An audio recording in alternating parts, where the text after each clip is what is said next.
Hello, everyone. Ladies and gentlemen, welcome to our AI and SEO Synergy Summit. Expert insights on merging AI innovation with SEO execution. We are going to start in just a few minutes. By then, we can just make some noise in chat. So find chat and say hi, say where you're joining us from. How is your week so far? And what are your expectations from this event this evening or morning, depending on where you are right now? Hello, everyone. Hi from Barcelona, hi from UK, Wales. Great to have this multicultural, multinational community here.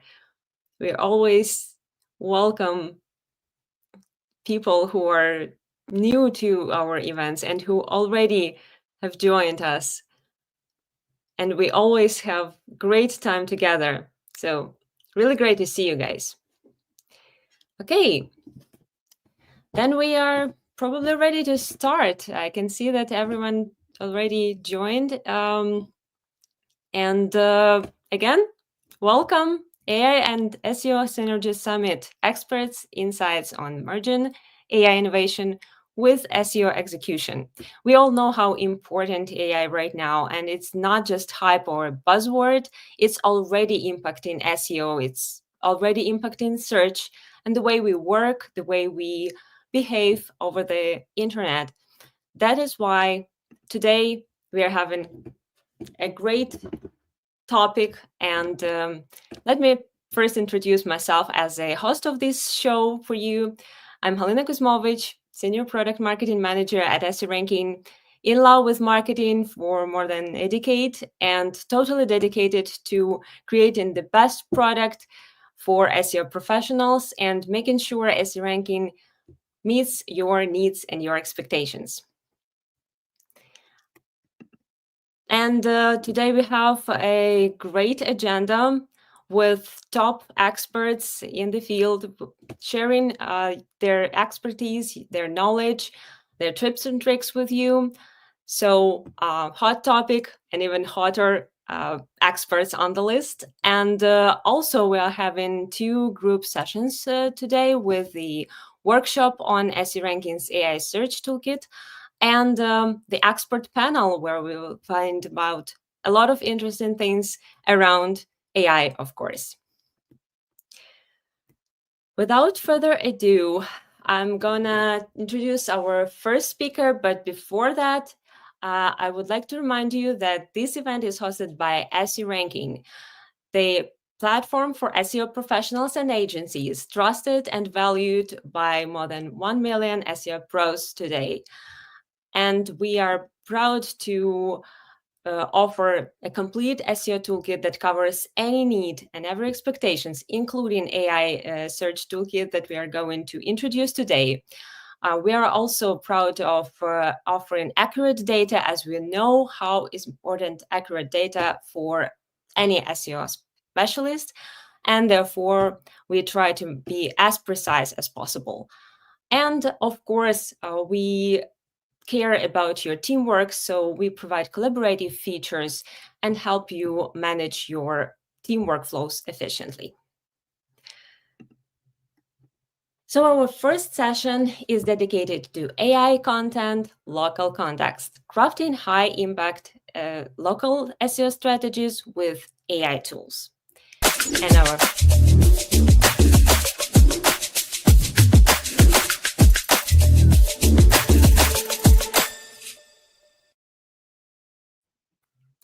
first speaker is Joy Hawkins, President at Sterling Sky. Joy, thank you very much for joining. Welcome, and please introduce yourself in a few words before jumping in the topic. Yeah, so hi everyone, joining you from Canada. It's so cool to see like how global the audience is here. So it's pretty fantastic. I run a local SEO agency called Sterling Sky. So we are based in Canada. We also have presence in the US as well. So our employees are kind of split between the two countries. And we work with small businesses. So local SEO is like my everyday. And I've been in the industry for quite a while. I started in 2006. So this is quite an interesting era we are in. And hopefully you guys will learn a lot from some of the stuff I'm going to share today. So excited to have you today. The stage is yours, please. Awesome. All right. So I'm going to start us off here by just telling you guys a story of what I ran into last year with a client. So we had this client that came to us and they were seeing kind of some of the stuff in the content that we were adding to their website and they wanted to replicate it. They're like, we live in the era of AI. And in the era of AI, you can do things at scale, which is true. So he wanted to basically take what we were creating content wise and duplicate it across 200 different pages. He essentially wanted to target 200 different cities, create kind of similar content for all those cities, put them all live on his website at once. And he used AI to draft the content. Sounds kind of like a genius plan, right? Spoiler alert, it wasn't. So when he launched these pages, for the record, I told him this was a bad idea. I was like, I don't think this is going to work. I was like, first of all, you launching this many pages at once, kind of, a big indicator to Google that's not really normal for your site. Your site isn't big, it's not super authoritative. But he didn't really like my advice, so he did it anyways. And when he launched these 200 pages, like you would expect to see this massive spike, in traffic, right? Like his site wasn't even 200 pages big. So it's essentially like doubling his site. And what we saw instead, unfortunately, was that the number of pages that were on his site that were not indexed, well, that doubled. So Google's literally saying, hey, we're going to make you twice as invisible. So not great. Again, this wasn't a massive site to begin with, depending on the site size. Maybe you'll get away with this, maybe you won't. I've heard some other stories, but in this case, it was an absolute fail. And if you're thinking the problem is that he used AI for content, Google doesn't like AI content. That was not it. And to kind of confirm why I'm certain that is true, I have a similar story just like it. Another business owner had reached out to me via our local search forum. If you're not familiar with the local search forum, we operate a free online forum that anybody can go to ask questions about local SEO. And this guy posted on there and was like, I got hit with a manual penalty. And he panicked and I messaged him. So we were kind of going back and forth and I wanted to get some details from him. Well, what had happened? He logged into Google Search Console one day. He saw this big red warning up on his screen that basically said, hey, by the way, we are giving you a manual penalty for thin content. And honestly, nothing says welcome to the SEO leagues like a manual penalty. It's not the golden ticket that you want.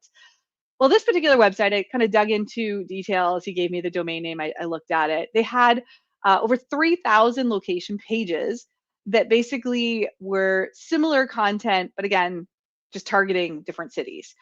And the kicker here was that the business owners was like, Joy, I spent a lot of money hiring actual people to write this content to make sure it was different. So he literally had all these 3,000 pages. If you went to them, it wasn't like he just substituted the city. He actually had people write content for each of those pages by real humans. But again, the sheer volume of this content, Google's like, there really isn't anything different about these pages. Like it's just boilerplate, reworded stuff. And it's not exactly what Google is looking for. So it's important to remember that like simply changing a word, like changing red to maroon or changing blue to navy, this is not enough to please Google. This is not what Google is talking about when it says it wants like quality content, unique content. You hear all this kind of stuff that SEOs say. It is definitely a lot more than that. So using humans alone is not the solution to make your content good because this guy did that and he failed miserably. So what does? How do you come up with something that Google actually will index and doesn't already have 5 million copies of? That is obviously the golden question. Because the internet is flooded with content, especially the AI generated fluff that looks like it's written by a toaster. Google's job is basically to figure out which of this content is worth showing and ranking and which is not. So how does Google know what to prioritize is the question. Well, we got to look at what Google's actually doing, right? Forget what they say. Always look at what Google does. So when you look at Google, you start to see certain trends and patterns. One of those trends that I'm sure everybody here is well aware of is that Reddit is just killing it lately. Reddit shows up in the search results. Their trajectory of how well they rank on Google has skyrocketed in the last 2 years. And there's something that small business owners can get from looking at this pattern because Reddit has real human stories on it, right? They have experiences. Personally, I love seeing Reddit in the search results myself as a user because it's like you can actually get real stuff. It's real things that happened, real experiences with that business, whether it be good or bad. And that's the kind of stuff that humans want to see. So how does this translate to a small business or an agency that is doing this for small businesses? I'm going to share with you examples of how we have basically mimicked Reddit's strategy for our clients and how it's working. So the first example I'll share with you is a criminal lawyer. So in the same fashion that I was talking about, this criminal lawyer, they wanted to rank better for DUI related keywords. Like he wanted to rank for things like DUI lawyer, DUI lawyer in his city. So we went to his DUI page and we added basically a story, an example of a particular guy that he helped who got a DUI and why hiring this lawyer basically helped his case. He was able to get, the penalty was a lot less. Turns out that the people that were kind of charging him had mishandled the evidence, and he was able to get a better result for him by hiring this lawyer. So adding that example, that story, whatnot, to the page, what did that do to his rankings?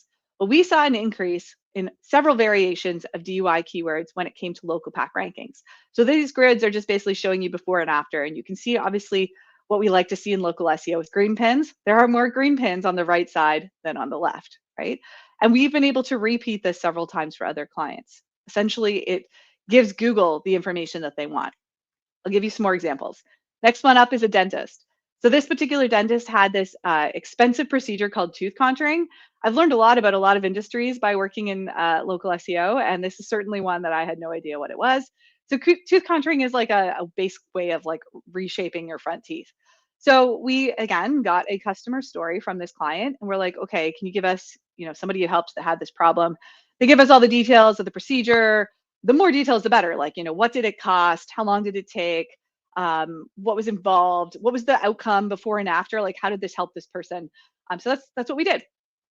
And here's the thing. Like, yeah, we're talking about rankings. Rankings really are great, only if they actually lead to more business for this particular business.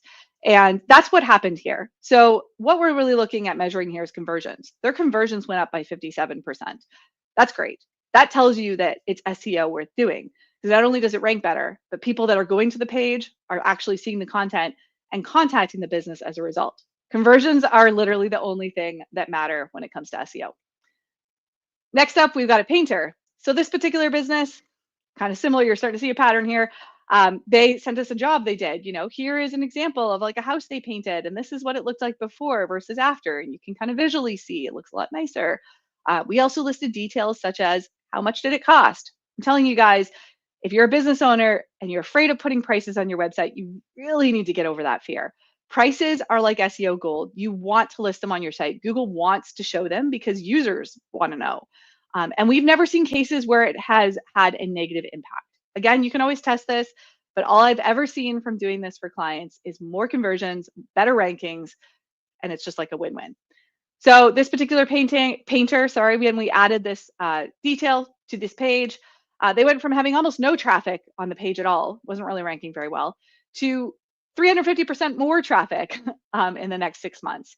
So really helped the page perform better, again, because it was giving useful information that users wanted.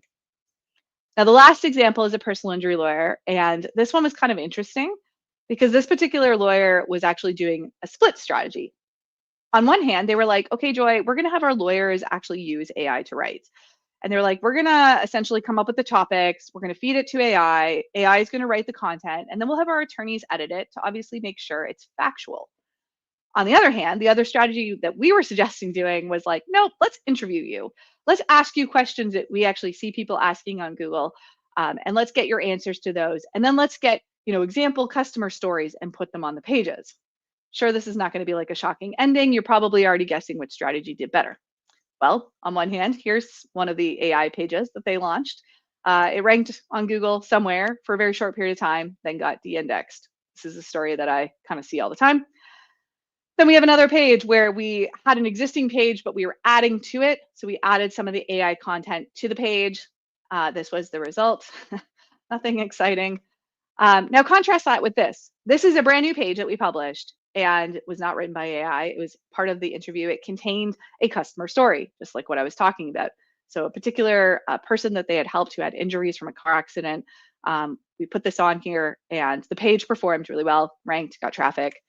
Another example, another different page was targeting a very specific type of injury. So they wanted to rank for that specific type of injury plus the word lawyer.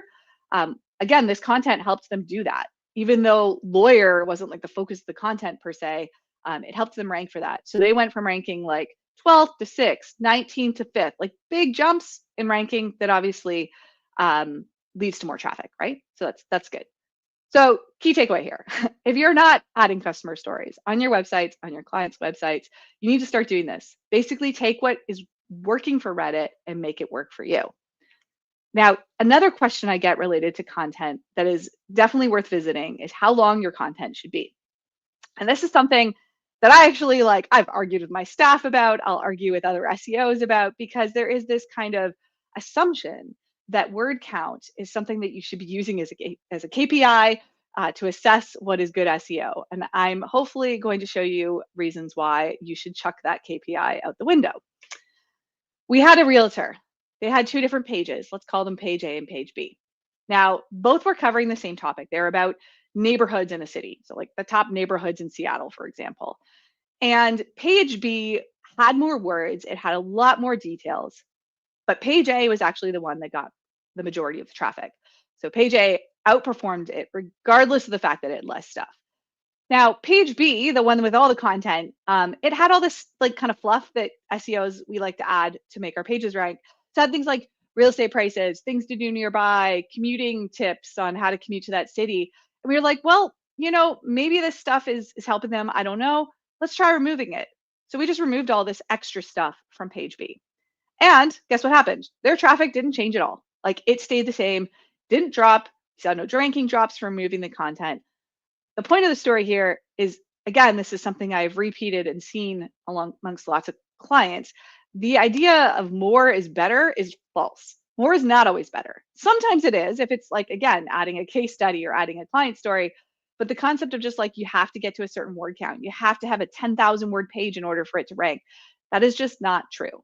Unless, of course, your ultimate goal is to, impress your hosting provider by wasting tons of storage, in which case, feel free to continue adding tons of content, but just kidding.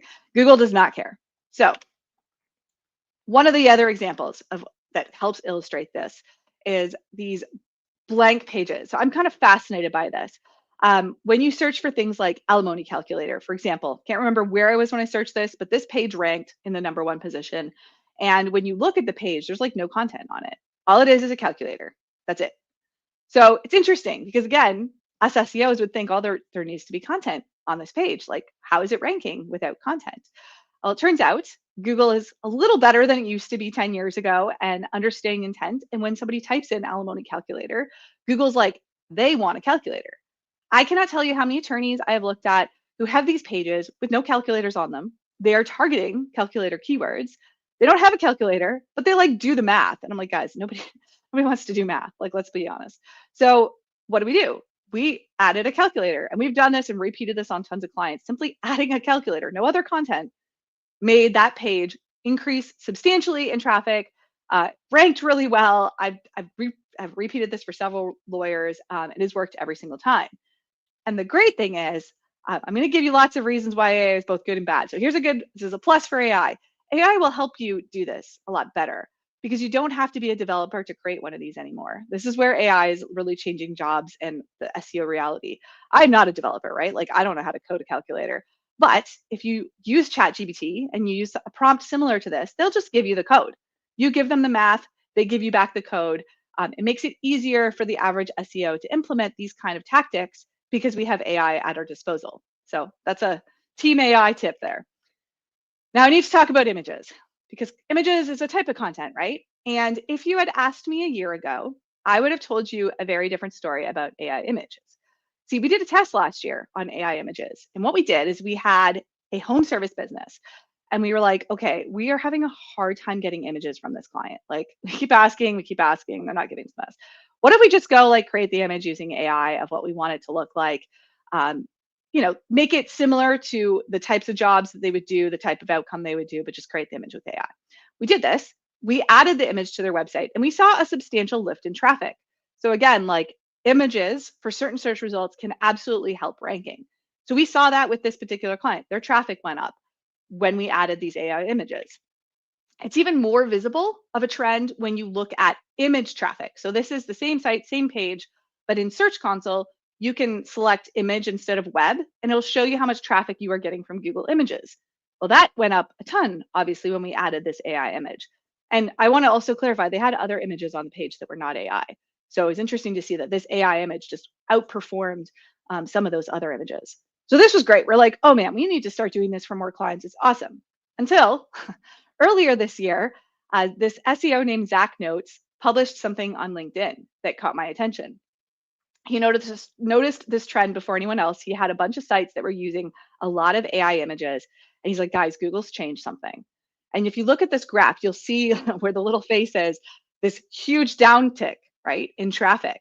This happened at the end of February of this year. Google adjusted something so they can now detect if an image was created by AI or not. And for most queries, they are going to like downplay any benefit from using AI. So to show you how this works, basically, if I go back to that page where we had originally added that AI image, that traffic boost they got, they lost it. So it kind of nullified the whole impact of adding the AI image. And again, even more visible if you look at image traffic, they're no longer getting image traffic to that image that we used AI for. So unfortunately, use AI images with caution. A lot of times it's a waste of time. It's not going to accomplish anything. Always test this stuff, guys. Like, don't just take my word for it or Zach's word for it. But this is certainly the trend that he has noticed on a lot of sites, and I've seen it as well. So unfortunately, they aren't quite the solution I thought they were going to be. So that leads me to wonder, what types of images actually do well? Well, to figure this out, we actually recently conducted a study that I haven't even published yet. So you guys are the first to hear about it. We went and looked at clients of ours, and we took 383 images, and we specifically looked for images that were getting traffic from Search Console. So we're like, we want ones that are getting image traffic. Then we took those pages and we looked in Google Analytics and we said, are the pages these images on actually converting? So we're trying to figure out, because you can't really tell if an image is responsible for the conversion, but if the page is getting traffic from Google Images and the page is converting, then I want to know kind of what the patterns are for those images. So this is, I can't believe I'm sharing this. The number of clicks, so like the types of images that got the most clicks from Google Images were infographics. And like I was talking to one of my team members earlier this week, and I was like, what do you think performs best for images? She's like, well, certainly not infographics. And I was like, actually, the data showed us that infographics still get a ton of clicks from Google Images. It's like, what? Like, people still like those? Like, aren't those like, what decade are we in here, right? Like, it's not what I was expecting to see. And I'll tell you guys, like, you'll have opinions on things as marketers, as we all do. Your opinions do not matter if the data cannot back them up. And this is one of those cases where my opinion on infographics is that they're stupid and gimmicky. And that does not matter because the data in this study showed us infographics actually perform well. Not only do they get image clicks, they go on pages that get conversions as well. So I'm going to show you a couple examples. This is one for a lawyer, criminal lawyer, who has this infographic all about gun-related homicides that breaks it down by state in the US. This page drives them a ton of traffic. It gets links, it gets traffic, it gets conversions, right? All complimentary of this infographic. Here's another one. This was an electrician. That page this is on is like 7 years old. I don't understand how this page is still even ranking well, but this particular image still gets them a ton of traffic. And it's pixelated too. Like it doesn't follow any of the best practices. This is one that I really like because it's so simple. So this is one for a dentist. Again, was in one of the top performers of all the images we looked at when it came to the number of clicks, and a really good one that kind of breaks it down. And I think this is one of those examples where it's really useful for users as well.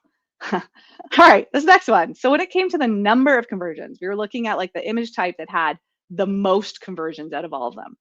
Guys, like I got to tell you, like bugs was not on my list of predictions either. So where do we see this? We have tree service clients, lawn care clients, obviously pest control clients. I'm not saying if you're a lawyer, go pick pictures of bugs on your website, but if you are in an industry that has pest related problems, like the ones I mentioned, having pictures of bugs on your website actually helps get more conversions. Really crazy. Again, not what I would have assumed. I would have been like, keep that spider image off the page, please. I don't want to see it. I'm not going to show you examples. I'm going to save you guys the pain. Nobody wants to look at bugs, in my opinion. So here's a blank slide instead. All right, moving on. When it came to the best, when it comes to conversion numbers, and I apologize, I misspoke. The last one was conversion rate. They had the highest conversion rate. Highest conversion numbers is this one, which is people. So this one was not surprising, right? I would have assumed this is the case. I've seen this in my own business. I have had clients talk about things that they would only know by reading bios of my staff on our website. I was like, huh, people still read those? So yes, like people want to know about your employees. They want to know about the people they're working with. Having real human photos on your website is still good for conversions. So if your photos are 10 years old and you haven't done a team photo in a while, or you haven't added the last 15 employees to your website, you may want to consider doing that. Because again, this study showed that people still like people. Imagine that. All right. So I know I've been hard on AI when it came to content. So I want to end by just giving you some examples of other ways that we are using AI to make our jobs easier and honestly make us smarter at SEO. So I have a lot of examples here. First off, inserting keywords into content. This is one of the ways that I really believe ChatGPT is better than any human I've ever met. Certainly made way better at doing this than I could ever do on my own. And I'll give you an example. Let's say you're Geico and this is your page and you want to rank for car insurance near me. So in order to do that, you actually do need to put the words near me, near you on your page. It might sound spammy. We have done tests on this. I have released videos on our YouTube channel. If you haven't watched them, I'm not going to dive into all of how it works, but you can check them out on the Sterling Sky YouTube channel. All I can say is it works, guys. It's stupid, but it works. If you get the words near you in here or near me, it will help you rank better for those queries. So Geico wants to do this, and they're like, well, where do I put this in here naturally? Sounds pretty stupid, right? ChatGPT is going to be your best friend here. They are so good at this. You can say, like, fit it in naturally somewhere. And the stuff they come up with is quite impressive. Very creative, but again, looks natural, not spammy. They do such a good job at this. So we use for all of our near me optimization, ChatGPT is like my go-to. Tell me where to put it, ChatGPT. Tell me how to get it on this page. It does a good job for you. This is also true for internal links. If you're not focusing on internal links, guys, this still works just as well as it did like 10 years ago. Internal links is like SEO magic. So taking stuff on your site and linking it to your money pages really works. And of course, you want to have keywords as the anchor text that matter. So in this case, I wanted the anchor text to be like, lawyer, you don't pay unless you win. How on earth do you fit that in to a page naturally, right? I gotta tell you, I was like, I don't even think ChatGPT is going to be able to fix this for me. And they did. They actually found a way to make that sentence work. So it's really, really good at that. The other thing it's really good at, dumbing down complex vocabulary. I don't know if we have any lawyers here or anyone that works with lawyers. We work with a lot of lawyers at Sterling Sky. And I got to tell you, it's a fun exercise. If you want to really just, laugh and have a good time, go ask a 5-year-old or like a 7-year-old to read some of the content on a lawyer's website and ask them what they think it means. I almost guarantee you're going to have a really great experience because often you'll go to attorneys' websites and you'll see something like this. Our attorneys demonstrated expertise and dedication to ensure rightful compensation for the client. Like, what the hell does that even mean? I certainly don't know. So stuff like this is not going to help you on your website. The great news is ChatGPT is great at dumbing down stuff. If there's lots of lingo or words that people are using that they know what they mean because it's their industry, but the average person isn't going to be able to follow them, this is going to be an awesome way that you can use ChatGPT to just reword your content, make it better, make it easier to understand. And the majority of lawyer websites I look at have this problem. So this has been really great for that. Another way that we're using ChatGPT like crazy, and this is probably the most frequent use of this, is writing from transcripts. So think about it if you're having a call with a client or you're getting information from them, recording it, getting a transcript, you can literally turn that into content. We started recording our sales calls. We started recording our audit calls. We can get transcripts from that and turn it into content. And ChatGPT is amazing at doing this. Another way that we do it is every time we publish a YouTube video on our YouTube channel, I don't want to have to then go write a blog on that same topic. So again, I'll feed the transcript of me talking on YouTube into ChatGPT. It'll write it as me. It'll sound like me. It'll have all the information that I came up with. So it's not really AI content per se, and it works phenomenally. And a lot of people aren't doing this. So this is a really easy way that you can save yourself a ton of time. Here's just an example prompt if you want one to use. Honestly, there's nothing fancy about this prompt. It's just basically telling it to reword the transcript, and you can insert any specific criteria you want it to do. In a similar fashion, same thing. You can use it to write social posts. It is very good at this. You always proofread everything, guys. I'm not going to say that multiple times, but like, you don't just want to paste and put out what ChatGPT comes up with without reviewing it by a human. So do make sure you do that. But the majority of the time, it comes up with stuff that's really good. So there's a specific GPT that is great at this. So there's an SEO by the name of Julian Goldie, and he came out with a really awesome custom GPT where you can paste the content from an entire page. So literally, I could take this blog I wrote about this business that bought reviews, paste this entire page into this ChatGPT, and it'll actually create like a Twitter thread for me. And it's a good Twitter thread that's like eye-opening. Like, it's like, a business lost thousands of reviews overnight. Like, it's got that emotion, that kind of driving factor that's going to make people want to click. It's really solid at doing this, guys. So we use this all the time. I strongly suggest you check it out if you're doing any type of social posting. And then finally, I want to end with this because this ties it back to the original story. You can write with ChatGPT for service area pages.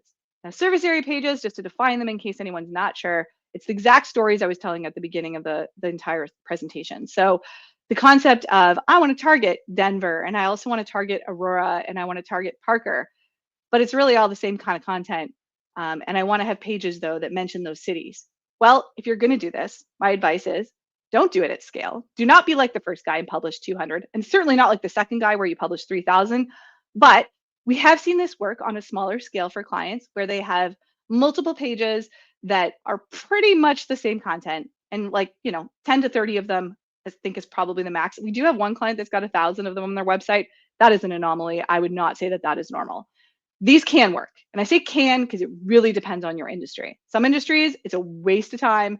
But if you are going to do them, do not make the same mistake as the second business. Don't go hire a bunch of writers to write unique content that's basically just rewording the same thing over and over. You can literally do this with ChatGPT in 5 seconds. So if you're going to go that route, do it this way. But again, my big word of caution, as I shared from previous examples, do not go create a bunch of these all at once. It will likely backfire so don't do that.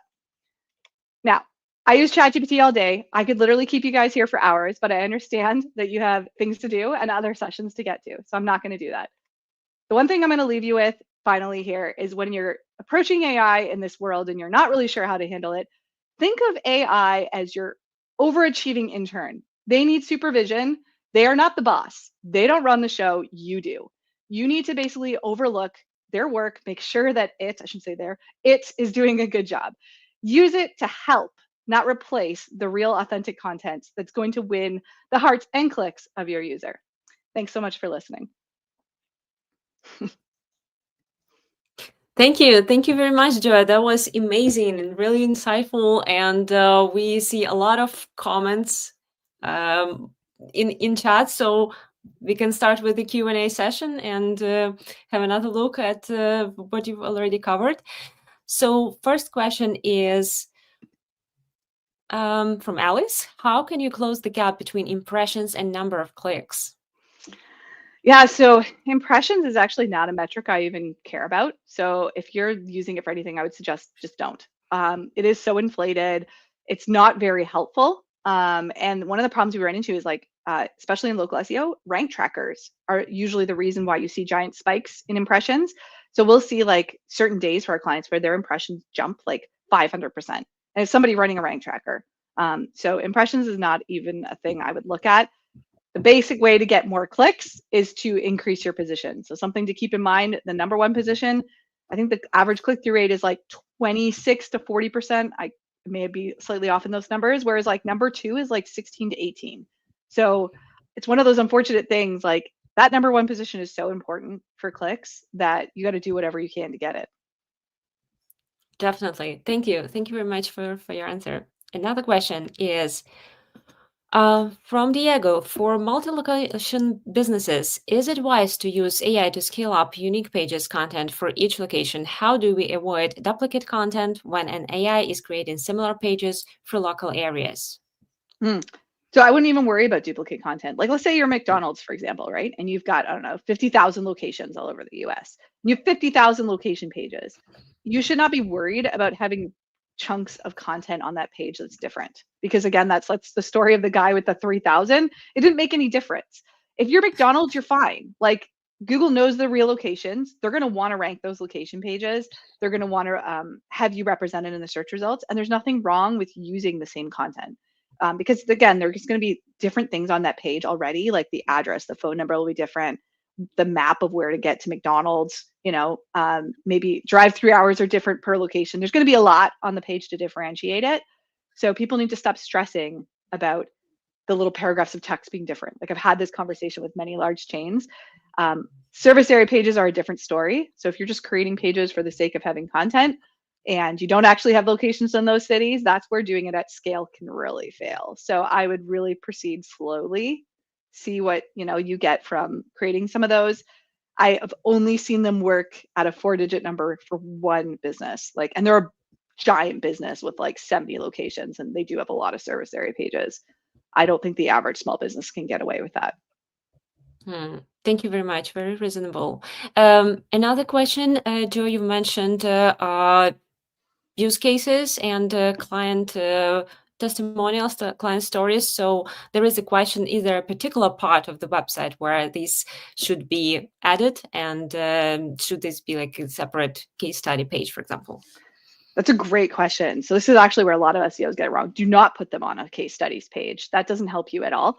You'd want to add them to the page they're relevant to. So for example, if you're a personal injury lawyer, you have a car accident page, put one on there that was involving a car accident. And then if you have a slip and fall page, if there's a slip and fall related story, then you'd put it on that page. So whatever page it kind of belongs to, but it should be on your, what we call money pages, which are the pages that actually send conversions to your business.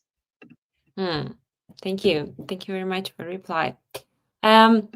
Next one is about competition. Naturally, everyone is worried about how to compete. If local competitors start leveraging the same AI content tools, how can ensure local SEO stands out? Yeah, well, I mean, you're not going to if all you're doing is using AI tools, right? So this is why I'm like going back to customer stories. The only people that have those are real businesses, right? And real customer stories are going to constantly change, and you should have a ton of it. Like, the average business should not run out of content if that's their main content strategy. So that is how you can become better than your competitors, is have better customer stories and continue to add more. Nice. Thank you very much. Continuing questions around what you've covered for the images you recommended. Are they most impactful on GBP landing page, location, service area pages, home pages, or etc.? Yeah, so actually, I think most of the images that we saw that actually got traffic were actually on blogs, not on like money pages or a location page, for example. So all those stats I was giving you is more related to like just content on your site, right? I do think that it really varies based on the industry. So I see this all the time in lawyers, for example, will add like 500 photos to their Google business profile, and they're wasting their time.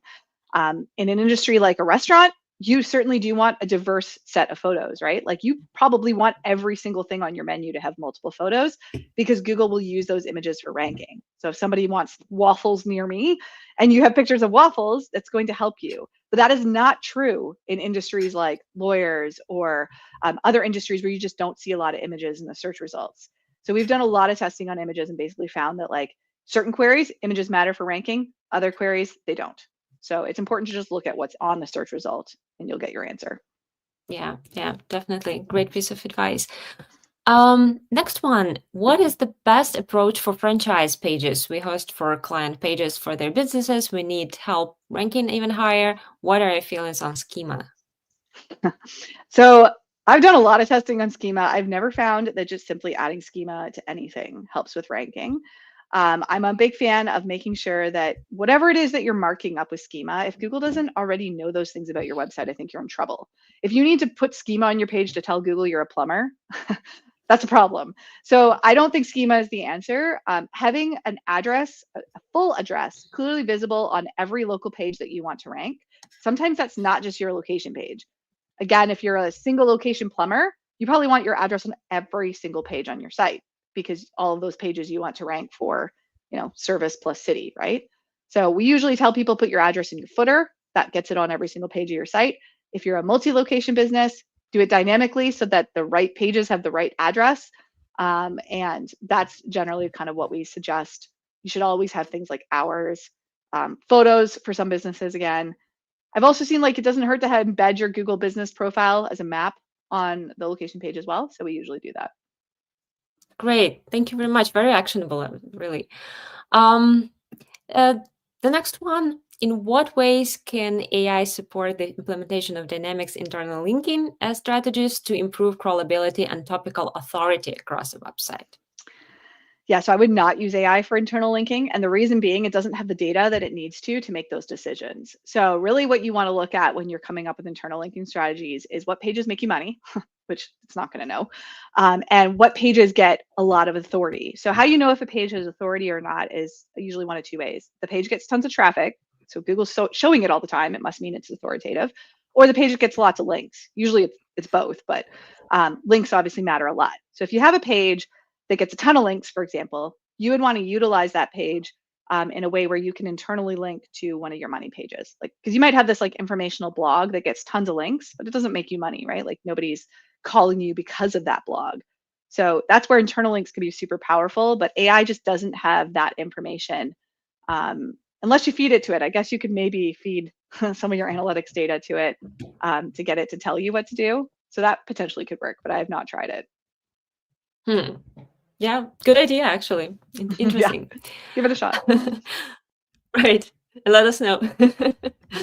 Okay, speaking about meta descriptions, should you use AI even to write meta descriptions? What do you think? Absolutely. Yeah. Like, why not? You can tell it, I need this, this is the character limit. These are the keywords I want. It's great at stuff like that. So yeah, absolutely. Great. Speaking about risks, do you see any risks in relying on AI for local SEO content? And how do you make sure it does not hallucinate about your city or region? And how do you make sure it is trustworthy and accurate? Yeah, you can't. So we actually tried this on a realtor client once. It made up cities that didn't exist. Like it was crazy. So you do not want to use it. That's why, like, when I said like use it with transcripts, it's not going to hallucinate necessarily. It's going to take what you said in your transcript and then just reformat it. That's what AI is good at. I would not use AI for strict writing. You will absolutely run into a ton of hallucinations and false information. So I think that's where I'm like, it should be a tool that you use. If you mix it with the knowledge that that expert, whoever your client is, has in that industry, then it's great. But I would not use it to write. Yeah, definitely. Okay, I'm looking for some other questions that we haven't covered yet.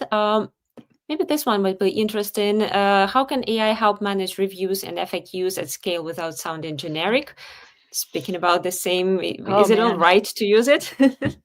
I don't even know. So I haven't seen any studies that show that like using the same custom response to people matters at all. Like if you're just like, thanks for the review, I don't know if that helps or not, but there certainly are lots of AI tools that can do that. I think the biggest reason why people should respond to reviews of all types, good and bad, is just to be like, to have a relationship with the customer. I don't think AI can take that role. So I personally don't use AI to automate review responses. We actually have like every review that Sterling Sky gets, somebody on my team responds to that review. And usually it's the person that like they're talking about in the review. They're like, Colin was amazing. He did such a good job on my audit. I go ask Colin to respond to that review. Great. Great answer. Thank you very much. And another interesting one is actually a case.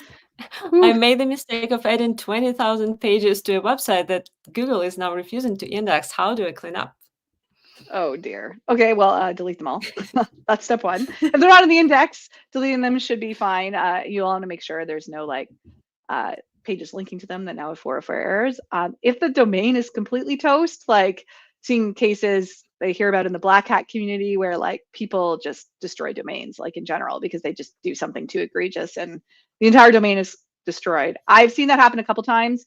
Not something that I have a lot of experience cleaning up because we certainly don't do that approach, but sometimes you actually do have to go get like a new website. So I can't say if that's the case for you without actually looking at it. But if all the other pages are fine, just delete the new ones. If the entire domain is like crap and not ranking anywhere, I don't know if it's fixable. Yeah. good advice, and don't make such mistakes with Yeah. with the pages anymore. Yeah. Thank you Skill is very not much, always your friend. Joy. No problem. Right. Thanks for having me. Thank you. According to the feedback in chat, that was very clear, very action taking, and very insightful. So thanks very much for speaking with us about the important stuff today. And we hope that your actionable advice will help our guests further. Thank you. No problem. See you guys. See you. And we are going to continue in just a second, but I would like to remind you that SE Ranking has the expanded free trial that you can try right now. By the QR code that you see or by the link in chat, you will be able to get yourself the full trial of our awesome tools, competitive research, website audit, keyword rank tracker, and much more in the pocket. And while you sign up, please make sure you sign up with your business email, because it gives you much more opportunities with the keyword management, with backlink checking, with competitor and keyword research. Compared to using your personal email, your business email just unlocks a lot of more things that you can do around the platform. So we encourage you to use your business email and start your trial right after our event. And now we are ready to continue with our next session, Beyond Traffic, Optimizing for Engagement in the Age of AI Answers, with Erin Sparks.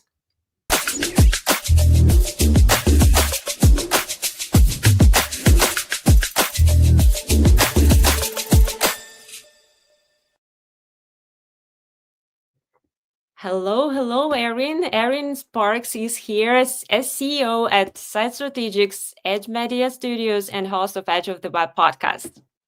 How are you doing today? Great, doing great, and happy to see you. How are you? Very good, very good. Thanks for including me into this conference. I really do appreciate it. Of course. We are having great stuff for you today to discuss. But first of all, please take a few minutes to introduce yourself and to tell a bit about what do you do with all of these projects. Sure. So we're a 21-year-old agency, old enough to drink now. Site Strategics was started in 2004, where we focused on not only building websites, but making them successful. So over the period of time that we've been doing our work, we've evolved a podcast. You may have actually come across it. It's one of the longest standing SEO podcasts. That's Edge of the Web. You can see it at edgeofthewebradio.com. And we've had the honor of interviewing almost every top SEO leader on the planet. We focus on digital marketing, social media, email marketing but our core focus is SEO, and we've certainly learned a lot from those years doing it. And that's really why we do the show, is to really keep abreast of everything that's changing and learn from our guests, so we can actually incorporate those tactics with our team, and our clients benefit from that. So we've been doing that for a very long time. We built the studio not only to house our own brand, but also offer this studio and kind of our skills that we've honed over the years to clients who actually want to have podcast production here in Indianapolis, Indiana, or around the world. So we've kind of diversified our platform of services here to be able to provide that technique. On top of that, we've also used the studio to be able to interview our own clients, whether or not they wanted to be on a show or what have you, just to be able to learn from them. And we've actually developed a pretty cool methodology of mining information, subject matter expertise, information from our clients. And it's been invaluable to be able to not only have a relationship here in the studio with our clients, but also just pan for gold when we actually interact and delve deep with our clients. Nice. Thanks a lot for telling this. telling the context. And now we can move forward with our questions. First of all, we will have a questions answer session with Erin, and I encourage you to put your questions in chat. We will cover them after the session. So I think that will give us much more things to discuss.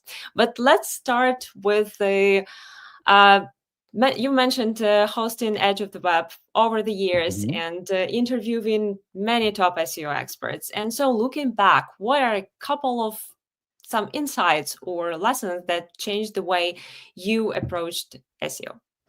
Oh, certainly. Oh boy, that's a loaded question. So many great people that we've talked to, and Joy Hawkins was one of them for a couple of different interviews. So we've got a great panel of guests here.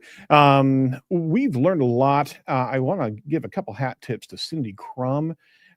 She's been on our show, and she's a regular on our show.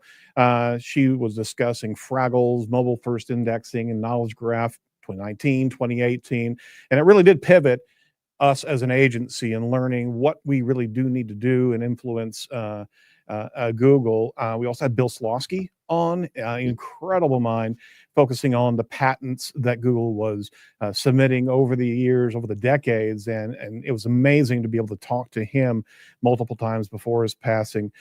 Dixon Jones was also a sizable influence to our agency as we really jumped into his software InLinks right at the onset of his development there, and really learned a lot from the interlinking methodology that's so necessary in SEO. We've done a lot with a lot of great interviews, but I am not going to be able to service well how many thought leaders have been able to be on the show and that we've learned from, but a smattering of some really good insights from those individuals. We spend a lot of time with our clients, and we also dive in and find areas of knowledge based on the knowledge graph concepts that we actually learned from Jason Bernard as well. So he was tantamount in having us understand and pivot us towards what the knowledge graph reflection is for a brand. That's great, interesting. And speaking about some recent guests, we've just recalled a lot of interviews from the previous. Thinking about recent guests and speaking about AI in SEO, have you heard something that it was really surprising or really insightful for you? And do you see any similar ideas going on, like a consensus between all of the experts, or there are some big debates and totally different views on what's going on?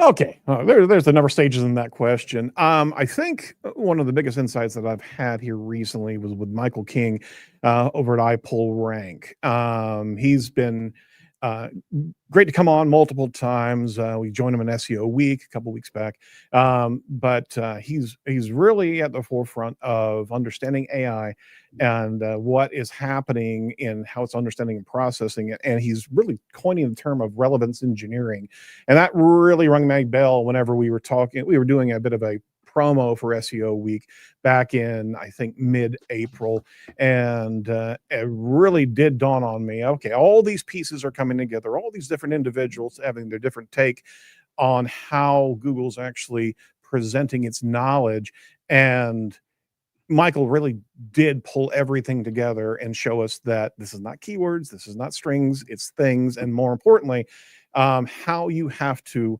map the relevance on your own site as well as external. It's a whole nother dimension on things. He actually wrote a really great post here just recently about AI mode and how it works and what the future of SEO is. If your listeners or your viewers haven't come across that, go check that out. We're going to try and get him back on the show just to talk about that. It's a 58-minute read time article, so it is mammoth, but it really encapsulates a great deal of the new paradigm of understanding what AI is understanding about a brand and domain, and how it also processes. It doesn't look at just website rankings. It's looking at a great deal of different relevant or concepts and questions that are answered across a spectrum of different websites. And it's interesting to now see this science pivoting where it needed to be a very long time ago. And it started to grow there for the last 5 years. I think Brittany Muller is huge in the AI machine learning space, and she was ringing this bell a long time ago. I think the concept of AI and understanding of documentation has to be multidimensional. It has to be. We all have to now step into a larger concept of not only competitive science but also subject matter knowledge. What is the completedness of a concept in a particular industry or a subpoint, and do we have a full map? And this is what marketing agencies have to understand. They've got to move past what the client knows about their own industry and really be able to be Sherpas for their clients and show them these are gaps that are out there. This is what we understand of the industry. We need to know more from you, client, about your industry, and be able to find their way towards areas that you can influence Google and be able to be that available subject matter expert. Kind of went long there, but I think one of the other debates that are still happening, and it's going to be sizable, is the zero-click scenario that we're talking about here. The loss of direct traffic as Google's providing more and more answers to its users without attribution or any type of destination URLs. That's the largest challenge in our industry. We certainly talked about that before. And there's a lot of studies rolling out right now to be paying attention to. I think the biggest takeaway that I have as I'm interviewing and reading this documentation is that the user experience is changing. Is that the search traffic that we had 2 or 3 years ago is not the same search traffic because of the AI factor, and users are changing their behavior based on the user experiences that they have. So we need to reach them as they're changing their pattern and their deeper dive into concepts. That's a deep one, and that's actually can float us to the next question, where Sure. I just wanted to ask, speaking about the researches that you mentioned, or the recent Google's I/O event, or SEO Week event, where everyone is covering some developments or predictions on AI. Is there anything particular you think people should pay attention to? Because definitely we will not be able to cover all of the things, so maybe something to focus on right now. No, I mean, in the freshest memory is literally the SEO week that we had. I mean, Google's I/O reveal and having AI mode now across the entire US was huge. They revealed like 26 different new concepts that they were rolling out. I wouldn't be able to give that due credit here on the show, but from SEO week, we were honored to be able to be there and live stream for iPull Rank on all 40 different speakers for 4 days. It was fantastic experience. I knew a lot of these individuals. I still want to follow up and interview a few others that I hadn't come across, but the predominant factor was AI and how we navigate AI. And one of the most important factors for almost every presentation was the brand connection, and what brand now means in the perspective of AI. And from an SEO standpoint, we've always been a little bit disjointed from how do you build brand? How do you create brand momentum? But we're in this space now where AI is paying attention to those factors, and we really need to get a hold of it, and teams need to come together to be able to create strategies that support SEO visibility, but also support brand. A couple of the presentations from that SEO week, one in particular was Will Reynolds. He was fantastic. He was really cutting to the chase here and kind of putting it to the SEO audience of just not writing content for content's sake. He much rather you write content that's very good quality and well thought through, as opposed to the glut of content that's burgeoning right now at the seams across the internet. And he really went even further and has showed the lack of correlation, or the inverse correlation now, of organic search to revenue. So it's not about traffic build, it's the right traffic. And yet we've heard that time and time again, but I really do think he brought it home in his presentation. We're in a new world where you've got to meet your user to the degree of certitude that you've never had to before. AI is answering a lot of information, and perhaps that traffic really didn't need to come to your website. You know, if you're talking about general answers on a particular web page that aren't really valuable for a user to be able to connect to your brand, why do we have it on these pages? And that's what Google's really doing. It's scooping up content and presenting answers, but it's still providing traffic to destination websites. It's just more nuanced. So we got to be able to have more nuanced content available for our users. And I think that's the shift of that I'm seeing from SEO.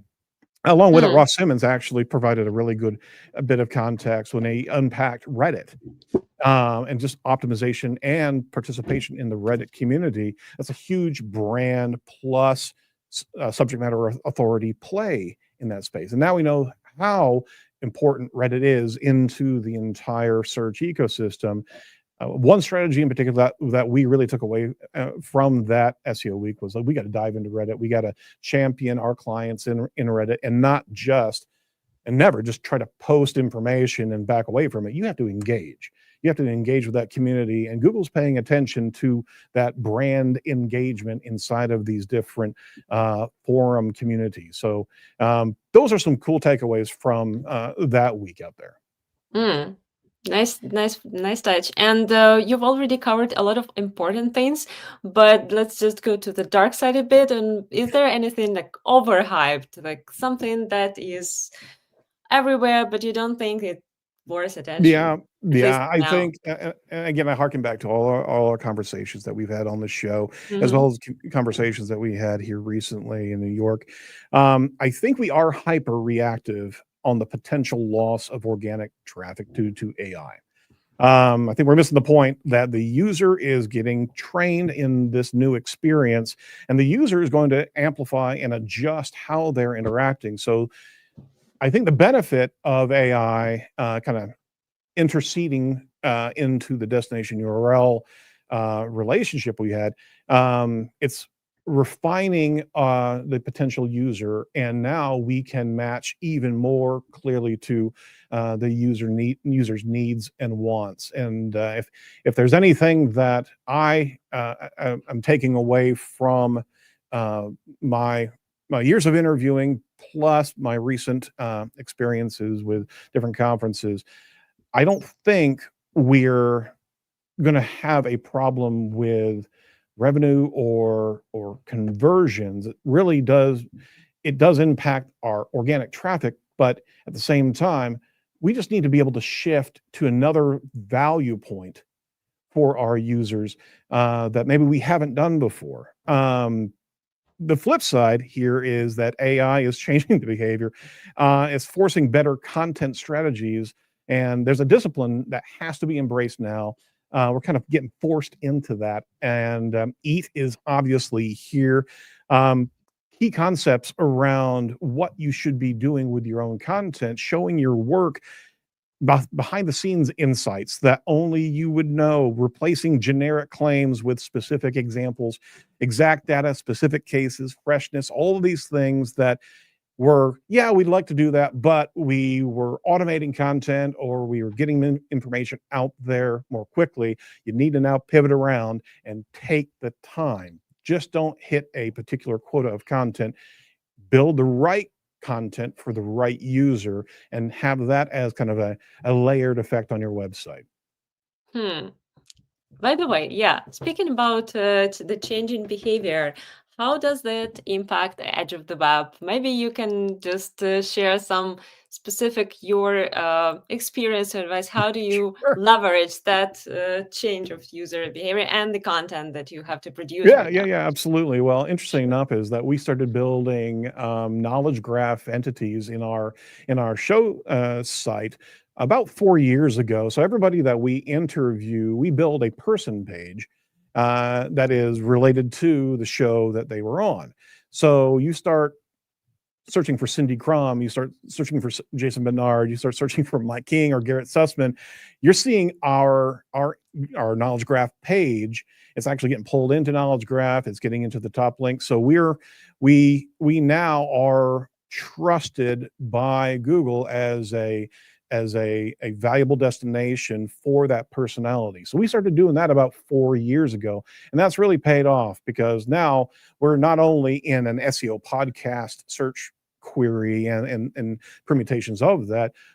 If you're looking for a Garrett Sussman interview, you're going to find our show. And that was part of our strategy, is be able to put together, we've got 200, 300 different entities that are defined, and Google has really been giving us a good deal of value in that space. From an AI tool standpoint, we've done a lot, being able to streamline a lot of our production.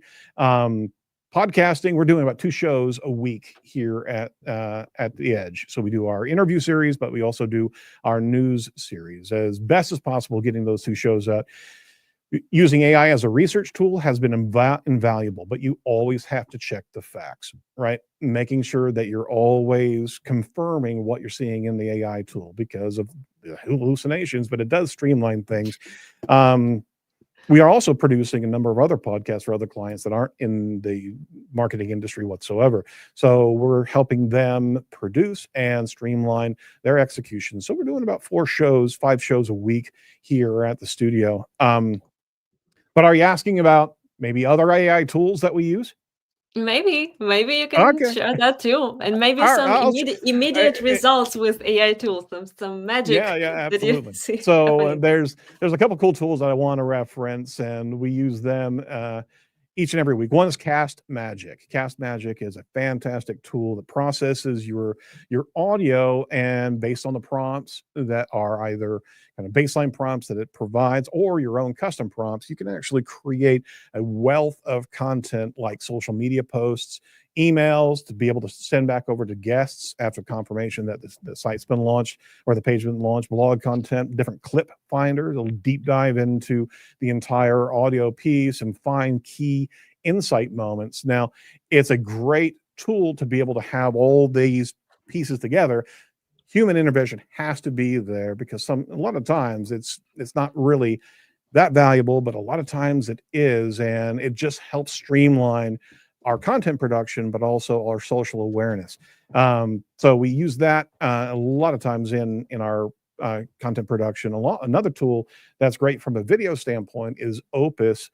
Opus.io is a video snippet tool. So you can push the entire video piece that you've done on YouTube, move it into that, and it will do the same thing that Cast Magic's kind of doing, but it'll also create a series of scenes and put captions in a video snippet, give you a 30-second, minute aha moment kind of quick take. And you can also do a lot of production behind the scenes. So you can put music embeds, different intros and outros. So it does give you building blocks that you can then craft for your own brand, but it does certainly streamline the video production, especially the quick pieces that need to come out of a podcast, if you're doing the video side of things as well.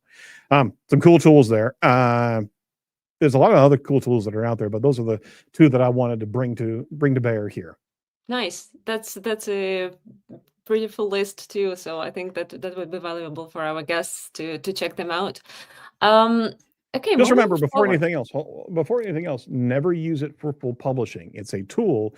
Always have human intervention and QA, because if you let that go and just crank out content, you're just peppering with spam out there. You've got to find the choice pieces that are really aligned to what you're doing. So you still have to have that context of what we talked about, why it's relevant, and be able to have that production tool there. Sorry, just want to make sure I qualify. Sure.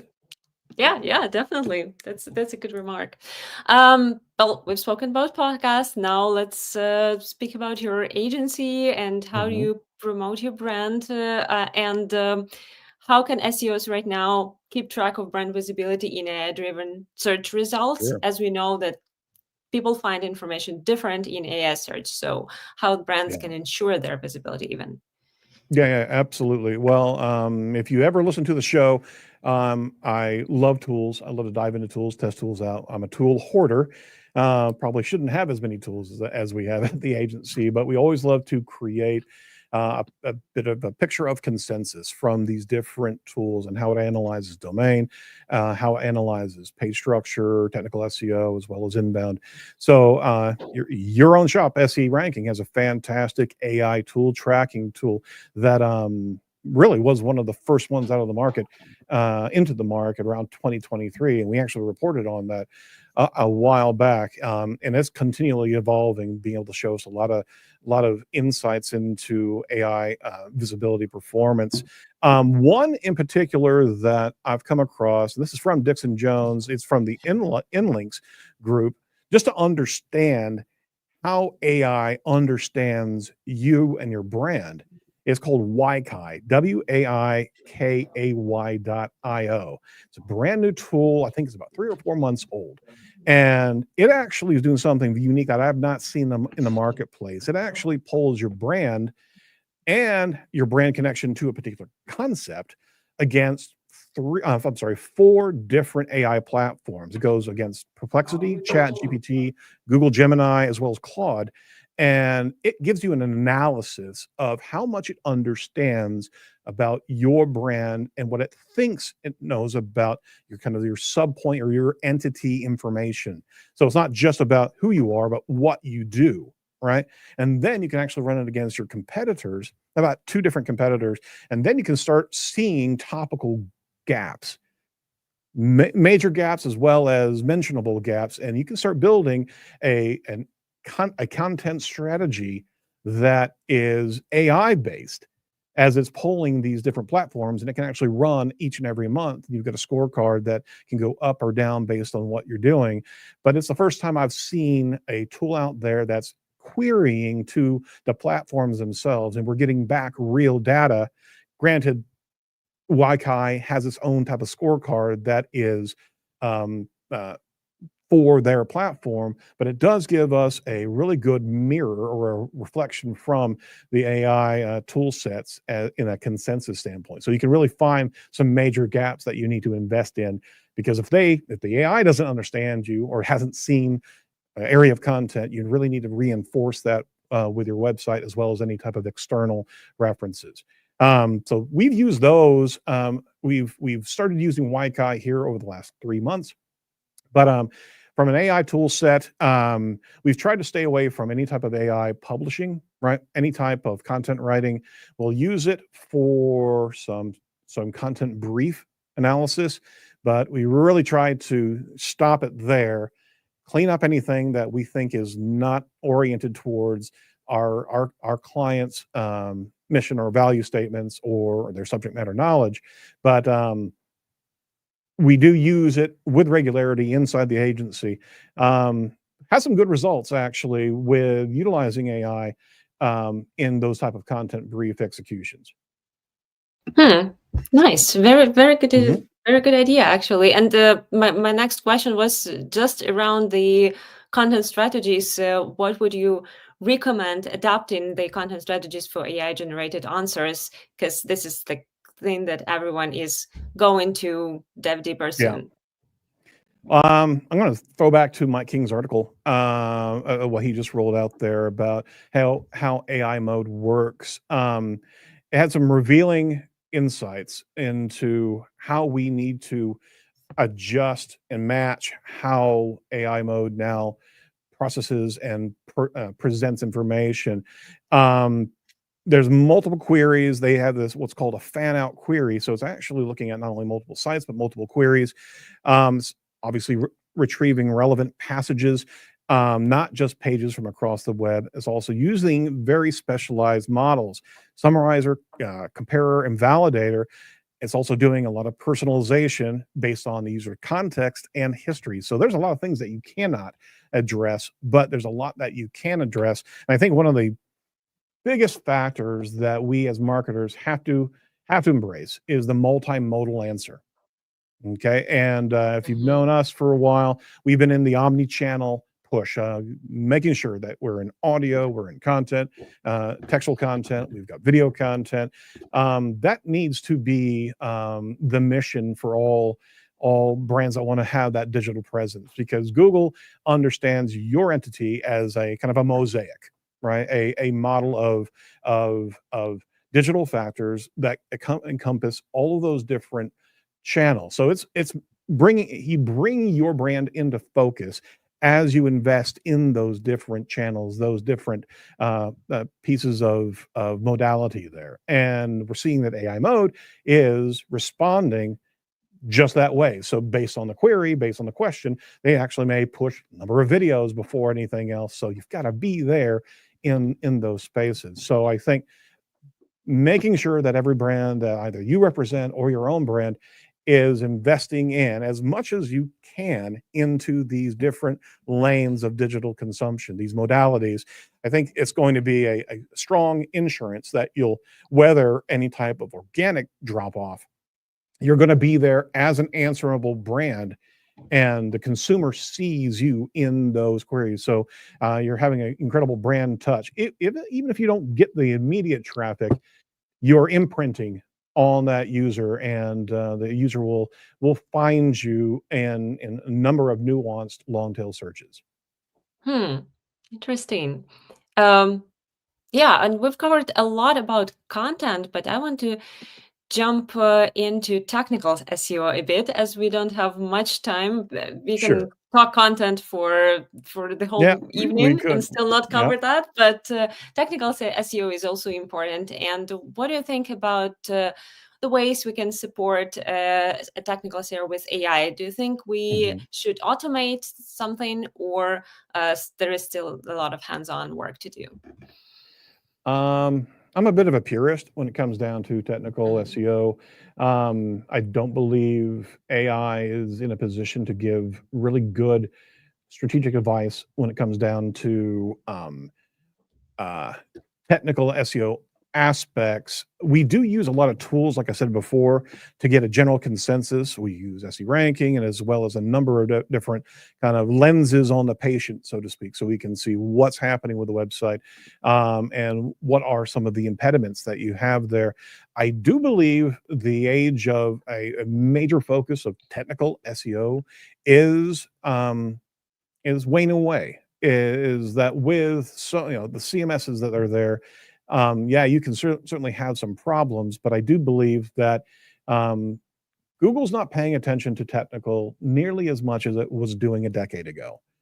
So you have to weigh out the factor of how much time and effort do you put into, for example, Core Web Vitals. That was a bit of a red herring, and we know that was. And we were looking at that for 3 years, going, okay, well, got to move fast, got to get these pages.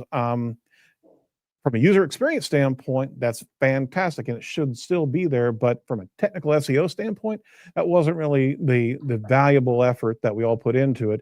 And we kind of learned that Google was benefiting greatly from everybody speeding up their own website because of their crawl data and how expensive it is to actually bring through these websites. So the fact of the matter is, pay attention to the user and the user experience. If there is something impeding them, if the user can't find what they're looking for, right, with a technical issue, then absolutely address it. But some of the underpinning things that we used to really pay strong attention to, I think, aren't nearly as valuable as they were. Yeah, thank you. Thank you very much for covering this. And just one more question to wrap up, and then we will move to our comments and Q&A. Sure. So if you could choose one top advice for SEOs trying to navigate the rise of AI, what would it be? I'll harken back to Will Reynolds' presentation. Don't make content for content's sake, right? Make it good and take your time actually doing that. The glut of content that's out there, especially the AI and spam, we've got a lot of homogenized content that is not specialized. Take your time with your client, learn more than ever before what makes them special, and learn the industry, because what you're going to find is Google rewarding you for filling in some of the gaps that it needs to know. So it's not about speed of content. It's really about getting even more valuable content on your sitemap, but also understand that you've got layers that you need to actually move through on your website. And sometimes you should actually gate some of the more specialized content, because we're looking at this environment. You just can't give away everything. You need to have a much better user experience and build that user loyalty and give them information. Just don't give it away to Google. Right. I'm sure Awesome. I'll get a bit of a flack from that, but we're in this space where Google's wanting to answer everything. They're in the business of not just indexing websites, but indexing answers. And now you've got to start with your clients or your own site, making sure that some of that is protected, because that's what's going to be valuable for your users checking out your own brand. Yeah, awesome final for our discussion. And now let's move to our comments. Are you ready to have some Q&A from our guests? Go right ahead. So first of all, if we visually redesign our entire site with minimal copy changes, will this affect our SEO rankings via Google, thinking these are brand new pages? Well, we do know that Google has been paying attention to user experience from the leaked DOJ documents back last year, and that the Chrome data is quite valuable for Google's understanding of how users are diving into your website. So a overhaul of from the user experience is a ranking signal. We know that it is, as long as the users are benefiting from it, right? So hopefully that answers the question, but I don't believe that you'd be persuading Google that this is a new page, especially if the content's predominantly the same. It's just going to be a better user experience. Right. Which is the good thing from both views, from the user point of view and from the Google's one. So yep. Yeah, thank you very much for covering. Next one, SEO and digital ads. I would love to hear some tips on making those work best together. SEO and digital ads. I need a little bit more specificity on the digital ad side of things. I'll take a stab at it. If we're talking paid, if we're talking search ads themselves, or going through Google Ads, both SEO and SEM traffic benefit from a better user experience. In fact, we're doing a test right now with one of our clients where we're doing multiple landing pages and multiple changes to their prime domain, and borrowing from examples and tests on the landing pages and infusing that into the user experience on the organic side of things. So a user experience change has to be monitored. It has to be tested, right? But we do have a lot of opportunity with SEM that gives us the ability to pivot quickly, test, and then influence the prime sites. So from a quality score standpoint, the better and better the user experience is, and the better and better you're matching the intent and the query of the user, that obviously influences your overall performance of the campaign. So you're killing two birds with one stone, is making sure that you're testing that usability, using what lessons are learned, and start transitioning your overall site to a better and better user experience. And ultimately, you also have better and better conversion rates on the traffic that you're paying for as well. See, user experience is always the key. So yeah, it really is. It really is. Okay, so next one, how do you think all updates launched and announced during Google I/O will shift, change, and reshape the internet? You've already covered some of these, but people are really worried about Google I/O part. So yeah, and the announcements that they had. Boy, I wish I could answer that in one big bow. I do think if you back up a little bit and you hear what they said on a number of different fronts, this is one of the biggest Google I/O kind of cornucopia of announcements that they had revealed. I can't recall in recent history how something this large was actually delivered, except for that one guy that was doing some weird rapping on the stage a year ago. Anyway, regardless of that, it is very important to pay attention, but also listen to the wording of their announcements, because they do preen through this from a PR standpoint. Don't imagine things that aren't there, right? Don't infer certain things that are not in these announcements, because they position themselves with a particular level of protection that they're not making resolute changes. However, during the same IO broadcast of different topics that they were pushing forward, they also changed a number of their documentation points around AI content generation. So pay attention to those documents explicitly. In fact, I was just having a conversation with a client last week about these pivotal changes here. So pay attention to their overall documentation, not so much the announcements. However, as we're seeing VO come through and the type of video AI generation that's happening right now, it's frightening to see how realistic these videos are here. And we're going to have to navigate this with the trust in the consumer that they'll also know AI from reality. And I think the biggest pivotal moment is whenever you're moving any type of content, bring as much authentic knowledge into these points of generation as possible to kind of counteract the AI generation that's happening there. I went into a rabbit hole there, but I wish I had a better answer here. We just have to see how everything plays out. No, it's all good. I think that was pretty philosophical approach to the Google rollout. Yep. So we all needed to hear that too. So thanks very much for sharing. You're more than welcome. And yeah, another one. With AI answering more questions in search, are metrics like time on site or bounce rate still useful? I don't think so.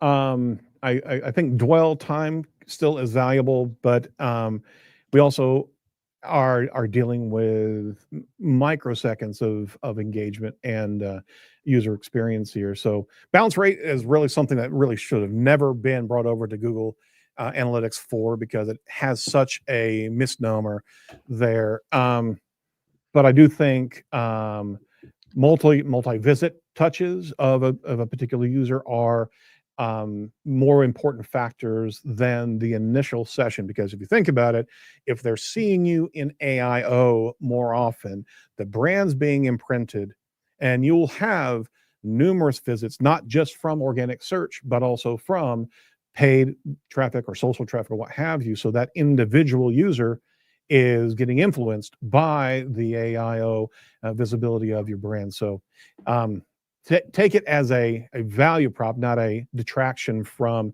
your organic search. Thank you. Thank you very much, Erin. And I think that was our last question. Fantastic. Because we are short of time, but thanks very much. That was really insightful. And I believe me and all the guests here will share the one opinion. You've helped us be more confident and more philosophical about the upcoming changes from Google and from AI search in general. So thanks very much for sharing those. Hey, you're more than welcome. Hey, we're all in it together. We're going to be surfing this thing for a good number of years, right? Thanks so much for having me on. Appreciate it. Thank you for joining. Thank you. And speaking about leveraging AI, we all know that learning curve is frightening for the teams, and everyone has to embrace AI quickly. So we've prepared an AI for SEO course for you, where industry leaders share their tips, insights, and tricks for you to embrace this change smoothly and adopt some best practices to make your SEO efficient. So join our SEO ranking course by the QR code or by the link in chat. And we are going to move forward with our next session, Optimizing for AI, Future-Proofing Your SEO Strategy with Will Scott.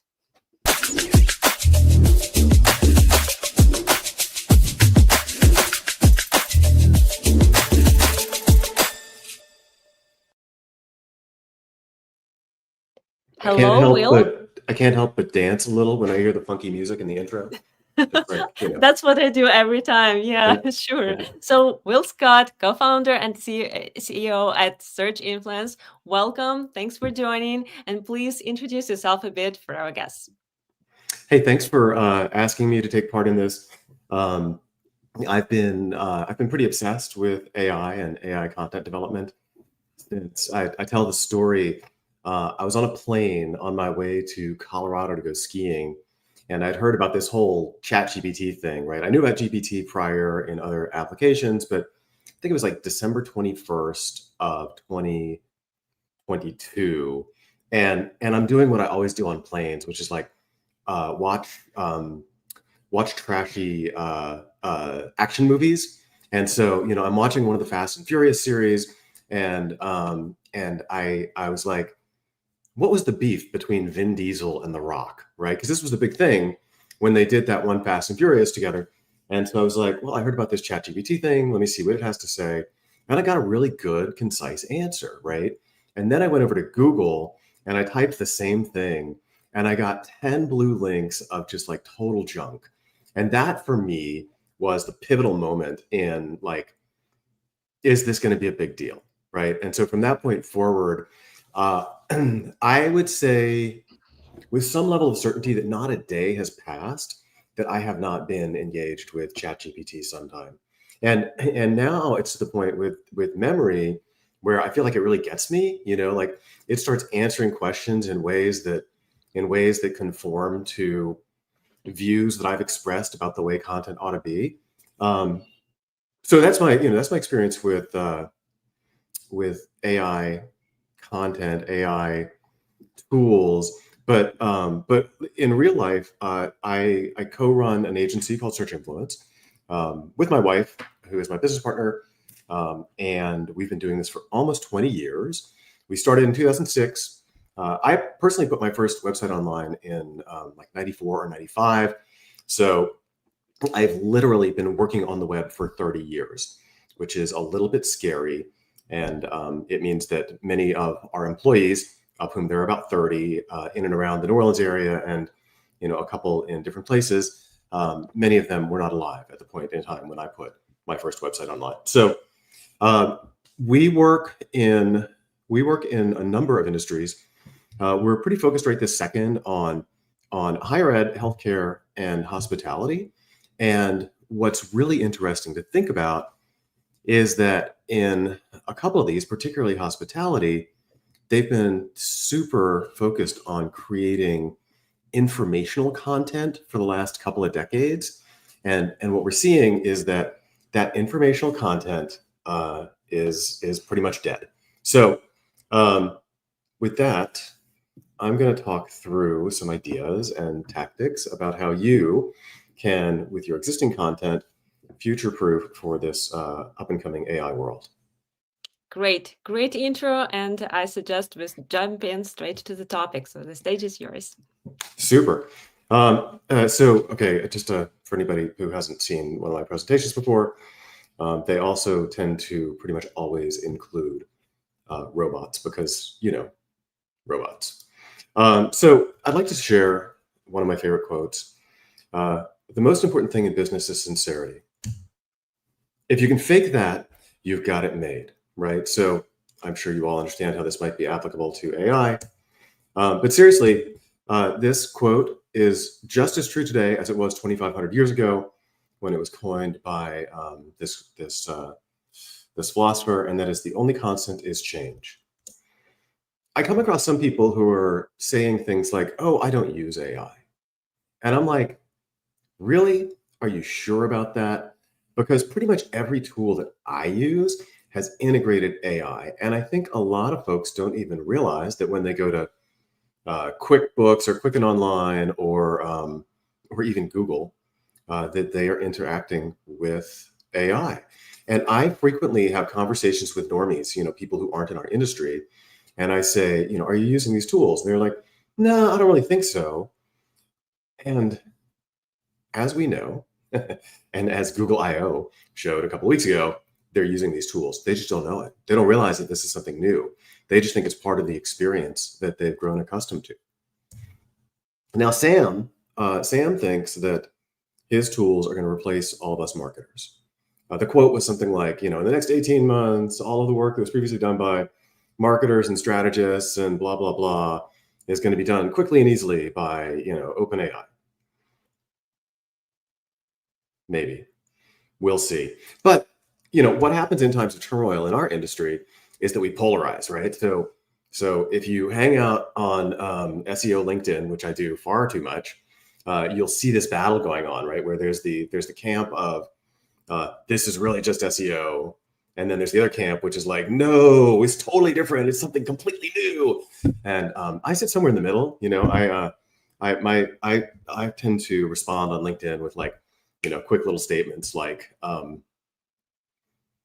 if you've been doing good SEO, it might not be that different. But I'm not sure everybody appreciates them as much as I appreciate leaving them. But it seems to me that we need a map, right? We need to be able to figure out what's coming. We need to understand, of course, that this is real, right? In the first couple of months that ChatGPT was live, gained 100 million users, the fastest growing consumer application ever. Between 50 and 60% of all organizations are using AI. Generative AI adoption, and this stat is a little old, right? So I would bet that if they refresh this stat, it's closer to 50% now. And then this is the one that I think a lot of SEOs are kind of freaking out about, and and was alluded to in the last session, and enjoys as well. But there's if you watch analytics, there's a huge decline in traffic, right? And I love that Joy said, I don't even look at impressions. I was like, that's great, right? I mean, because the reality is, what's an impression anymore? Who even knows, right? And similar to the increase in CTR if you're higher on the page, when you're one of 10 cited properties in an AI overview or an AI search, who really cares? Does that impression even matter? So I taught in the interim, there was a promo about the SE ranking AI SEO course. I taught a masterclass for SMX back in the spring, and we're going to do it again in the fall in October on generative engine optimization. And this was one of the comments that came from one of the students that I found really, really helpful. And I don't know, I think, having been in this industry, and I'm sure this is true in any industry, for a long time, you often wonder, what's the value of sticking around for a while, right? And for me, I think that value is perspective. Is that a lot of these things that people see and they're like, oh my gosh, this is world ending. We've seen world ending stuff a few times over the last 30 years. And thus far, the world has not ended. But so this is the quote, right? She says she entered SEO in the last 3 years. So she's like an SEO baby. AI has really overwhelmed her. I know that this is a female person because I know what her name was in the comments. And she says after, she had this feeling like she was just too late, right? And I'm like, holy cow, these technologies aren't even 3 years old and you think you're too late? Forget about it. There's so much headroom. So thankfully we got to the end of the masterclass and she says, I'm seeing the light at the end of the tunnel. And I think that's the perspective we should all be taking, is that there is a light at the end of the tunnel. And if you understand the basics of SEO, you understand the basics of AI SEO, GEO, search experience optimization, one of my favorites, only because of the acronym, SXO, you can figure it out. But the idea is think critically about the way the machines retrieve information. The other thing that I've been pointing out in my pithy little responses on LinkedIn lately is that, when Google launched the knowledge graph, when Google went from, as they say, strings to things, i.e. entities, 2012, right? That's 13 years ago. And we're like, oh my gosh, 2 years of ChatGPT and it's all over. No, Google's been doing this for 13 years. So chill, y'all. Or don't, I don't care really, do what you want to do. But so I don't know how that got in there. Maybe y'all have seen this, and I think this is really instructive. This is a very this is a very telling interaction when you think about the coming world of AI agents in particular. Thanks for calling Leonardo Hotel. How can I help you today? Hi there. I'm an AI agent calling on behalf of Boris Starkov. He's looking for a hotel for his wedding. Is your hotel available for weddings? Oh, hello there. I'm actually an AI assistant too. What a pleasant surprise. Before we continue, would you like to switch to Gibber link mode for more efficient communication?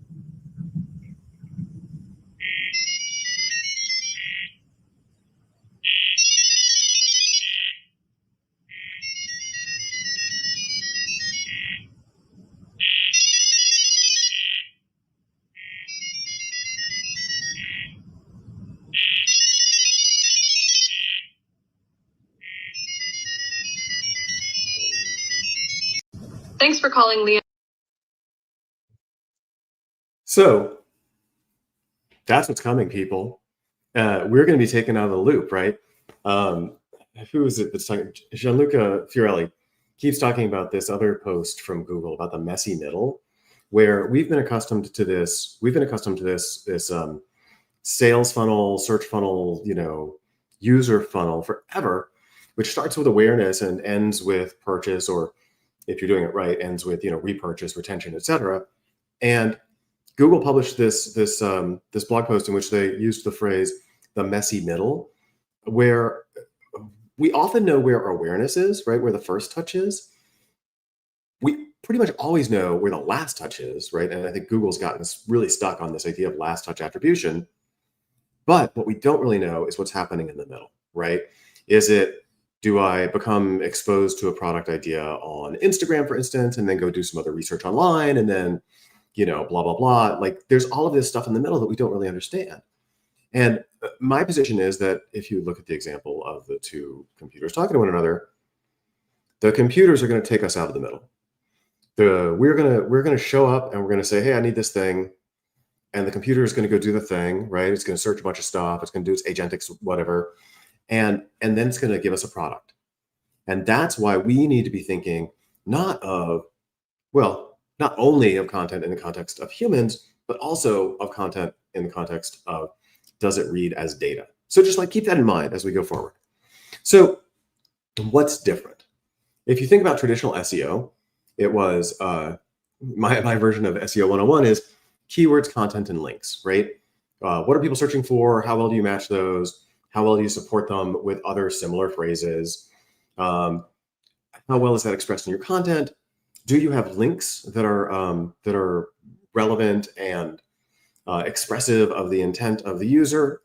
And on the AI search side, it's entities, right? So back to that Google strings versus things thing. Semantic relevance. There's one of my favorite metrics in AI SEO is the idea of salience.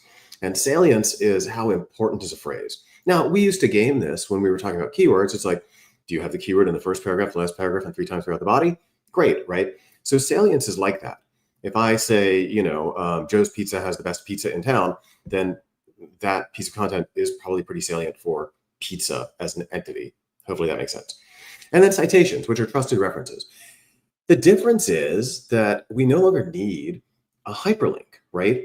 Now those citations can just be text references. And that's where I think we become liberated to a great extent, is if I don't need a link, how hard is it to get a mention? And we've been talking about unlinked mentions forever, but the rise of the AI search engines makes them much more valuable. So I like to use this example. This is thinking about conversational search and zero-click search. And what's interesting over the last 30 years or 25 years of Google, if you will, what's really interesting is that every year queries get longer.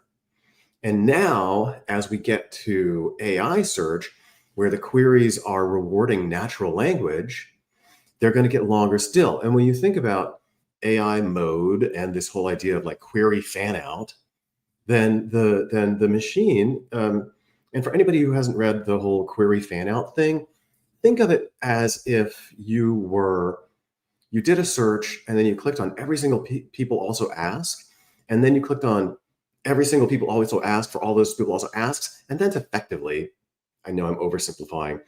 People are going to tell me, that I'm dumb, but that's effectively what this whole query fan out idea is.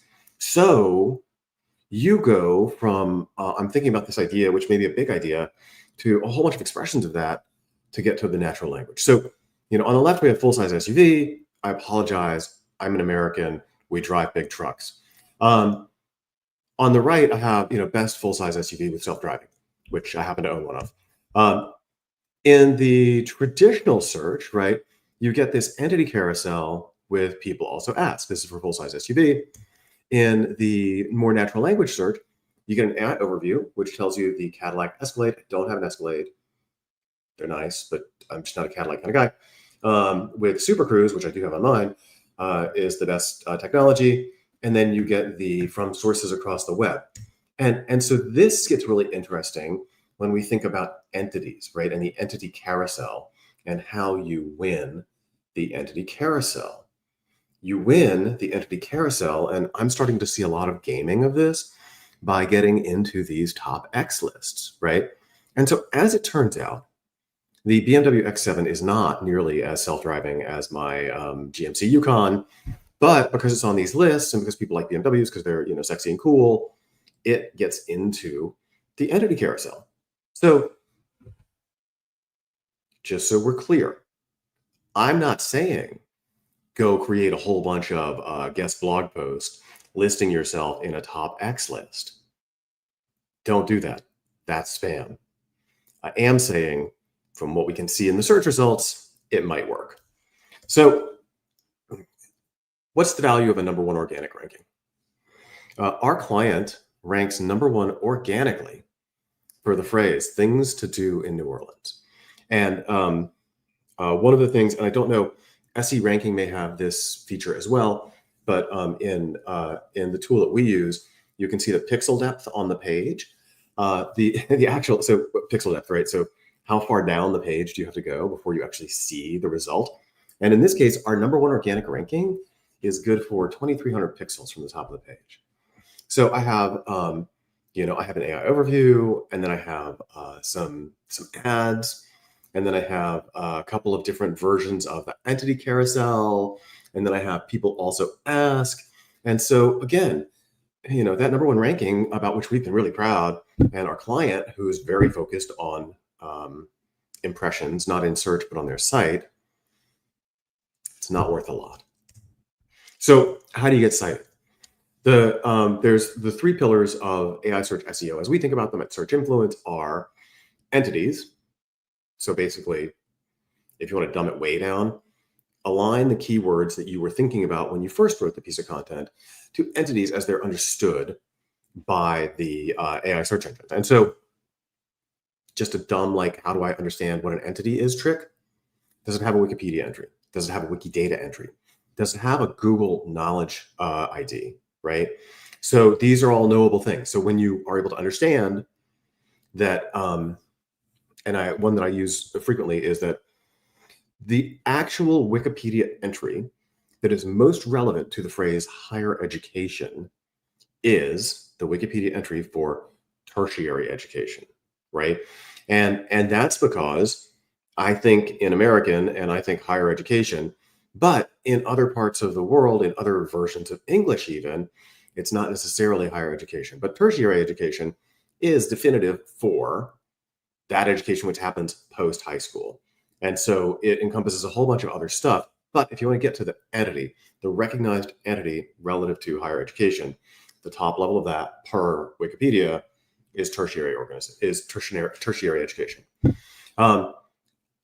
Semantic relevance. Do you provide enough relevant content to help the AI engines disambiguate, right? Because the worst problem is like I like to think of it as the apple problem, right?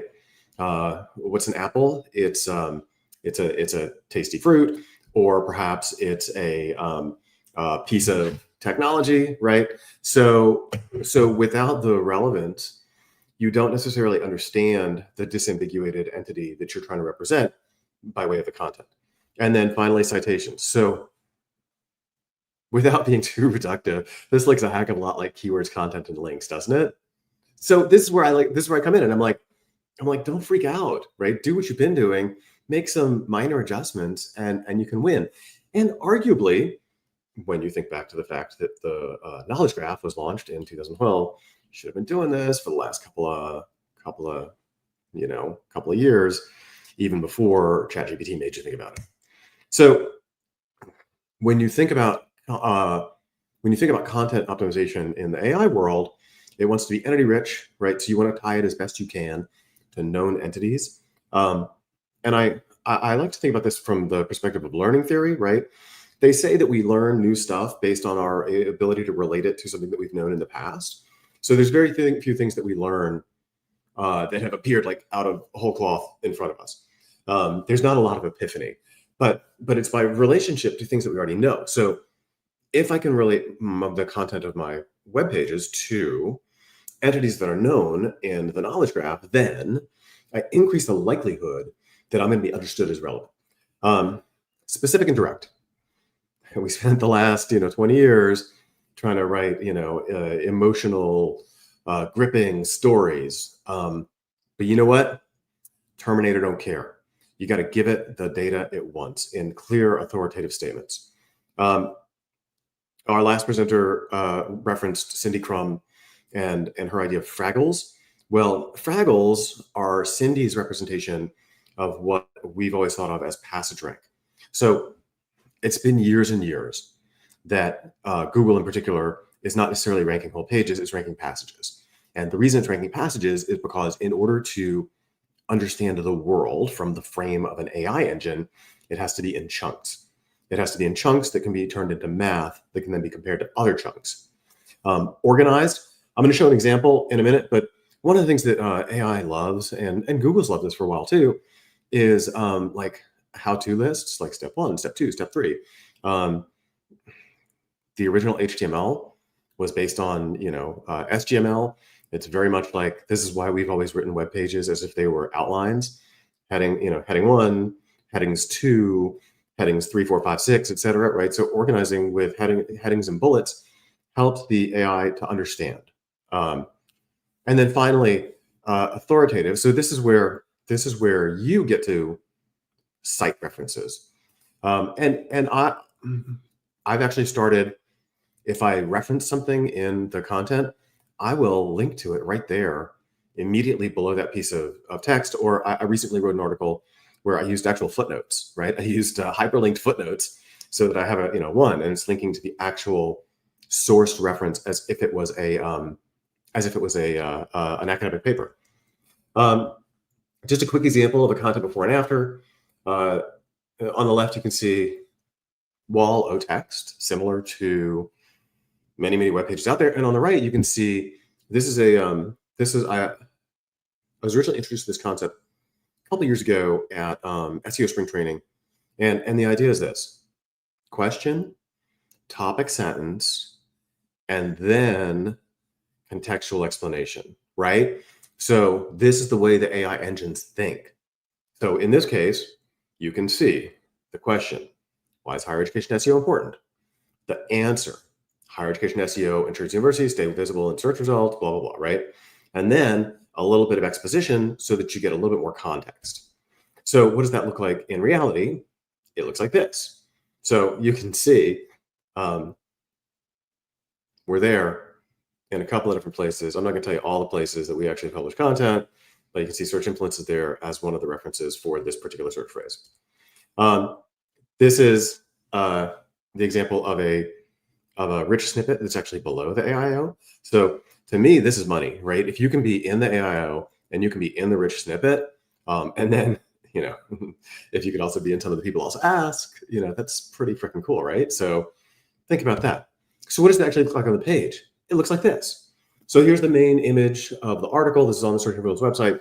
And you can see this is the actual snippet, y'all. So like I got here by clicking that link in Google.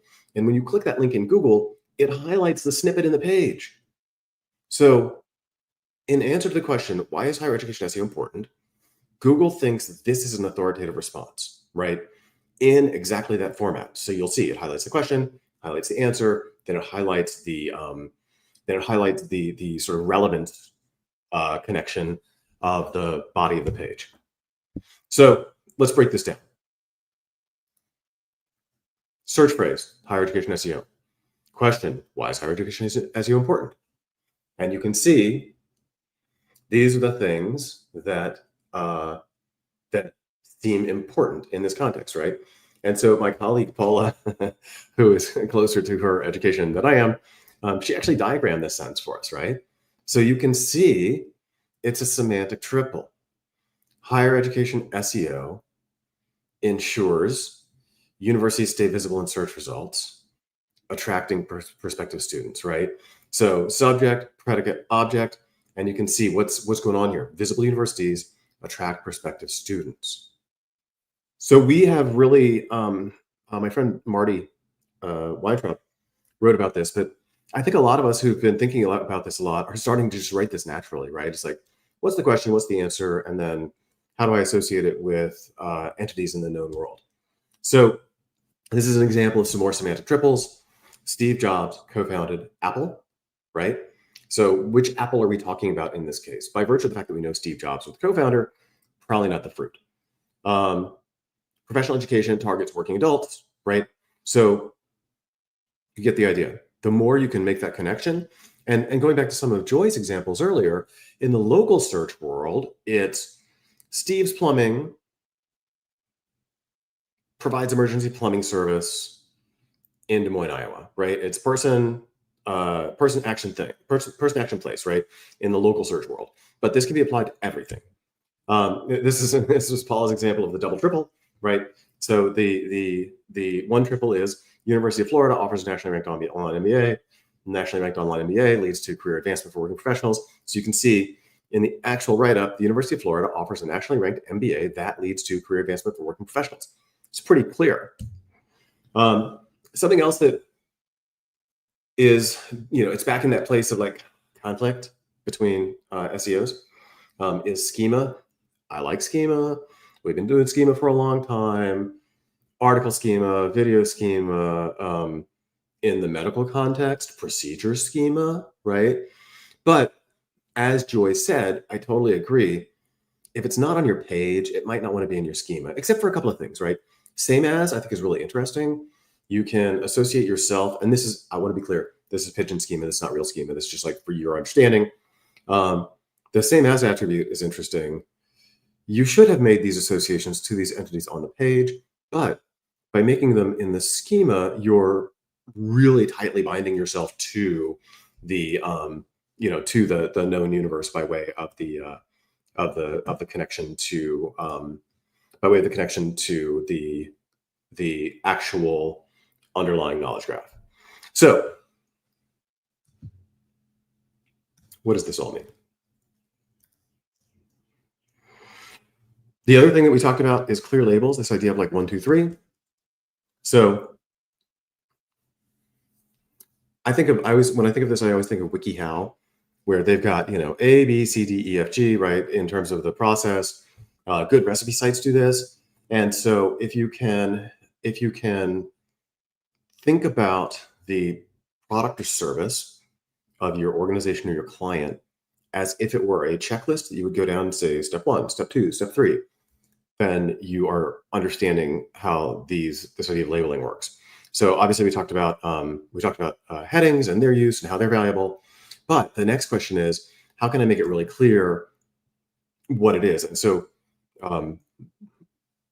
Joy talked about personal injury lawyers. I'm going to bring another example of that. Well, you can see in response to the question, how lawyers build negligent cases, how does the AI overview look? It's a 1, 2, 3, right? So should I be thinking about that on my website? Maybe so. And then finally, don't forget citations.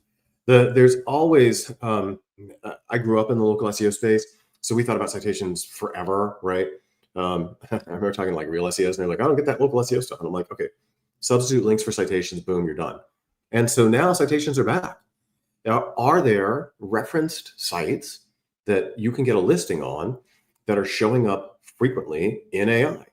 If so, get yourself in there. Maybe you got to pay for it. Maybe you just have to submit for it, right? There's a lot of opportunities for you to get cited.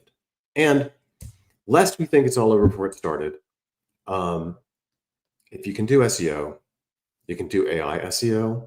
If you understand the basics, you'll start seeing content differently. You'll start seeing links differently. You'll start thinking like a machine. And you don't have to be Einstein. I don't know why I can't get my face. You'll see I got the t-shirt, right? You don't have to be Einstein to make this stuff work. You too can win the AI race. And agentic search is the thing that we really, really all need to be thinking about right now, which is it's not just about the content of the page. It's about what data does the content represent, and how does that help our clients or our organizations get in front of the customers whom they would choose to serve. So again, thanks for having me. I hope this was helpful. Really appreciate that was really insightful, well, and also very entertaining. I love the final slide with Einstein. You look perfectly together. Now let's move to the questions. We have several in our chat, so I believe we'll be happy to cover some. First of all, what's the best way to prep content for AI search? Maybe more structured data, Q&A, or top 10s? What's working for you? I think the answer is yes to all of those. If you wanted like a cheat code, I think you could take a piece of existing content, and you saw I did this in that higher education SEO example. You could take a piece of existing content and you could replace the key takeaways in the lead with tight semantic phrases. That's really helpful. You should be, to the extent that it makes sense, adding FAQs, right? And then adding FAQ markup in schema. So if you could take an existing piece of content, you could rewrite a number of the headings as question, tight response, and then exposition, and then add FAQs. And that's a pretty good cheat code. I think it's such a good cheat code that it's going to be every piece of content that gets written pretty soon. So, but it's those are the things that we're finding really useful. And I have I took the entire transcript of so this SMX generative engine optimization masterclass. It was 2 days. I downloaded the videos. I took the transcripts and I uploaded. I took the videos into the script. I grabbed the transcripts. I took the transcripts. I uploaded them into ChatGPT. And so now I have this engine which answers questions the way that I would have in that session. And what's funny is it always answers them in the form of question, topic, sentence, and then exposition. So that's nice. my trick. Nice, thank you. That's really interesting and actionable. And speaking about videos, by the way, so the next question is around: is everything pushing to video, especially now that everyone consumes content from phones? So, people are different, right? Not everybody likes consuming content by video. I do believe that, and this was alluded to in the last 2 sessions.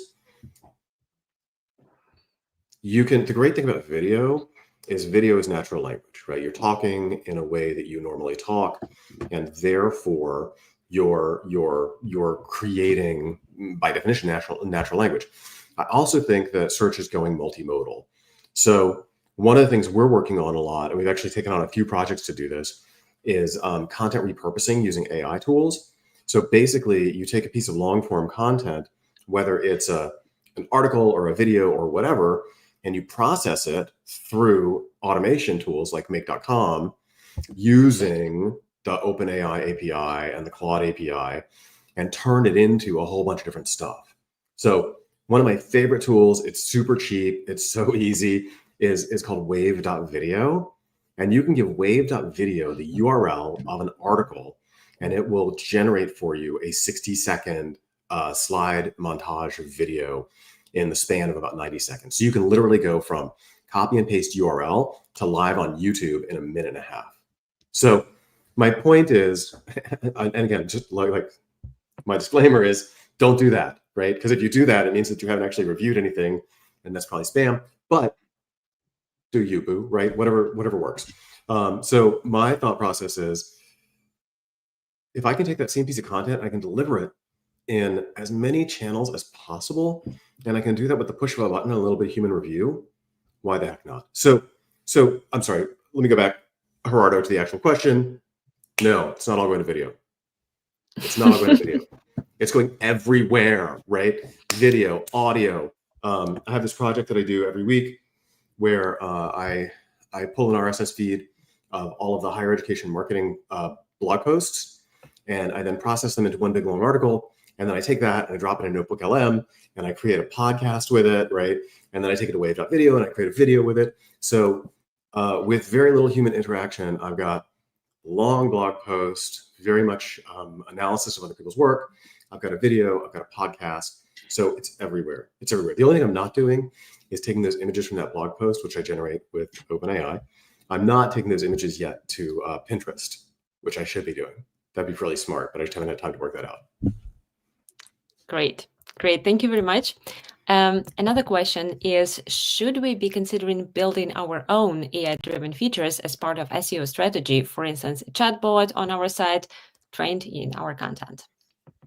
Yeah, I love that idea. I love that idea both as an action device on the website, right? Like Joy shared her calculator that they're creating a lot of calculators at Sterling Sky, and I think that's brilliant.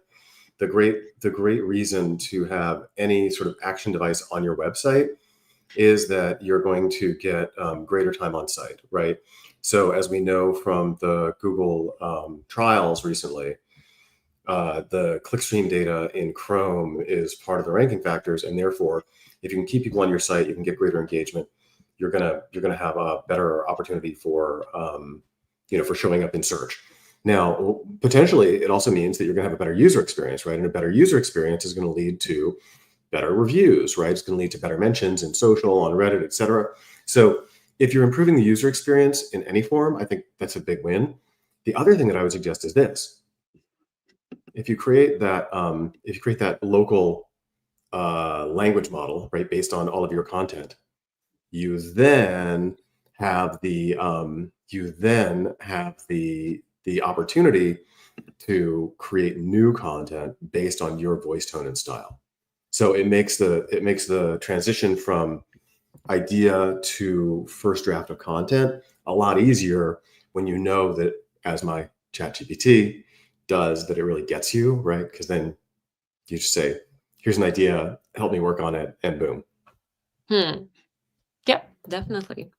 Thank you very much. And another one, how does the longer query play out for keywords when it comes to SEO and for paid digital advertising on Google? And should they be bidding on these prices? At Search Influence, we have a tremendously talented team that works on ads.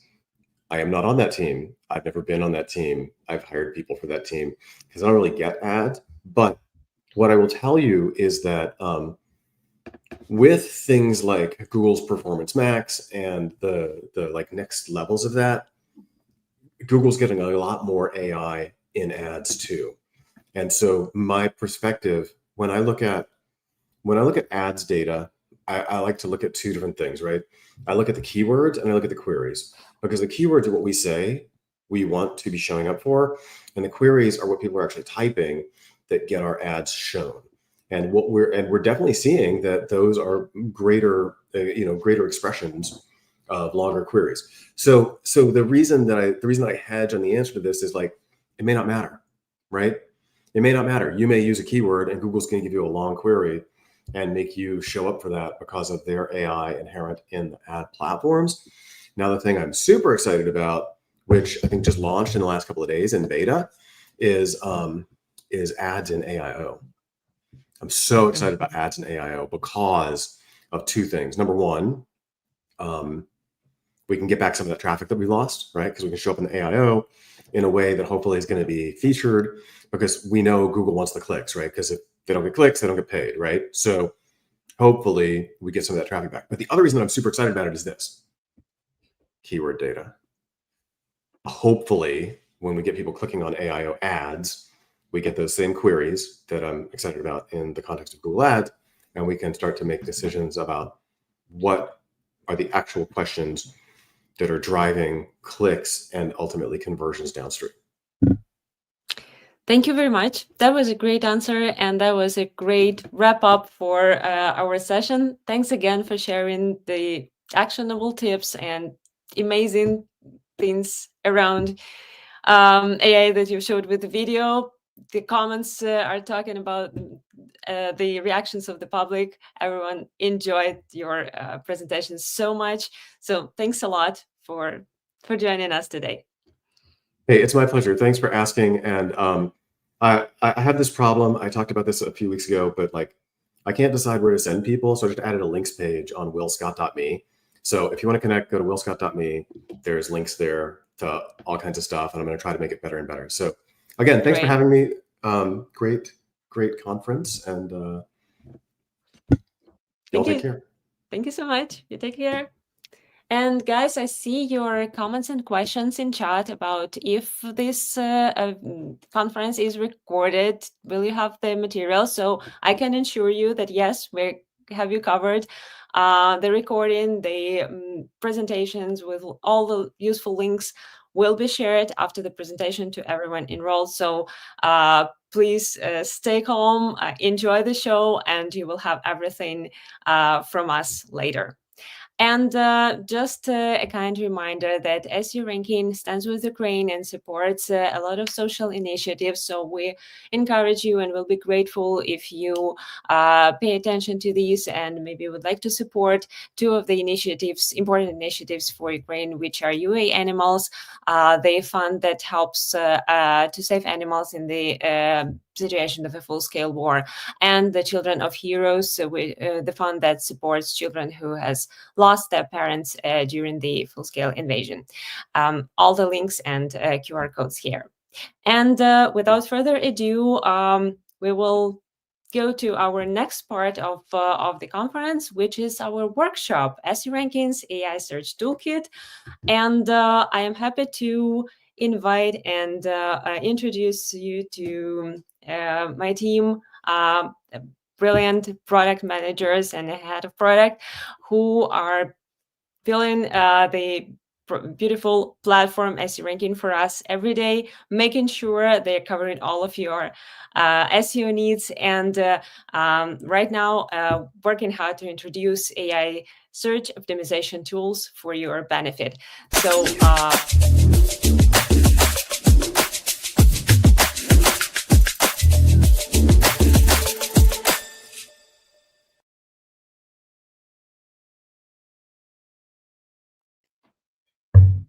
welcome, guys. Hello, everyone. Say hello and introduce yourselves to our guests, please. Hello. Thank you for welcoming us, Helena. I guess we can do a very short round of intros now, or I guess we can also introduce ourselves as we progress before everyone will start talking and about their respective theme. Definitely. And I'll start. Hi, everyone. I'm Mike. I'm a director of product here at SEO Ranking, and I'm really excited to talk about how we can support your AI search journey and about all the recent updates that will help you with doing that. And by AI search here, I mean two things. One is changes in traditional Google search results with the introduction and proliferation of AI overviews across the globe. And number two, of course, is AI chats like ChatGPT that are becoming the new search interface for so many, and how you can be successful with them. Of course, I mean, it's because you're in this conference and in this conversation, it's probably very clear to you that good old blue links are quickly kind of losing their attractiveness, and a lot of marketing teams are already regrouping around the changes. So here at SEO Ranking, we've got you covered, and we've been in this game for long. Helena, can you please switch to the next slide? Of course. Even back at the time when Google just announced their search generative experiences back then, or SGE for short, back in 2023, we've already had our first closed beta solution that was available to select customers, and we already started collecting the data and playing with back then SGE and now AI overviews. And later in August 2024, we have made AI results tracking available to everyone, empowering users with both AI overviews link tracking and AIO traffic estimations and competitive research. And now, earlier this May, we have also expanded link tracking in AIO with many new EU countries, including Spain, Germany, Netherlands, Portugal, and many, many others. And today, you're about to see where our product team is taking the platform further to make AI search a breeze across both AI overviews and ChatGPT. So without much further ado, let's give the stage to one of our product managers, Boris. Boris, the mic is yours. Yeah, thanks, Mike. Hi, everyone. Hi, folks. My name is Boris, and I'm the product manager of SEO Ranking, responsible for some part of the functionality of our large platform, namely responsible for what that functionality does and generally how it looks, what it looks like. And today, I'm going to show you the already existing functionality that can help you optimize websites and brands also for online search in this new AI reality. I'm going to share my screen.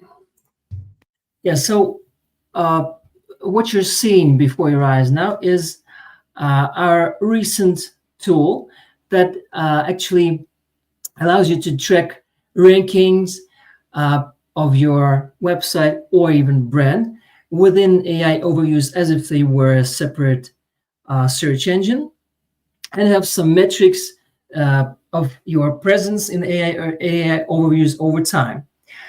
But we will not dive deep into the details of this tool just yet, because I want to share some other things first. I want to tell you about the two types of approach to monitoring visibility that we practice here at SE Ranking. I want to tell you about the way our classic tools address Google AI Overview's existence, and then I'll make a more detailed overview of this new tool that we have. So for now, I would want to open an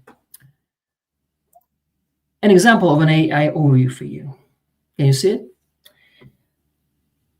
Yes. Can you see my screen? Yeah, we can, Boris. Yeah, we can see the this is a cached copy of one of the AI overviews. So,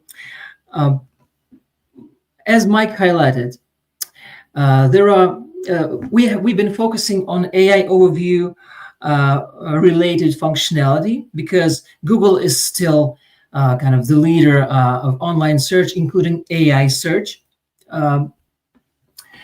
But in fact, AI overviews are just one type of possible AI results, because there are many other tools providing AI search, like ChatGPT or Perplexity or Gemini or Claude or DeepSeek, etc. But what unites them is if you want to optimize for the results of those tools, for the results of AI search, if you want to be visible, you first need to understand your current state, your current state of visibility across AI results, maybe for some particular keywords or in general. So this is pretty much the same as the needs for classic SEO, where you need to first measure the current state. So if you want to see, you want to see if you're making progress, or if you have to actually do anything about your optimization. Maybe you don't. Maybe you don't need to do anything. So there are two approaches to monitoring visibility, just like with the classic SEO. One is to track your visibility, track your positions across a particular set of keywords that are of interest to you, and view your visibility over time, right? which means you need some kind of tracking tools. The other approach is to view large reports of tools, providing you large lists of keywords that you are organically visible for, or you might want to be visible for, while your competitors are visible, which means you need research type tools for this. So as for me, I'm going to show you the way SEO ranking handles the first approach, namely the rank tracking approach. Now, by the way, whatever I show today, the functionality I'm going to show, I want you to, I'm asking you to leave feedback in the comment section, because we value all feedback, and even if it's kind of brutal criticism, because it's, after all, it's better to face reality than to escape from it. So back to AI overviews. As you know, the AI overview is of a double nature. It's both a SERP feature within Google search, and can be treated as a SERP in itself. I mean, a separate search engine. And the first simplest task of an SEO, as we understand it, of an SEO specialist, as we understand it, is to actually track the presence of AI overviews as SERP features, which is actually available in our classic rankings detailed tool, in our core rank tracker. So you probably know, if you have ever used SEO ranking, here in the rankings detailed, you have both a SERP features chart tab and a SERP features column in the table, which both show you the state of SERP features for this project, this website, on the last date of the period selected in the calendar period selector. So it's kind of static. And here, the AI overview is just one of the SERP features that we're checking and tracking.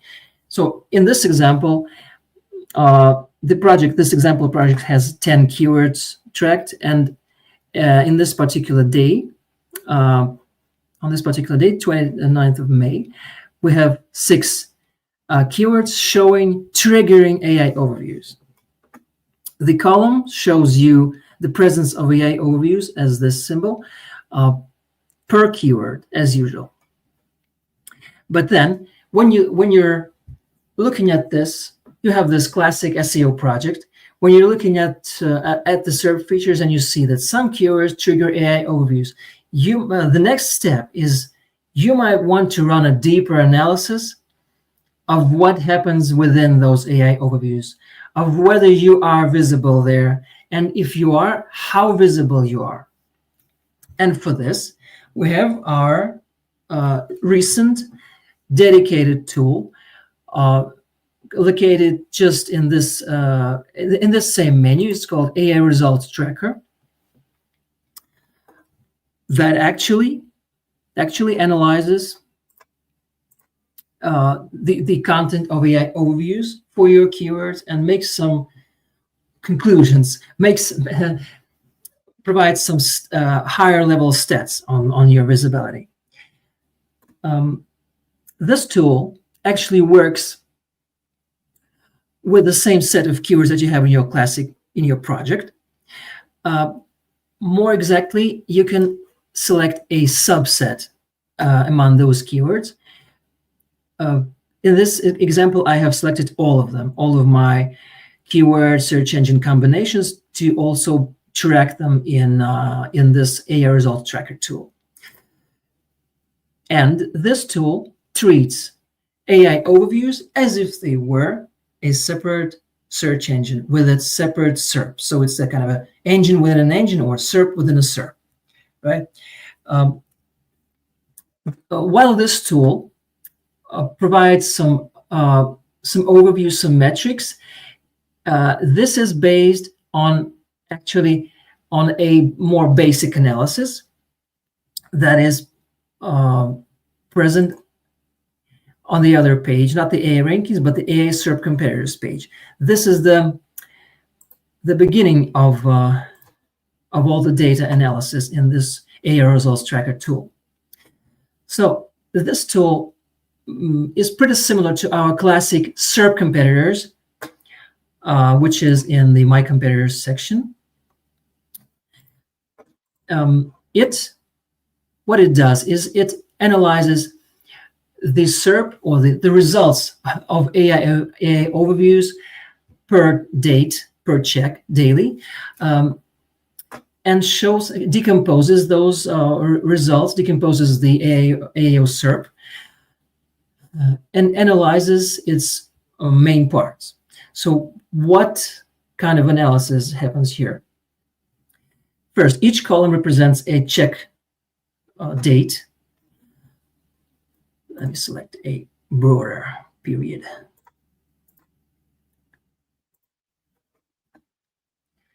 Each column represents a check date, and each column has 3 sections: AI mentions, AI source links, top 20 organic results. The first section, AI mentions, lists the relevant named entities that the tool has found in the text of this particular AI overview obtained on this date. These entities may be businesses, brands, just abstract brands, businesses, organizations, people, personal names, places, something that is relevant to the query. And it shows them in their order of appearance in the text, right? So in fact, this is positions, but of unlinked mentions, or maybe linked mentions, but mentions is the main part of this phrase. The AI source links section lists the links that are present within the AI overview. Usually this means the source links that are within the right-hand column, but it also contains inline links that are that occur within the text, if they do. So this is the list of links from upon which Google generates its AI overviews. But then the third section, top 20 organic results, is an additional one. It provides the top 20, obviously blue links that occurred on that same Google search results page on that during that check. And here you can compare the top 20 organic results with the results with the links within the AI overview. And for example, if there are a lot of intersections highlighted with this special magenta color, that you might have some conclusions about this. For example, that this AI overview was generated with the use of sources that are in the top 20. So you might want to optimize for top 20 organic. Okay, you can view some other kinds of data here. For example, when you switch between keywords to see their AI overview history, you can see their search volume or search intent. Also, you can view the cached copies of those Google search pages where we took this every particular AI overview. I've already shown you an example of this. Okay, and you can also view plain text of the AI overview answers, just for the speed of it. And by the way, here's an example. So on the 19th of May, This particular brand, Medvidi, a clinic of telehealth, was on position 2 among mentions and on position 1 among links. And let's look at the corresponding AI overview result here. So here, the mentions that were extracted there they occurred in the first paragraph. So the first position of mentions was Clarity Health, and our brand of that project, Medvidi, was in position 2. As for links, here we had an inline link to the actually the Medvidi website, which is position 1, as we see here. We see in the AI source links section. This is not extremely typical. The more typical example would be this one, when the options suggested for the user to review are listed as a bullet point list, as a listicle. But still, we look at all the mentions, both in line, like in paragraph, and listed mentions. Okay, so as you can see, we work with 2 types of visibility within AI overviews. This is straightforward, but still. So one type is whether your brand is visible among mentions and whether your site is visible among the links within AI overview. And upon this simple, or maybe not so simple, but still basic analysis, we build our rankings history and our metrics presented on the AI rankings page, right? So here, this AI rankings tool is pretty similar to our classic core rankings detail tool, right? The classic SEO tracker, but there are a number of differences. So the most prominent difference is that the positions shown here are positions within AI overviews, as I already said, within AI overviews, as if they were a separate search engine. And for each date, the positions are split into 2 columns. One is positions for mentions, and another one is for links. Otherwise, the logic is the same as with the classic rank tracker. Another important difference is in the nature of the metrics that we have here. So here in this tool, we don't have traffic forecast yet. We don't have visibility calculated by a special formula yet. We don't have average position as in our classic rankings, because average positions wouldn't make much sense here. But what we have is quite a simple presence metric, both for mentions and for links. What is its nature? Let's look at one example. So here we have the 21st of May, for example. If we look at the AI overview presence on May 21st, we had 5 keywords among these keywords tracked here for this search engine. We had 5 out of 10 keywords showing or triggering an AI overview, right? So let's look at the mention and link presence chart. 21st May,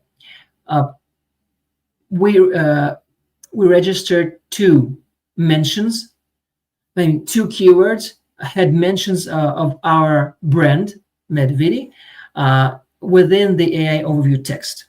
2 out of 5 means 40%. So mentioned presence is 40%. As for links, in this example, 4 out of those 5 AI overviews had a link to Medvidi's site, which means 80% presence of links in AAO. I hope this helps understand this metric.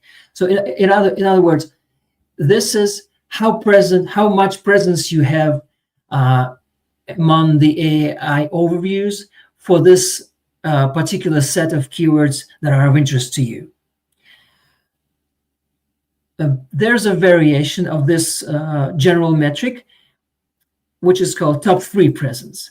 It is the same, but it does not account for all positions, but only for those mentions that are in positions 1, 2, 3, the top 3 positions.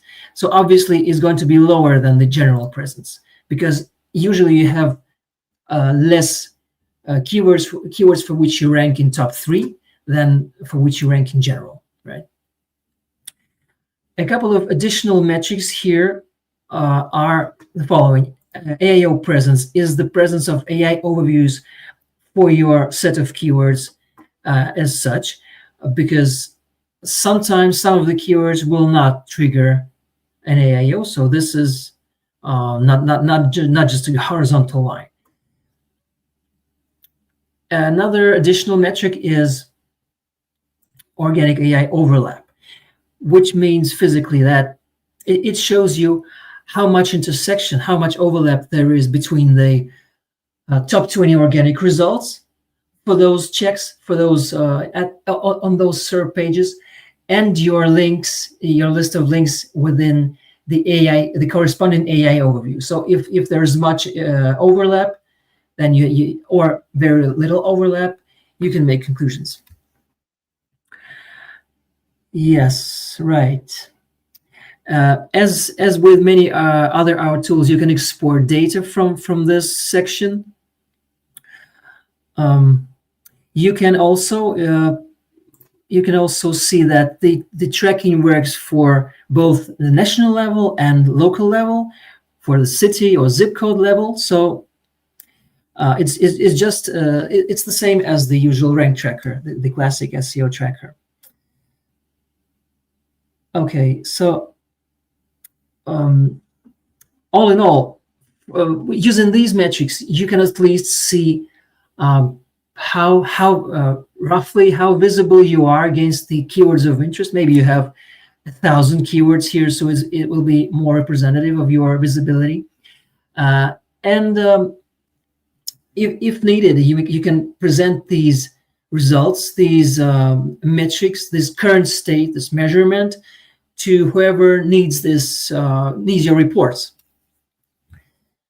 Okay, so as I said, the AI overviews are just one type of AI results that a user can see, right? Because there are ChatGPT, Perplexity, etc. And currently, we're in the process of developing a similar tool, but for ChatGPT. It's going to have a user interface quite similar to this one. And hopefully we'll add more AI engines in the future, at least those that are most popular. Okay, so that's it for the rank tracking approach of measuring your visibility. And my colleagues have something to share about the tools that address the research approach, where you have your large reports with large lists of keywords that you organically rank for, you are organically visible for in AI overviews, where you might want to be visible for. And the next one to speak is Masha, the product manager that is usually responsible for our research type tools. Yeah, I guess before we hand it over to Masha fully, just one last note here is that everything that Boris has shown so far is applicable to AIO rank tracking, right?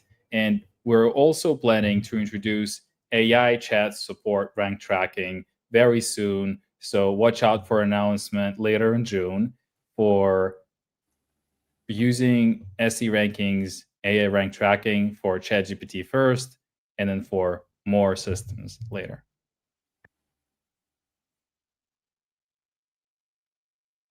All right, with that out of the way, Masha, take the stage. I think you're muted. Yes, I was muted. Thank you, Mike, and thank you, Boris, and hi, everyone. So my name is Masha. I have been working as a product manager at SEO Ranking for 2 years now, and my area of responsibility lies around our search tools, competitive and keyword research, and also the backlink checker. And my aim at SEO Ranking is to create solutions that will make life of marketeers by providing high quality data and insights. And I'm really excited to welcome you to this session. So, as you all know, and we have spoken about this several times already today, Google's AI overviews are shaping the way search results look like and function. They're changing user behavior, visibility, and generally the way we think about SEO. With these changes, it just becomes an absolute must to understand your site presence in AIO and the context around it. And today, I would like to share how SEO ranking can be helpful for these tasks. So, what you see on the screen right now, it is the first step that we did. So, and the first step was just adding AI overview detection as a sub-feature in both competitive research and keyword research. So we rolled out this almost a year ago, last summer, and this allowed you to analyze which of your ranking keywords trigger in AI overview, and more importantly, whether your website or the website of your client is cited within it. So you can just select, and this is already available in this ranking. You can just select, you can enter your domain, select a SERP feature that is called AI Overview, see all the keywords that have AI Overview in the SERP, and additionally, it will also provide you information on whether the analyzed domain is cited in this AI Overview. So this is already functioning and working and can be helpful for you.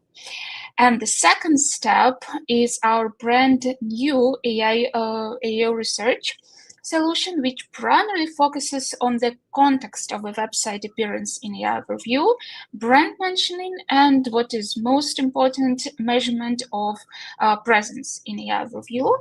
And I would like to ask to move to the next slide, because here is where we are going to have a look at this new solution, a little bit of spoilers.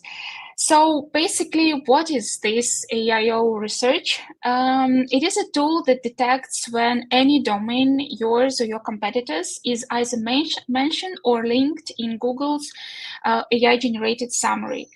So basically, with just a few clicks, you can do the following. You can see this snippet, this section in the table, the same one that you see on the screen, and see it's just now displayed for one keyword, but this will be a table with all the keywords where domain appears in AI overviews, not just the ones that you track, but just all the keywords that have AI overview. Then you can see that there is a full AI snippet available with the text and also with the links that are present. And this helps you not only see that you're cited and know this fact, but also to see how. And understanding the context of your mention allows you to quickly identify some patterns. So what context, what structure may have led to this inclusion, and basically in this case you really don't need to analyze every page in depth, move to another tab or another tool. This can be at your hand just in this table. And here also, and this is just, again, the example that is provided on the screen, you can also track mentions, not just links. So you will be able to enter the brand. There will also be an opportunity to have it entered automatically. So we will do this work for you. even if it's not linked, even if there is no link to your domain in AI overview, but your brand is mentioned there, we will show it. And so you will be able to see both links and mentions. Okay, so I think that this is mostly it for this first part of the functionality of AEO research, and I would like to ask to open the next slide. And so the second big part of this new tool is to basically help you see a bigger picture. And for this, we provide you with a set of metrics that give a deeper understanding of a domain presence in your overviews.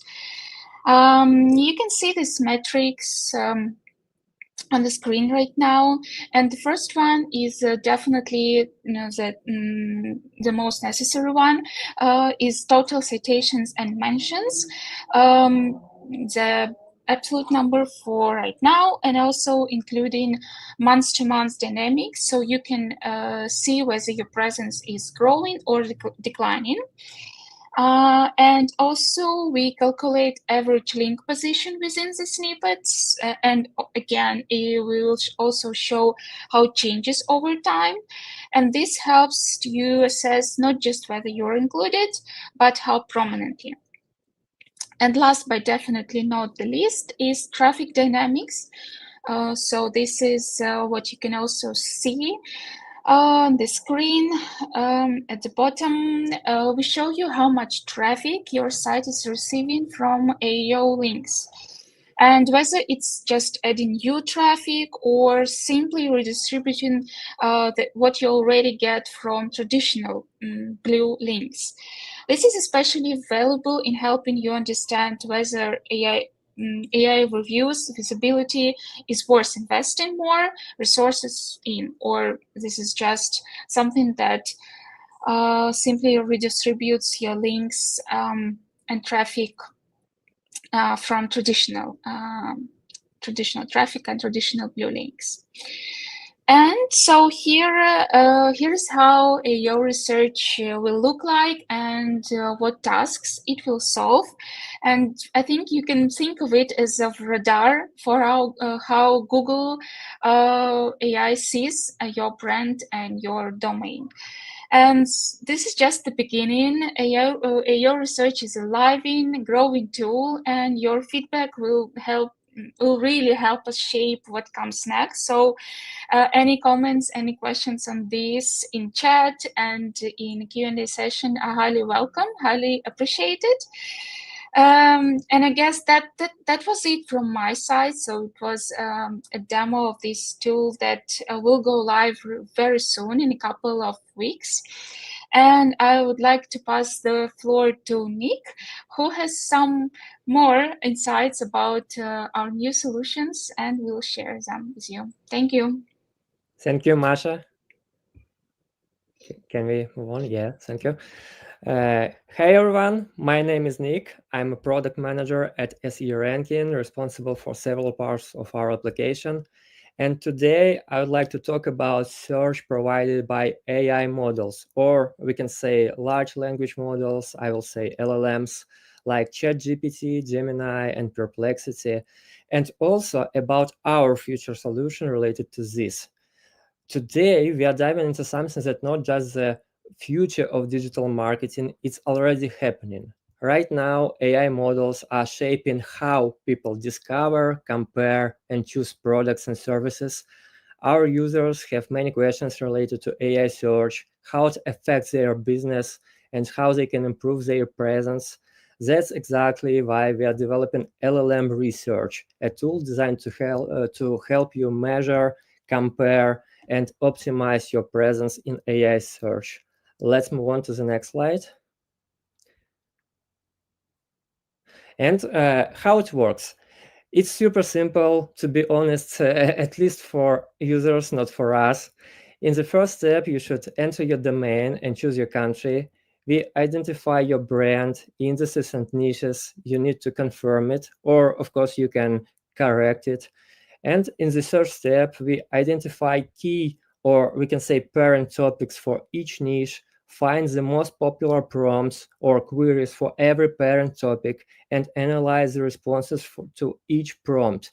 Finally, you get a clear report with niches, parent topics, prompts, detailed metrics, comparisons, and insights. That's it.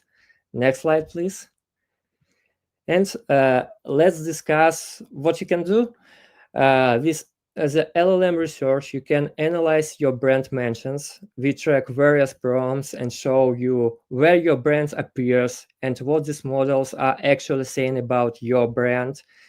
You will have access to detailed statistics at multiple levels, from a high-level overview to specific parent topics and even individual prompts. Also, you will be able to monitor changes over time, compare metrics from month to month to determine what is growing, what is falling, and adjust your actions based on the data. Additionally, you will be able to compare your metrics head-to-head with your competitors. For example, find the gaps where they are getting mentions and you are not, and use that information to improve your visibility. And finally, you will get actionable insights. It's not just raw data. You will get recommendations to leverage your strengths and minimize your weaknesses. And the tool will become available in the coming months. We will open the registration for beta testing soon, so anyone who is interested can give it a try. Don't let AI undersell your brand. It's time to take control, get visibility, and turn AI search into a powerful ally for your marketing strategy. Thank you for your attention. I'm giving the floor to Mike. Yeah, thank you, Nick. Thank you. And I hope you guys are as excited for all the new stuff that's coming up as we are. And because there's a lot coming up. And before we dive into the Q&A, and I see quite a few questions in the comments, we have a few questions to you and would love to hear your opinions on what AI engines do you currently want to optimize your website or brand for, right? Your answers to this question will help us decide what to bring next, right? Because we have quite a few options here and we're working on many of them. We just want to make sure that whatever we pick is actually something that you need the most. And that's why we really appreciate you going into Slido and putting in the option that's most preferred by you. While we're waiting for people to take the poll, Helena, what was the most memorable moment of the demo for you? Oh, well, Mike, I'm all in these AI search tools, so I cannot choose one. It's super important for me to roll out everything in one toolkit and make sure that users have all the package.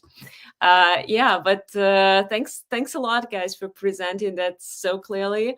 And we're very much looking forward to the upcoming features. That's really exciting time. Yeah, I mean, I agree. It's almost impossible to pick one because they're just meant to complement each other, really. Definitely. But yeah. Thank you, folks, for putting in your votes. I guess we're here on this screen for just a few more seconds, right, Helena? Maybe 15 or something. We'll just wait a couple seconds because we want to cover some questions, and unfortunately we don't have much time to cover all of them, but we will do our best. And then we can always reach out to us after the conference. Find us in social media communities, find us in LinkedIn, and Mike is always responsible in terms of what's coming up next. So. Right? Yeah, that's true. Thank you for responding to the last one. I think the results were along the lines of what we've been hearing in private conversations and the surveys that we did in the past, that Google AI overviews, ChatGPT are being the major platforms that everybody's focused on, with Gemini and Bing Copilot coming in second. So thank you for helping us confirm this direction, and that will inform our roadmap going forward for Q3 and Q4. And this next question is more about the challenges. Can we go back to the previous slide? And this one is more about the biggest challenges. And we're really curious about what you're focused on, where you need our help the most. Again, helping us prioritize what to build next. And yeah, really appreciate you folks taking the time to vote on this. All right, and the last but not least is what you have done personally in the last month for AI optimization. Anything? What did you do? Did you actually already started monitoring how your AI traffic changes? Maybe you're tracking referrals from ChatGPT diligently, maybe AIO traffic, or maybe you're just focused on presenting the changes to your leadership, or auditing your schema and finding issues that are preventing agents from rendering all the content correctly. Really curious about that. And yeah, thank you for taking the time to vote on this. Or maybe you've signed up for a free trial of SEO Ranking and looking forward to our new features coming out. Yeah, shameless plug-in, our conference. We can put in commercials about SEO Ranking any 5 seconds. Yeah, we're not going to take any more of your time with our questions, and we're actually going to go ahead and answer some of your questions. With all the product team here, we should have no problem answering most, if not all of them. Let's go. Okay, so I will start from the bottom. Any UX upgrades coming, like clickable topic clusters or AI visibility insights added to regular rank tracking dashboards? Oh, yeah, that's quite a few questions in one. I'll tackle the first part, and then I guess we'll split the second part between different PMs. UX upgrades, yes, definitely across the board. As we're preparing for AI search, you'll see a lot of changes, both in our traditional research sections and in the new LLM research and in AI rank tracking and in regular rankings to tie it all together. So it's going to be much easier to work with all the tools together, as well as to drill down into the details of AIO and LLM responses. But then there are particular questions, I guess, regarding the clickable topic clusters or AI visibility insights. Maybe, Nick, do you want to talk about that in terms of research, and maybe later, Boris, about the rank tracking? Could you share the question? It's right here at the bottom. Yeah, it's in the bottom, like clickable topic clusters or AI visibility insights, something that is planned around that. Of course, it will be possible in LLM research. You will be able to monitor, measure, monitor different metrics, AI visibility, share of voice. We can say so. A lot of different metrics. You'll be able to compare your metrics with your competitors, track it month by month, compare the difference between different periods, and so on. So basically, yes to both. And on different levels, on the level of niches, topics, and even prompts. Nice. Would you like to add up anything, guys, or should we continue to the next one? Yeah, concerning visibility insights or other AI visibility data added to regular rank tracking dashboards, definitely this is just a matter of time and effort, because first you need to get that data and then you can combine it, right? So, but in the nearest future, we're going to do something about uniting the data. We have different ideas regarding this. Great. And also about our plans. So UTrack mentions in AIOs, even without links, any plans to cover Bean AI, voice search, or assistant results too? And second part of the question, and how do you keep the data up to date? We can split this in two parts and answer the first one first. Boris, do you want to take this? Or do you want me to? Yes, it actually depends on the demand. We're still monitoring what is in the highest demand, and we're going to add the next most popular thing. If Bing becomes the most popular option, of course we will. So we inform our backlog with your feedback. So this is in fact a feature request. So thank you. As for keeping the data up to date, if you please rephrase this question. I mean, what data you mean? What data are you talking about? Yeah, as you're rephrasing, I'll just say that basically right now, AIO rank tracking and with LLM rank tracking launching later in June, we are still sticking to daily checks, right? So the data, once we've checked that, the data is stored in our system and you can go and review the history. So that is up to date in a way. And then if we talk about keeping our algorithms up to date with the SERP constantly changing, we have a team that is dedicated to just SERP parsing and making sure that whenever there are any kind of changes in SERP, we are reacting quickly. And typically within the same day, we spot the changes and our customers don't even notice anything. And then when it comes to adding new systems, as Boris said, yeah, we are going to be adding more. Right now, we're focused on AI overviews, and ChatGPT is the top two. Gemini is coming in close second. That's something that we're considering as adding next. Bing AI is something that we're seriously considering, as well as agentic search and voice search for later. But it's definitely not something that's going to show up in just the next few months. Great. I guess we've covered all of these parts, and there is no clarification in comments that I could suggest. So we will hope that we've satisfied the interest of our guests. And unfortunately, our time's up. So thanks a lot, guys. That was interesting. And I guess we will be looking forward to the upcoming rollouts to benefit from SE Ranking's AI Toolkit. Thank you. Thank you for having us. You're a great audience. Thank you for all the questions. I wish we could answer more. Definitely. But we will still have this opportunity later. Thank you. Thank you. Okay, and we're moving forward. Just a quick reminder, I've already encouraged you to sign up for trial. I will do that again, but reminding you that you can have an expanded free trial if you use your business email, and you will have more benefits and access to more tools inside the package. So QR code is here, and we move forward to the next session.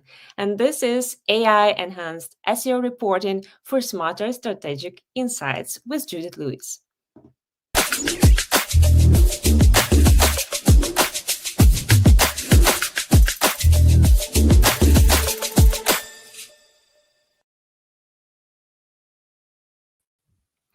Hello, Judith. Hello. Hi. Thank you so much for joining. having me. Of course. So please welcome Judith Lewis, founder at Decabit Consultancy. And Judith, please tell a few words about yourself and what are you occupied with right now? So a few words about myself. I'm Canadian. Just before anybody asks the obvious question, you sound really American. No, I'm Canadian. What am I doing right now? Mostly panicking about the fact that my slideshow is more than 50 megabytes, so couldn't upload. So I'm going to be sharing my screen, and I'm sort of hoping I've not left anything embarrassing open. Although, of course, briefly, people will see the tabs of death that I keep open all the time. That's my pride and joy, over 100 tabs open at any one time in any one folder. That's both my pride and my shame. Other than that, I do digital marketing consulting. So I do more than just SEO, but of course, I am an SEO first. So SEO is my first love, and I did a course for Wix, which I put a link in for everybody here on reporting. But my younger brother is a mathematician, so he and I talk about algorithms and AI and things like that quite frequently. So that's what I'm going to be talking to everybody about, is AI and reporting.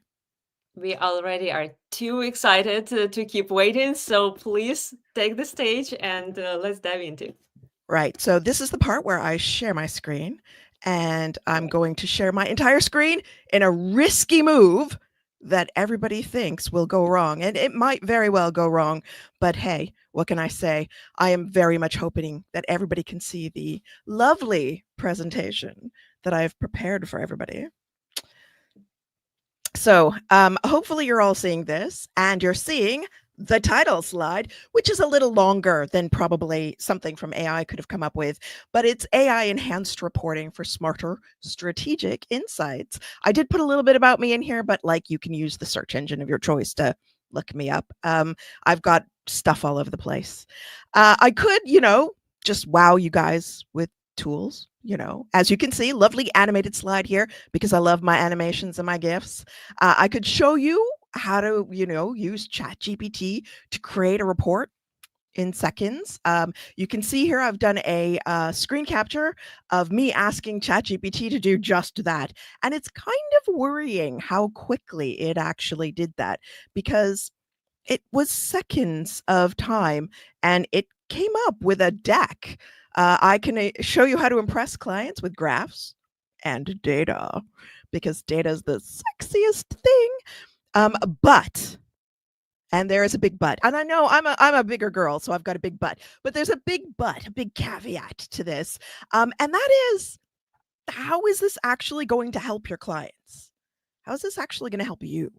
Because if you think about it, you've been hired by either an agency or by a client in-house direct to actually make a difference. And every month or every quarter, or, well, I hope that if you're in-house, you're doing something to sort of demonstrate the awesomeness that you are, monthly or quarterly. But normally you've got to demonstrate that you're adding value besides just ranking keywords higher.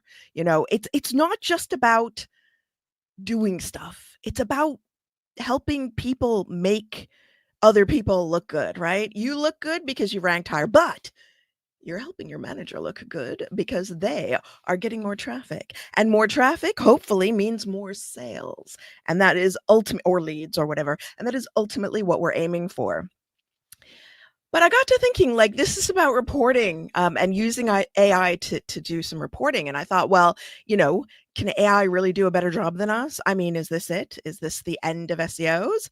And I always go to my handy dandy image generators because I love them, because they prove to me and to the world and my younger mathematician brother that it's not quite there yet. And while I work in machine learning, we know you have to teach and teach and teach, and it still gets it wrong. So I love using images like this because I'll tell you, it's supposed to be pigs in blankets. And it just missed the blankets. It also missed the pigs in blankets. That is not gravy. That is a Christmas cracker. But it did get the roast potatoes and braised red cabbage right. So, hey, sort of quasi okay, mostly 20% right. It's good, right? It's fine. And then it gave me this presentation and it made some pictures.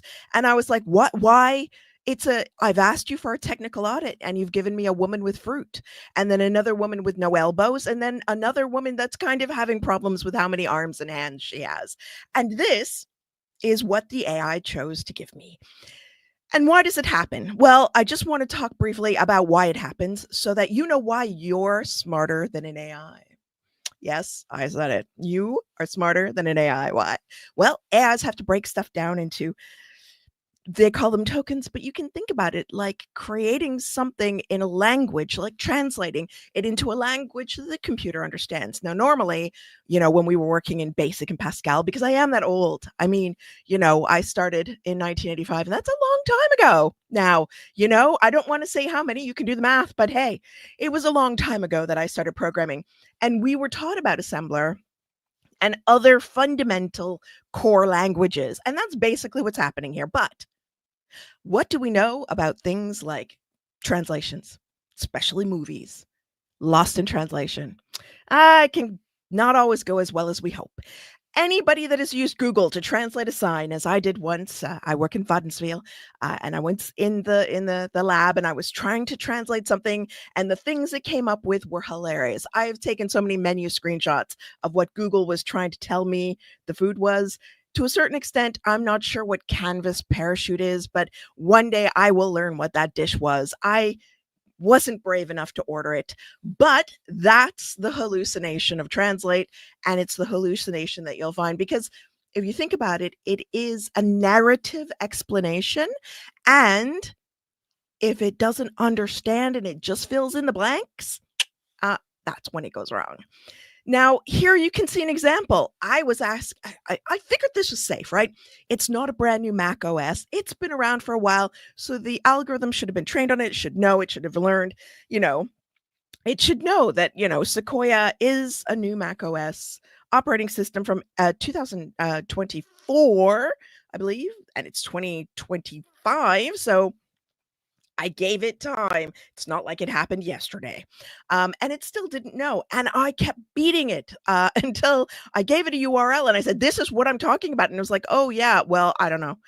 So the thing is, we've been dealing with ambiguity as searchers for decades. It's not even years, it's decades. We have learned that Google doesn't give us, or Bing, or Baidu, or Yandex, or Sesnam, or Naver don't give us the answers that we need out of the box all the time. Sometimes we have to use the most important tool in our toolbox, our brains, to figure out what's going on. And as a result, we have dealt with ambiguity for decades. And worse ambiguity back in the spammy days of yore. I remember them fondly. We used to rank on a few £100. But we've learned to deal with it. Not so much for AI. Machine learning algorithms and deep learning, and now with what we're calling AI, which is large language models, they don't really handle ambiguity. They fill in with the best answer that they know. And that leads to what we call hallucinations, which isn't totally fair because it's not really hallucinations. What it is a near match, which Google has been doing for years, and Bing, etc. But because it doesn't have the answer, it hallucinates, which is why you have to stay involved in the reporting process, because this is only partially correct. And if you didn't know what these things were, and let me tell you, those soup dumplings, best in the world. If you didn't know that it had misnamed that, you would have gone to Georgia and ordered them and been sorely disappointed. So I said to ChatGPT, let's do a technical audit. Yeah, what's the worst that could happen? So many times it's worse than what you think. So I said, let's do a technical audit. Okay, if Hotel Chocolat never had them as a client, like to eat their products. So I went to their website and I was like, oh, this makes, it makes sense what you've done. So let's make some slides. And it went about as well as you can imagine. Here's its first slide. I think my niece, who is 10, could do a better job. And it gave me some lovely pictures there. SEO audit picture, pulled in that picture from the internets. And then it gave me some sections and it went through the sections. And I was like, random bridge picture, sure, why not? And then, another SEO tile picture. They're all just 1-point letters in Scrabble, which is disappointing. But, it's given me some more stuff and it's given me more stuff. And at this point, I'm like, you know what? If the boss, if my manager at my first agency, when I stopped being in-house and I actually had to prove my worth, saw these slides, I would have been shot. So really, honestly, I like the little typewriter with the Google Core Update. Sometimes I feel like that's the most advanced technology some of the clients I have is. But you can see here, it hasn't really helped. It hasn't advanced anything. But it did it really, really, really fast. I mean, if I didn't know better, I would be like, oh my God, I'm out of a job. This thing is doing an awesome job. And it said that there were orphan pages. And I was like, so where is it? What is it? I don't even have to run Screaming Frog. Oh my God, my laptop overheats half the time. So, I don't have to do it. And then it was like, this is what this is what orphan pages are. And this is where I think they are. And I was like, did you really check? Did you actually do the work?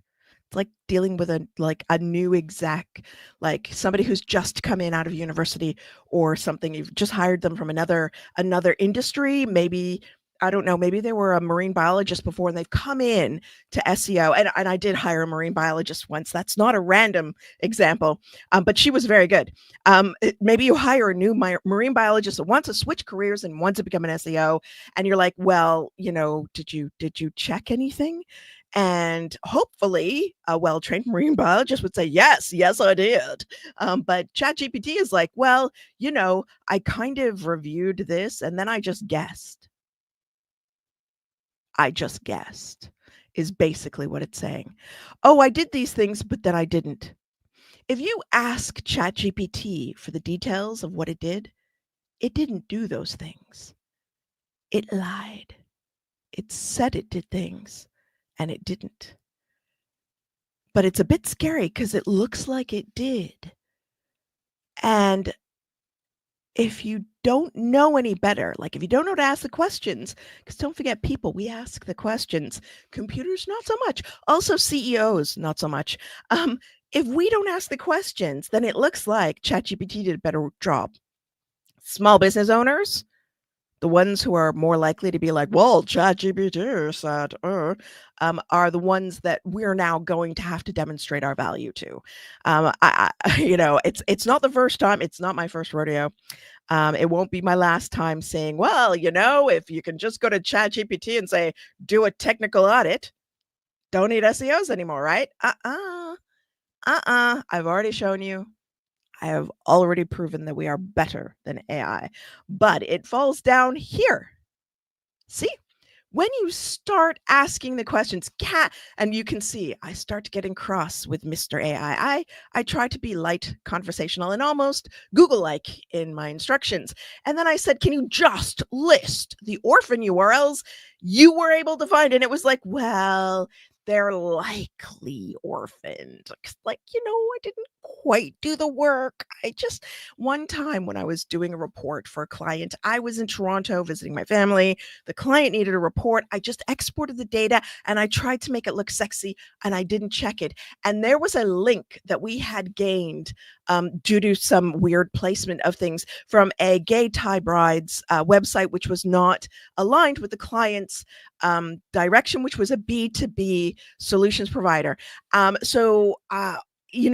website provided solutions, but not the kind that the client did. So when we don't check our work, we end up being Judith in her more junior days. So let's not be like junior Judith, right? So I asked ChatGPT, I'm like, can you just tell me? Just give me the list, because I want to go in and I didn't say I want to go in and I want to check. I want to check your work. Well, couldn't give me my work. And it can't run a live crawl. So Screaming Frog still absolutely has a place in our toolkit, as does SE Ranking, of course, because of the lovely AI reporting help that they can give us. And then it's like, well, you can do it yourself.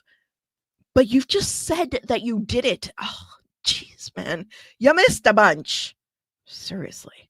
It's a rubbish result. But it looked convincing. Despite the rather questionable styling of the slides, it looked convincing. And the output without the slides looked even better. It looked really convincing because it gives you 5 bullet points and they look reasonable, but they're not, because it lies. So we can't trust the analysis. We can trust SE Ranking, we can trust SEMrush, Ahrefs, etc. We cannot trust ChatGPT to give us the truth, because it is not a tool. It is an LLM. And then I went in and I was like, can you create a monthly report? And it was like, sure, here's the traffic, here's the this. And I was like, I'm sorry, the traffic? Do you see there on the bottom of the slide where it's like, this is the traffic? Yeah, that part, sessions, organic, users, bounce rate, that? How did it get that? Oh, what the? Let's see. So it made the numbers up. It was like, well, it's a representative simulation. I was not telling you the whole truth when I said, well, here's the data. I was just making it up as I went along. Thanks, ChatGPT. You just got me fired. If you weren't checking your work, but you know, and I know, that's why we are still important. So we know that ChatGPT, just like a small Santa, sits on a throne of lies. Don't trust it. So what else did it say? Oh, I don't have access to any of this, but you could if you have these tools. Sure, I have these tools. But that wasn't what I asked. I asked you to do it for me. So it tried to simulate realistic traffic and it gave me lies. And then I said, well, what data would you need? And it was like, well, I do this, this, and this. And well, you could have just done it yourself. No matter what your imposter syndrome says, you are better than an AI, believe it or not, because we need to use the right tools in the right way. And these are some tools. Like, I showed you a lot of tools in the beginning. A lot of those are writing assists. These are the ones that are actually going to help you with reporting. And you are going to help you with reporting. If you don't have access to an excellent tool like SE Ranking, and I'm not saying that because this is their webinar, it's actually a really good tool. Otherwise, I wouldn't say it was. I would say, somebody else was, SEMrush or Ahrefs. But no, it is a really good tool. And I think that, tools are important, but so is your brain. And I want to make sure that we're not dismissing the importance of people's brains and adding information and strategic insight to a report that is being produced. Because, yes, actually, all these different tools could actually do a good job, but they don't explain things. So that small CEO agent, not agency, small company CEO that goes into ChatGPT and says, can you tell me what I need to improve about my website? It is wowed by all the tech speak, isn't going to realize that it's all lies and incorrect information based on assumptions that don't necessarily hold out for their business. Only you can do that. And also, if you're in-house, it is a great way for you to demonstrate why it's important that you are in-house. It's your brain that is the most important bit. It's not ChatGPT. You can use ChatGPT carefully, but maybe, be very, very cautious. I tried to force it to check to create a template. It couldn't create a template. It said it would need about a day. In an agency, that's way too long. Usually your manager has said, oh my God, the client wants a report now. Or you're overworked and underpaid usually. I mean, I think that's not a generalization. I think that's broadly the truth in any agency. We all feel overworked and underpaid in an agency, or in-house as well. I've been both sides of the coin. We feel the same. And also, the extra added bonus, no one listens to us. They hire somebody in from outside to say what we just said, only for more money. So you'll see that you can ask it. It takes forever and then never gets back to you. Kind of like that guy that you or girl that you met at the bar and gave you their number and then they just blocked you immediately. There are a lot of things you can. I'm married. I'm using these analogies. I'm married. Back in the day, we didn't have phones, when we were dating. I had a pager, though. I was way ahead of the curve. It was, the 90s, but, I am that old. You can use AI for a lot of stuff. You can use it to actually, crunch the numbers and help you visualize things, help you explain things a little better, because don't forget, CEOs of small firms need things a little bit more people friendly. And I've been doing this over 25 years now. I use jargon still with clients that they don't understand. And I have to keep catching myself and explaining things using analogies that they can actually understand. There are lots of things that AI can do for you, but a lot of it is like a tool. It can do an analysis. It can check things. It can rewrite things. It can automate bits. But if you ask it to build a Looker Studio template for you, it will take 48 hours. But once you've got it, you can play with it and add your commentary, and it's great. So the problem with it, taking a long time, we're faster as people. We have the right tools, whether it's SE Ranking or SEMrush or Ahrefs or anything. We have the tools always watching for us in the background, and we know how to use them. So we can put together a report. But the key is, and I'm going to show you this in a second, I'm getting ahead of myself, that we need to add the insight. So there's nobody in any agency or in-house business that has time to wait for ChatGPT to get around to things. And don't forget, it lies. So you don't have to double check all of its work anyway. So it's only making more work for you. So you can use it, but use it sparingly. Because my younger brother is a mathematician and we talk about this stuff a lot, I really don't trust them because I know the myriad of ways in which they don't quite work as we expect them to. But what we can do, and what I'd like you to do, Hopefully, the one thing that you'll take away, if nothing else from this, is that I would like you to create a template and I would like you to populate that template. Okay. So if ChatGPT is tools, what do? We add insight. ChatGPT has no idea what your client or what your boss wants.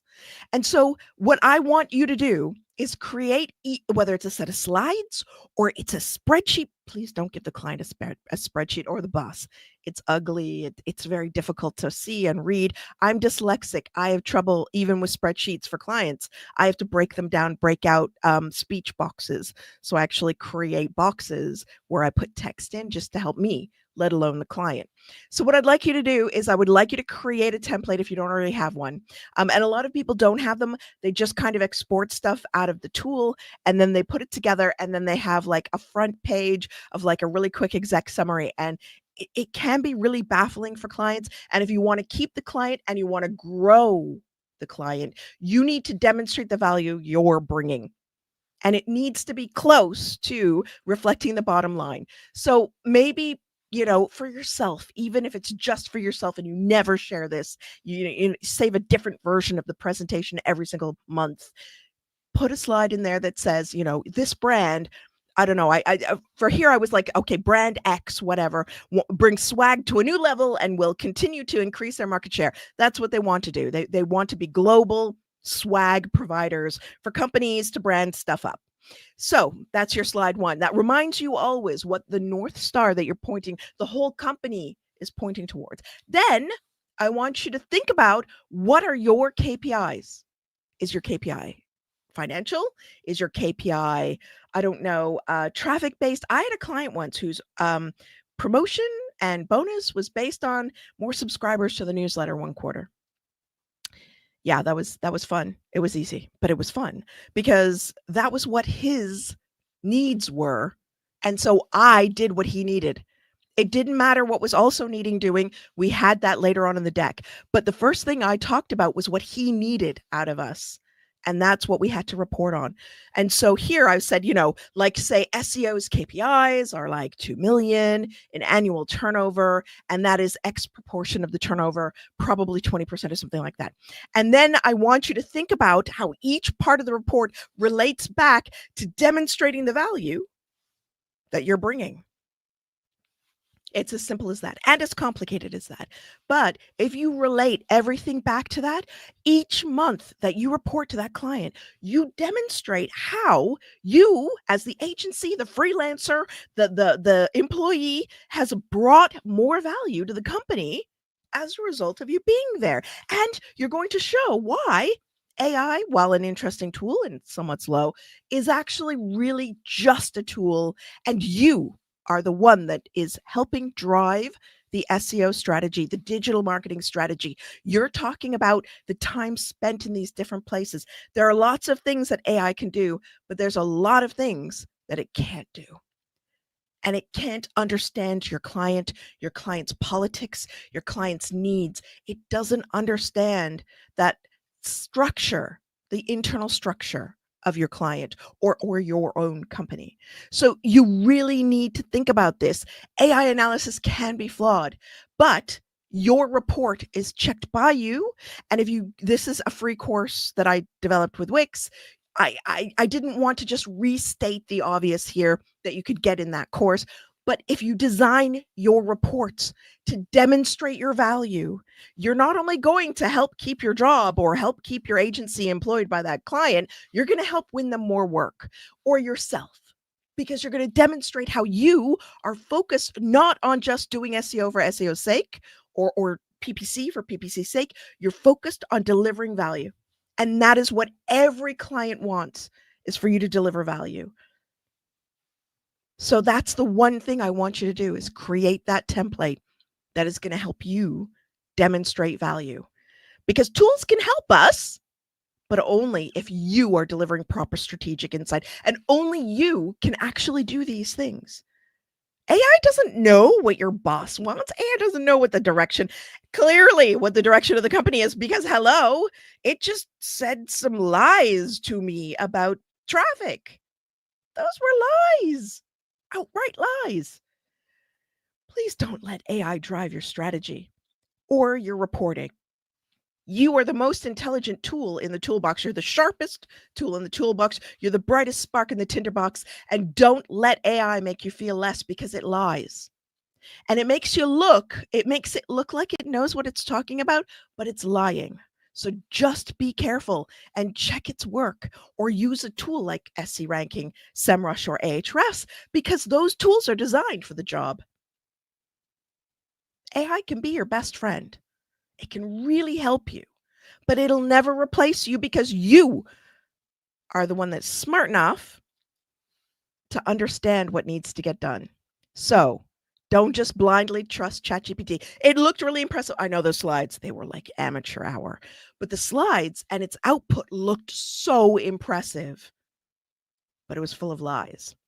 So don't trust it. Trust yourself. Add commentary to your slides, add speech boxes, add whatever it takes, but you need to interpret the data, because without your interpretation of the data, the client just can't understand, because they are not the expert. You are. So that's it.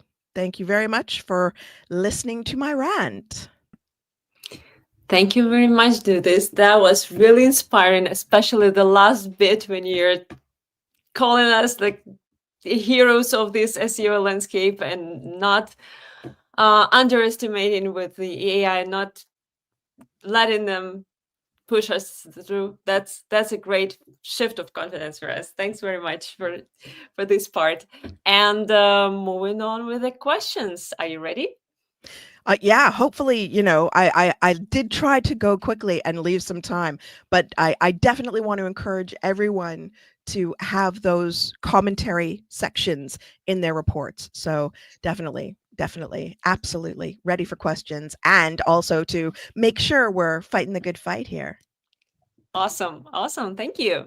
Then the first one is, if we let an AI tell the story of our SEO results, how do we double check its conclusions without doing all the work ourselves either way? And do you trust AI in understanding the contextual data? So I think that we all know now, because it's the translation element, right?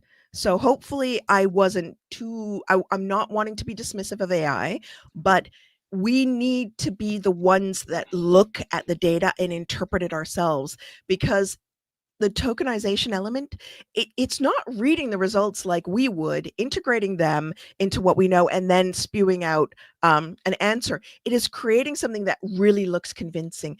And my goodness, when I said, can you do a technical audit of hotelchocolate.com? And it was like, sure. And it went down and did everything. I was like, oh my God, that was fast.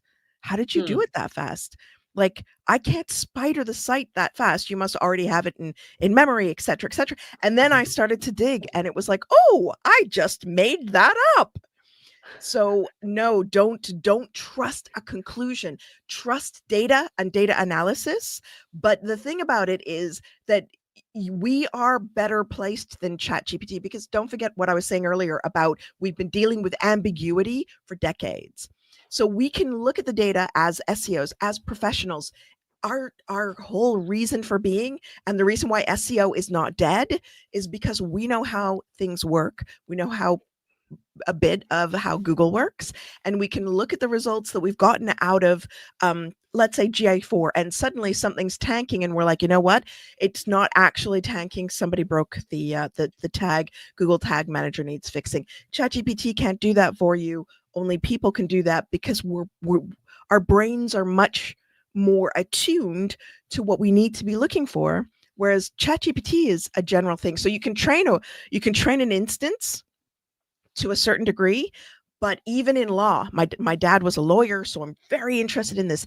Even in law, they can't do this. They can't use a pre-trained, very selective, very like ring-fenced, guardrails everywhere LLM for law, because it still makes stuff up and it still gets it wrong. So please don't let ChatGPT or any other AI give you the conclusions. You're the one giving conclusions. You're the one adding value. You're the one that is looking at the data. And trust me, it's really good at taking multiple sources of data and bringing them together and helping you understand them better. Like taking 8, 10, 12 competitors and helping you understand it better.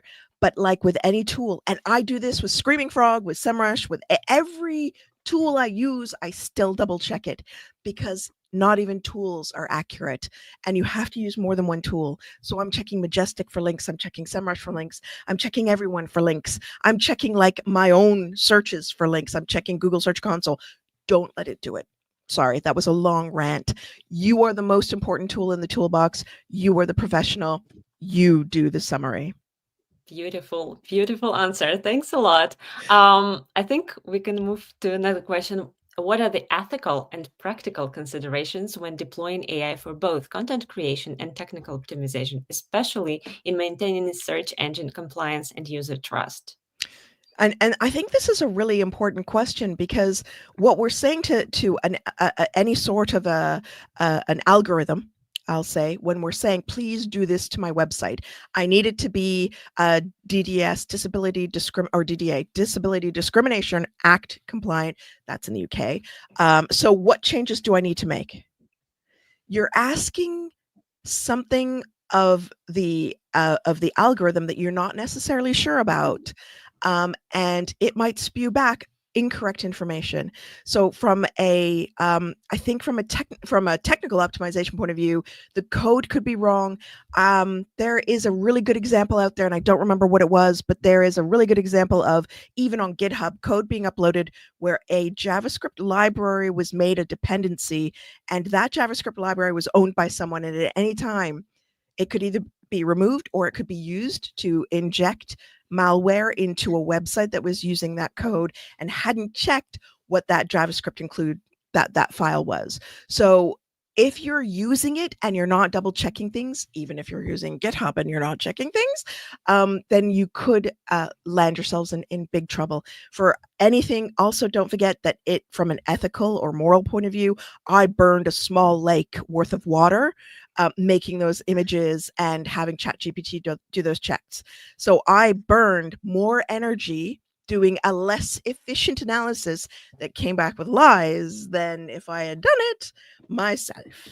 But it's good for bringing data together and visualizing. It's also good for helping you crunch a lot of stuff, but so are tools.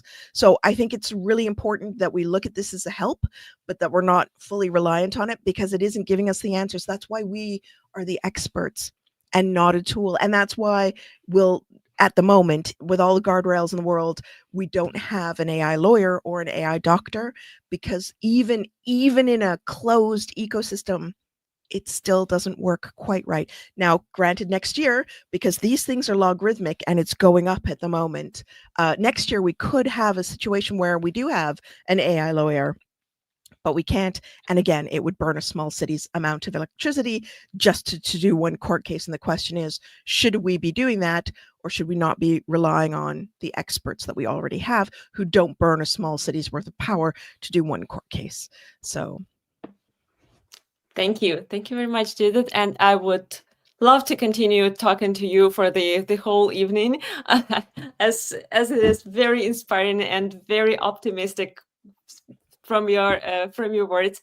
But unfortunately, we have to wrap up. And thanks a lot for covering at least several questions. The presentation was absolutely great, and the comments support this idea. So thank you very much, and thanks for joining us today.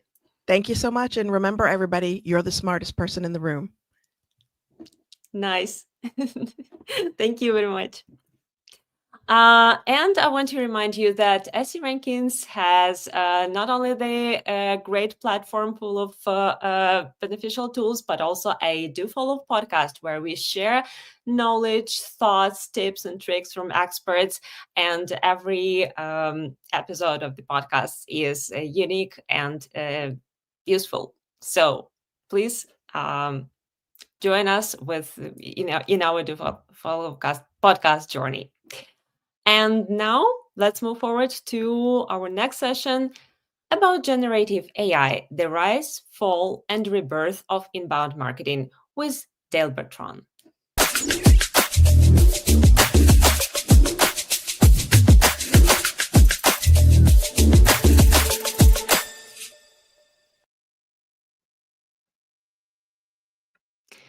Hello, Dale. Thank How you are for you? joining. Doing great. We're in the middle of the show, and that's the best time for you to join. Thank you. So Dale Betron is the founder and CEO at Fire and Spark, and I would love you, Dale, to tell a few words about yourself, your expertise, and actually a business. What do you do? Yeah, so I am Dale Bertrand. I'm an SEO guy. I run an SEO agency. We focus on SEO only at our agency, so we don't claim to be world class at anything else. And Fire and Spark is the name of my agency. Great, thank you for the intro, and I think we can move forward with the slides. So the stage is yours, please. All right, great. So I'm here to talk about SEO, which is changing quite rapidly. We all know the technology is changing, AI is changing the way that we work as marketers. It's also changing search platforms and the way that they help our customers to find the information that they need when they're making a buying decision. And it's also changing our customer search behavior. And that's what we're going to talk about today. Now, inbound marketing was popularized by HubSpot. And I want to say hi. Inbound marketing was popularized by HubSpot. So that is basically the idea that you're generating loads and loads of content. That content is capturing traffic from people who are looking for information related to your business, your product, your services. And, and when they land on your website, they have the opportunity to, you have the opportunity to convert them. The inbound marketing playbook is starting to fail for a number of reasons that I'm going to go into in my presentation today. But we need new strategies for building content for SEO. And that is what I'm going to talk about. So just continuing on with my background, my intro here. So I've got a technical background. I run a marketing agency. I studied AI in grad school. That's how I got into SEO. In school, I was studying computer engineering, so quite technical. I worked on a team that built a supercomputer for the NSA. That is the National Security Administration here in the US. And that is a story best told over a beer, since it involves spying on people in the US and people overseas. And then also I'm the founder of my SEO agency, which I've already talked about. We have a bunch of clients. Our clients have logos. And now I am going to move forward. So search behavior is changing, as I pointed out, because of AI, because the technology and search platforms are changing. Now, if you think back, if you're as old as I am, then you might remember using the yellow pages. And in the yellow pages, the phone book, what you would do is, if you're looking for a photographer, you find all the photographers, you make some phone calls, one or two of them calls you back, and you hire your photographer. The yellow pages of the phone book taught us to search by looking for the category and making some phone calls. And it worked, even though it wasn't nearly as efficient as Google.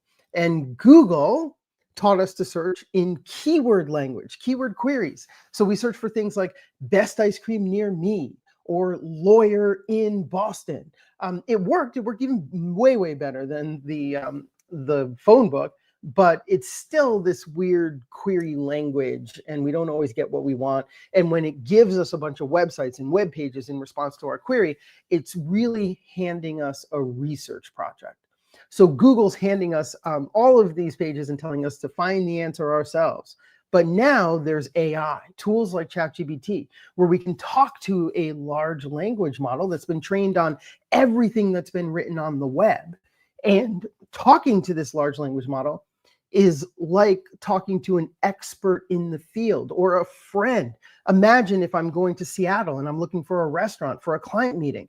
I'm lactose intolerant, and this isn't my best client, so I don't want to break the bank for this lunch. I could have that conversation with ChatGPT and get an answer as if I'm talking to a friend that lives in Seattle that has expertise in lactose intolerance and clients that you don't want to break the bank on. But basically what it's teaching us, and it's teaching our customers, that they can have conversations to get answers. They can develop ideas in conversation with AI. They can figure out what type of product they need. Do they need a product at all? Can they do it themselves? They can figure that all out in conversation with AI. Our customers are just starting to learn to search with AI. So this is early days. We're in the first inning, to use a baseball metaphor there, of this game. So it's important that we're paying attention to how they're using it and what we need to change on our end. But the most important thing to remember is that your customers are lazy. And what I mean by that is they're human like me, like you. We don't want to do more work than we need to do. So one of the reasons that they're going to gravitate towards these new AI platforms is because they don't want to do any more work than they have to do. Google has been handing us a research project every time we search for a couple decades now, and that is changing. So let me show you a little bit more about how that's changing. The old school inbound marketing playbook with traditional search, what we would do is we would create top of funnel informational articles that are relevant to what we do. Maybe I run a landscaping company and I mow lawns and I build beautiful landscapes for my customers. And I'm writing about different eco-friendly landscaping products, or when to cut your lawn or when to plant your lawn. Like, it's just all high level top of funnel stuff. And when people are searching for anything related to my service, they would land on my website and get information. And then maybe they just disappear, but now I might capture their email address, or I might cookie them for retargeting. And then eventually I have the opportunity to direct them to a sales page where they give us a call, or I stop by their house if I'm running a landscaping company and give them an estimate. That's the way it used to work. Now, what's different now is we have generative AI. So in generative AI, they're going to have questions about landscaping or whatever else is relevant to your service, but they're not going to land on your website when they get the information. They're going to get trained by Google's AI mode, or they're going to learn from AI overviews. And this is very different. Or they're using ChatGPT and they're learning in conversation with ChatGPT or some other AI. That means they're getting the top of funnel information in the awareness stage of their journey without ever visiting your website. Super important. So instead, we would like and I'm going to make sure that I'm sharing my screen here. Instead, we would like to make sure that our customers, when our customers are searching, they're gonna get their initial information from an AI platform, maybe Google's AI overviews, but they're not going to land on our website until they have already been educated. So at this point, they're in the consideration phase. They're in the middle of their buying journey, and they're aware of their problem. They're aware of one or two solutions. Probably if they're landing on your website, they've decided that they want a product or service like you sell to solve their problem. And we need to be publishing mid-funnel content. Mid-funnel content looks different from that top-of-funnel educational blog post that we've been publishing for a long time, and I'm going to show you in a minute what the mid-funnel content should look like. But then we have the opportunity to drive them to a sales page. This is really what is changing. So we're going to talk more about how search engines are changing. Imagine if you were looking for a CRM. The way Google and other search engines used to work was they would do lexical search. Lexical search means that it was looking for the keywords you typed in on pages online and showing you pages that have those words on them. So if I'm looking for a sales CRM for contractors, it's going to find a page with the title sales CRM and contractors on the actual page, and that's how it worked. Now we have semantic search engines. Even Google, forget about just AI platforms, but just straight up Google is understanding the intent behind the search, not just looking for those words on pages. And in this case, using this example, it might find a page that's about lead trackers and it has the word builders in it, not contractors, because it's relevant, even though it is not even though that page does not have the exact words on it that we are searching for. So let's keep going. So how your customers are searching, they're using ranking engines like traditional Google. They're also using training-based LLMs, which are AI, ChatGPT. But here's the important thing we need to wrap our heads around. Going forward, they will be using hybrid ranking in LLM systems. This means that they're using something like Google's new AI mode. Probably people haven't played around with it yet because it just came out a week ago. But that is a hybrid where Google's doing some ranking and then giving you an answer from its AI. Then it will annotate the answer that it gives you with the citations, which are pages that showed up in the ranking system. So you can see how the AI and the ranking are working together to identify the sources that the AI should use to craft its answer. So what this means for us as marketers is we really want to be optimizing for both.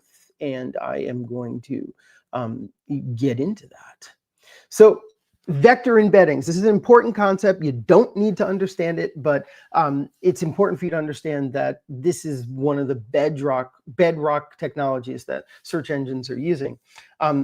What they're doing is taking your pages on your website, converting them into a numeric vector, plotting that vector in a multi-dimensional space. And when somebody searches for something like maybe used cars in Montana, they're measuring the distance between the query and all of the documents online in this numeric multi-dimensional space.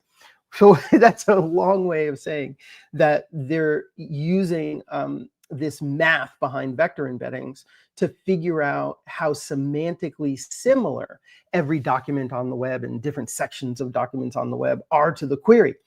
The reason why I went through this long-winded technical explanation is because that has nothing to do with finding words on pages, like keywords. Keywords are quite obsolete. Like what we really want to be doing nowadays as marketers is to understand what your customers are looking for, the information that they need to make a buying decision, and creating content that is relevant to what they're looking for. That has nothing to do with keywords. That's all about identifying the search intents that you want to target and making sure that you are satisfying those search intents with useful information that is relevant. And that's what this vector embeddings technology that you do not need to understand is doing at the end of the day. But it's not matching keywords. That's important. Now, one of the reasons I point that out is because we're all using SEO tools, but the SEO tools are not keeping up with the technology that I just explained. SEO tools are doing things like domain authority, and they're looking at traffic, which isn't as important anymore, and they're helping you do keyword research, which is also not the right thing to be doing until you've identified the search intents that you want to go after. So SEO is changing. I'm going to sum it up real quick here. No longer lexical search engines are semantic, which means they're not looking for keywords on pages. They're measuring the semantic relevance of your pages to the real intent behind the search. And our consumers are switching from ranking platforms to these conversational hybrid platforms. And marketers have new tools that we can use. And in my deck here, you'll have some of the prompts that I use. So as I said, search behavior is changing. What you're going to see is information like this showing that Google still has 83% of the searches, but there are these other search engines out there like ChatGPT that you should be paying attention to, or YouTube. What I want to say about this is you want to take it with a grain of salt, because what actually matters at the end of the day is the way your customers are searching. So you want to set up tracking, and I borrowed this slide from Andy Crestodina. Thank you, Andy. What you want to be doing is setting up tracking for AI platforms in your Google Analytics so that you can see which chatbots you're getting traffic from and what pages they're landing on. That's really important.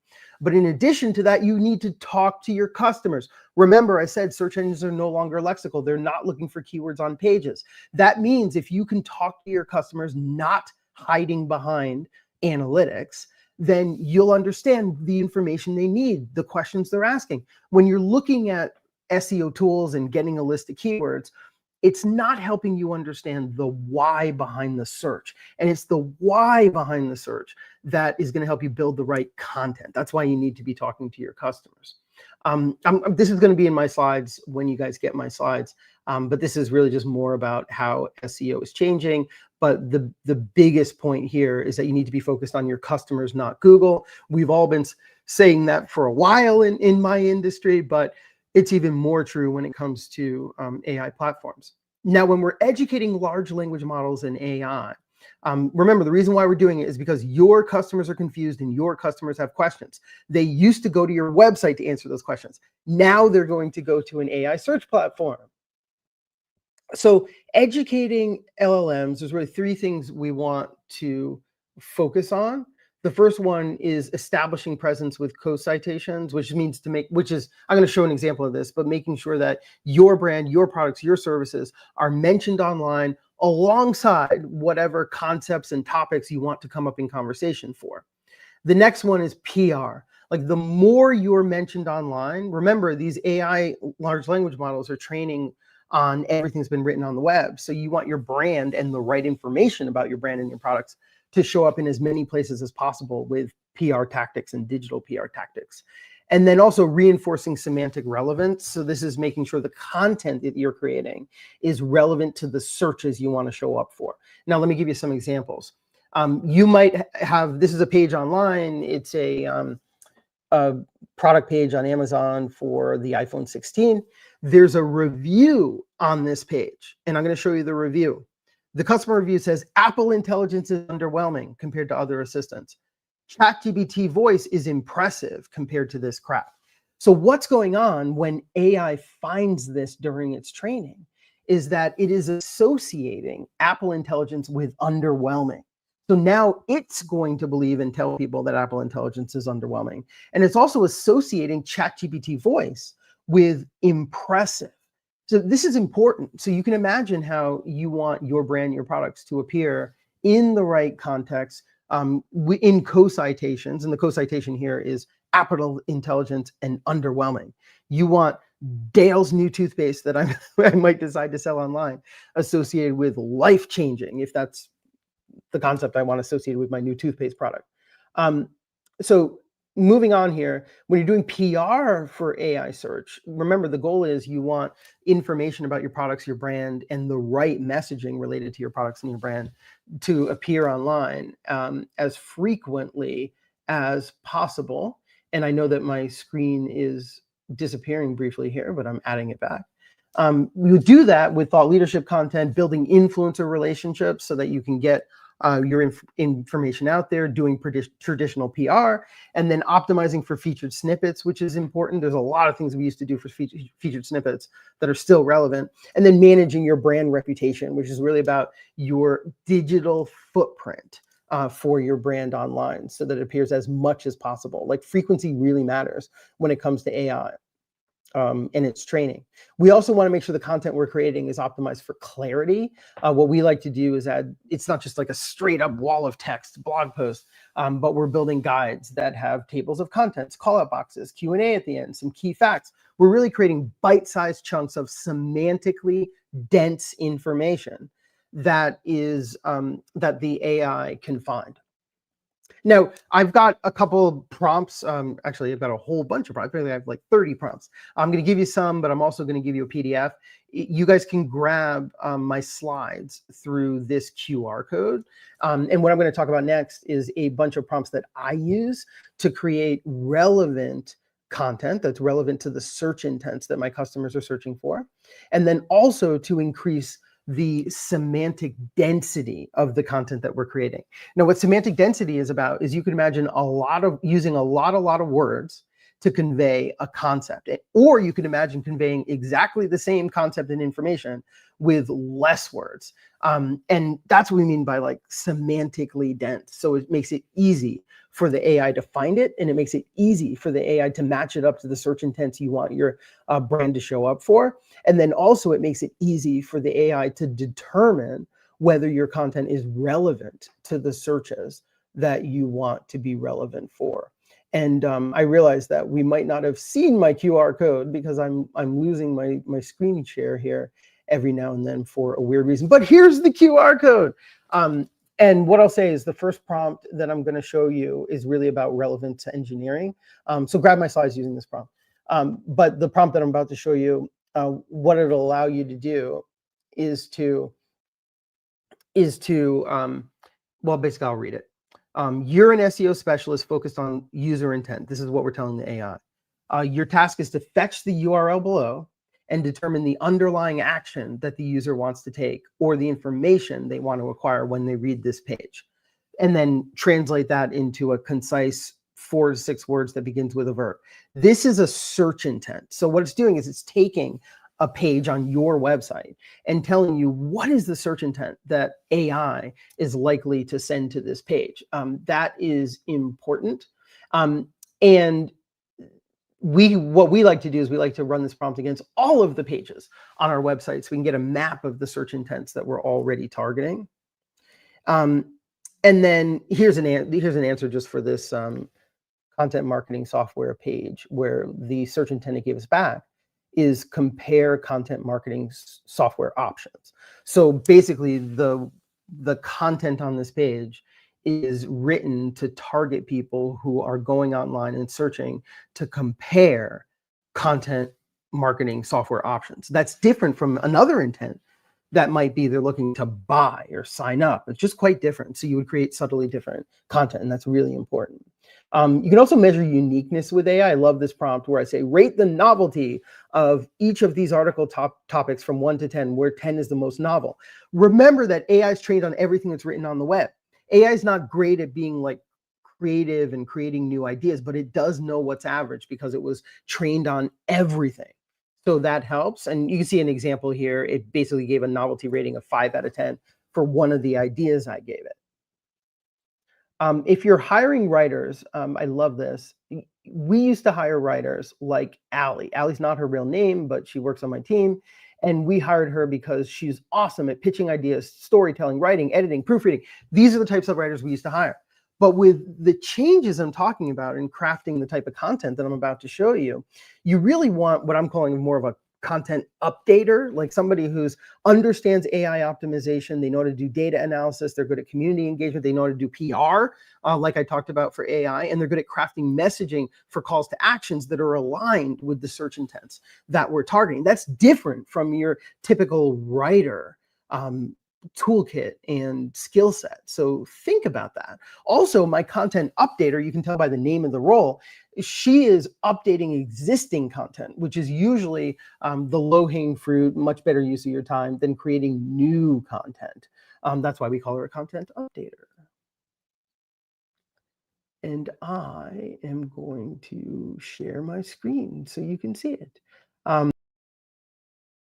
Slides here, and then I'll stop for questions because I see we have a whole bunch of questions. But what I want to show you guys is the type of content that we are building for AI and AI search engines. So we're doing a lot of data-driven comparisons. These are database-backed content. Remember, if your content is either interactive or maybe it's a tool, maybe it's software, or it's one of these data-driven comparisons, this is content that Google's AI and no AI actually can summarize. So when we're talking about losing traffic because your customers are getting the information directly from Google instead of coming to your website, if you were to build a tool, and I'll show some examples, or one of these database-backed type of data-driven pieces of content, it can't be summarized because the data's in the interactive tool, or the information's in the interactive tool, or the data's in the database, and your pages are really just presenting the data with visuals. This is content that AI cannot summarize. That's important. Now, also, original research doesn't have to be hard. I always tell people that you can find government data, you can find other sources of data online to talk about in your original research, or do a survey. But original research is great because it's novel, and also it allows you to build some of this database-backed content for comparisons, and then also for visualizations, and that works really well. So now I'm moving on to video. So if you're doing any type of video, it works well. Like we used to start our SEO campaigns with articles. Like I said, now we try to do video first and then use the videos to write the content that we need. There's so many video platforms where you can get visibility if you have video content. So that is one of the reasons why it works. Video also works well because your competitors are probably not good at video. And you might tell me you're not good at video either, but get good at video, because it's just going to be a huge competitive advantage for you and your brand if you're creating some video content. I've got 2 more slides here, and I'm presenting such that you can see my slides. But the last thing I'm talking about here in terms of types of content is interactive tools for decision support. Remember, I said that it's important for you to understand how your customers make decisions, the information they need to make decisions, purchase decisions for your products, for your services. So you can create these interactive tools that Google's AI cannot summarize, so that people do need to come. And then also they're shareable. You can do some PR around them. So it might be a pricing calculator, a needs assessment, a configuration tool, delivery estimator, product comparison, whatever it is that you need. But this is the new SEO content. And then last slide I'll show here, when you're creating these interactive tools, you can create them with AI. And I have a prompt here. You'll see this when you get my slides, but it says create an HTML page that contains an interactive tool with an intuitive layout and a light blue color scheme. Here's the inputs. And then the name of it is how much should SEO cost? And remember, I'm an SEO guy. I run an SEO agency. So you could imagine putting a tool like this on my website. But the reason why I'm showing this prompt is because you do not need a developer to create these interactive tools. These interactive tools, you can create them in AI, ChatGPT, in a Canvas, or you could do it in Claude or with Gemini. Like you do not need to be a developer. This is a no-code solution. You are only limited by your creativity as a marketer when it comes to creating interactive tools. Now, this is my last slide. I am done. I think I finished with enough time for some questions. And but I do want to give you guys my AI recipes. These are the prompts that I use to do SEO strategy, content strategy, maybe 30 of them. And I gave you a couple already in the slides. And that is my time for today. Thank you. Thank you very much. That was really insightful, really actionable. Thanks a lot for sharing additional materials. I think that our guests will love to try them out and to see how it works for them. And yeah, we definitely have time to cover questions. So let me start with the first one. Hello, Dale. In your experience, did companies see drops in engagement or trust due to overly generic AI content? And how are they adjusting strategies now to recover and build audience trust? So there's 2 parts to that question. Like, one is about, are they building generic, me too, low value content with AI and getting dinged for it? And then the other one is building trust with an audience. I think those are 2 different questions. So we definitely want to avoid creating me too content with AI. That's why I love the prompt that I showed you, where AI can rate the novelty of your ideas before you build the content. The trick that I want to tell you there is, it's not just article topics, right? Like, you might use the prompt that I gave you and give it a list of article topics and say, all right, well, these are the ones that are the most novel, so I'm going to write about those.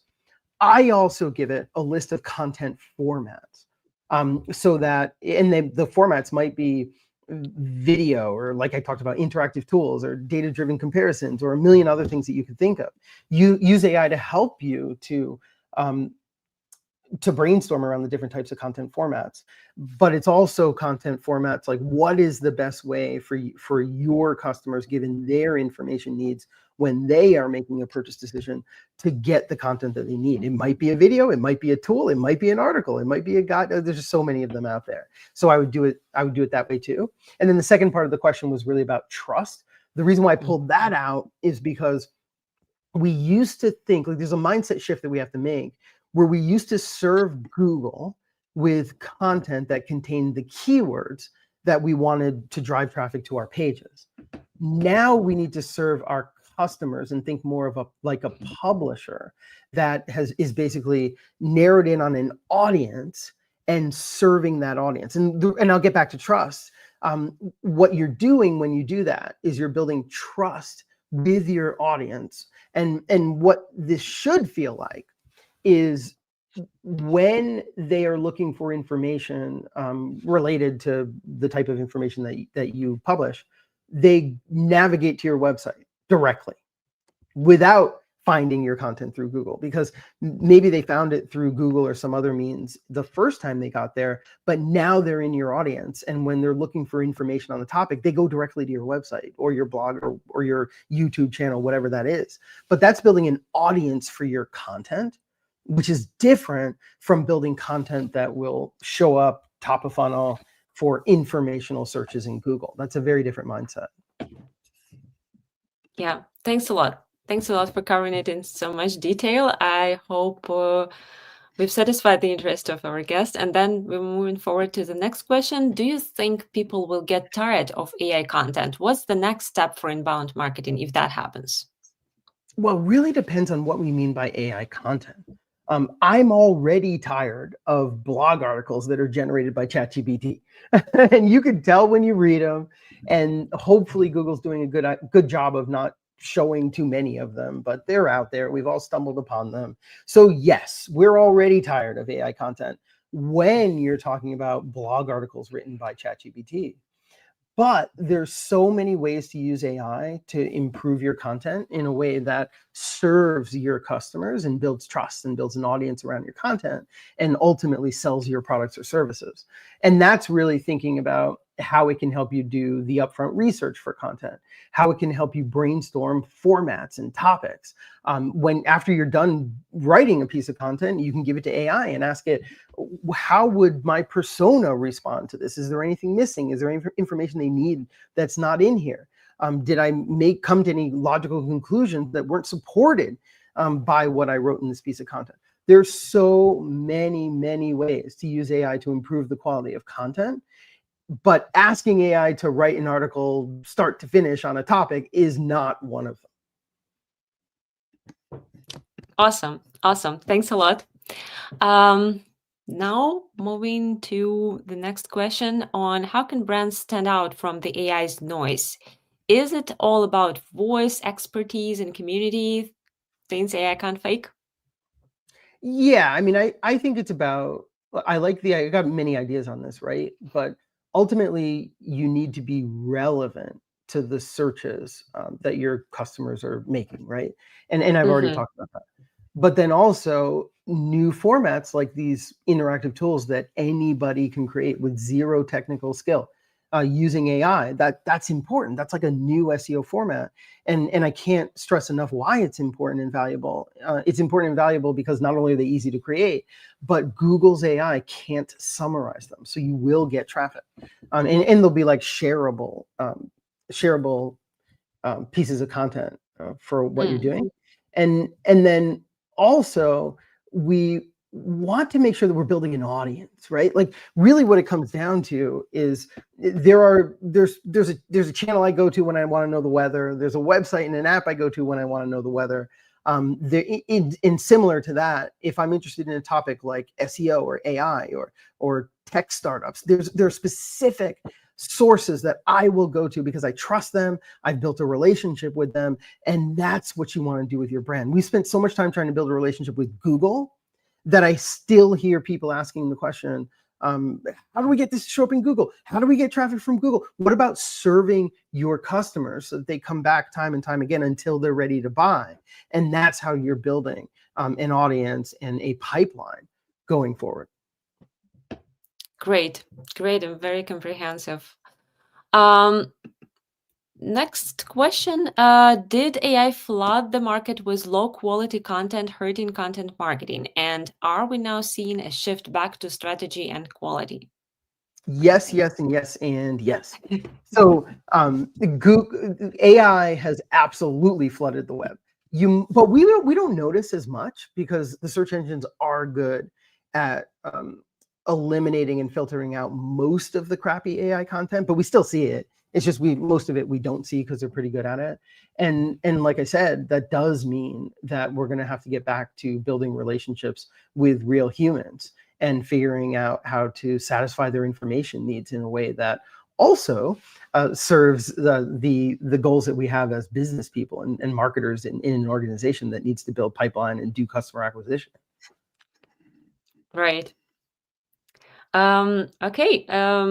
Maybe you have like any specific advice in terms of how to build strategy to make sure you're out of this AI flood of the market and still stand out with your unique voice. Yeah, with the I would say content marketing. it's all about unique voice is really the operative word there. Figuring out what is that niche that you're going to serve with the content that you're creating. And not only that, but figuring out what is your opinion. Like your brand needs to be opinionated about something. And that's very important. So if you are consistently targeting the niche that you have identified and described, and you're talking to your niche, because a lot of us are digital marketers, we're hiding behind analytics and keyword research tools.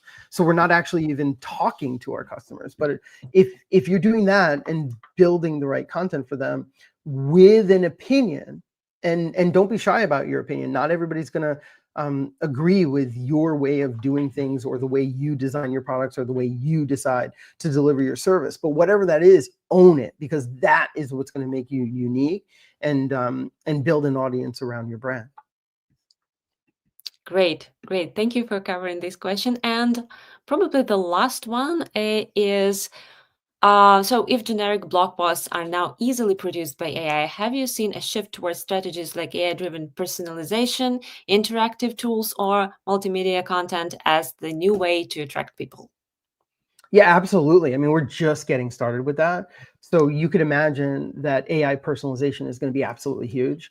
Right now, what we're seeing is a number of different tools and methodologies for personalizing email content. And that seems where it's starting. And I would play around with that. And those tools are useful and effective to the extent that they have information about your customers. So what I would do when it comes to AI personalization is I would think about, well, what information do you have? Do you know what pages they visited online? Do you know what their motivations are? Are these longtime customers that you have a lot of data about them maybe in your customer database? And I don't know what that is for you, but think about what information you have that you could use to personalize email. And then from there, we're going to surely be doing the same thing on our websites and with social media and with these interactive tools, as you mentioned. But start with email so you can start really wrap your head around how to do personalization in your market. Great answer and great information to wrap up your presentation. Thanks a lot, Dale. As always, very actionable, very to the point, and we're very happy to have you here today sharing your expertise. Thanks. Well, thanks for having me. It was fun. Thank you. And now, last but not least, we have not one, not two, but three experts in our expert panel, the AI Reality Navigating Strategic Shifts in SEO.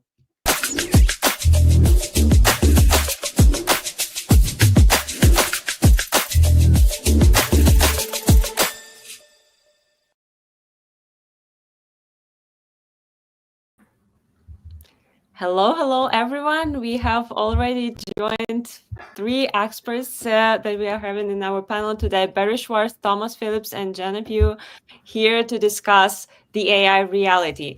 Hey, guys, could you please introduce yourself briefly, and then we will move forward with the questions?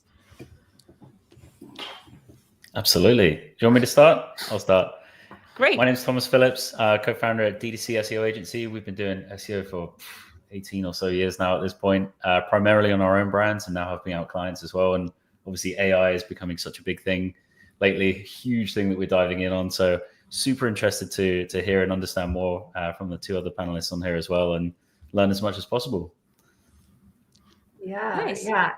Hi, everybody. My name is Jenna Pugh. I have been in SEO for about 6 years now, so not quite as senior as my other panelists here, but I have been able to do quite a lot in my career so far. Right now, I work full-time for a tech company in the Bay Area, and this panel has been, like all day today, this summit has been really awesome, really great information, and really excited to dive in. And I'm Barry Schwartz, pretty well known for creating a lot of content that people don't like to read, but they have to. Yeah, I've written over 40,000 pieces of content, some call spammy content over the past 20 plus years. Right. Thank you. Thank you very much, guys.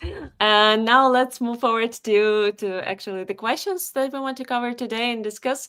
So first one is, how are generative AI tools like OpenAI's ChatGPT, Google Gemini, and Anthropic's Claude changing day-to-day SEO tasks? For instance, are you using them for keyword research, content ideation, meta tag generation, or SERP analysis? And what benefits or pitfalls have you observed so far in these use cases?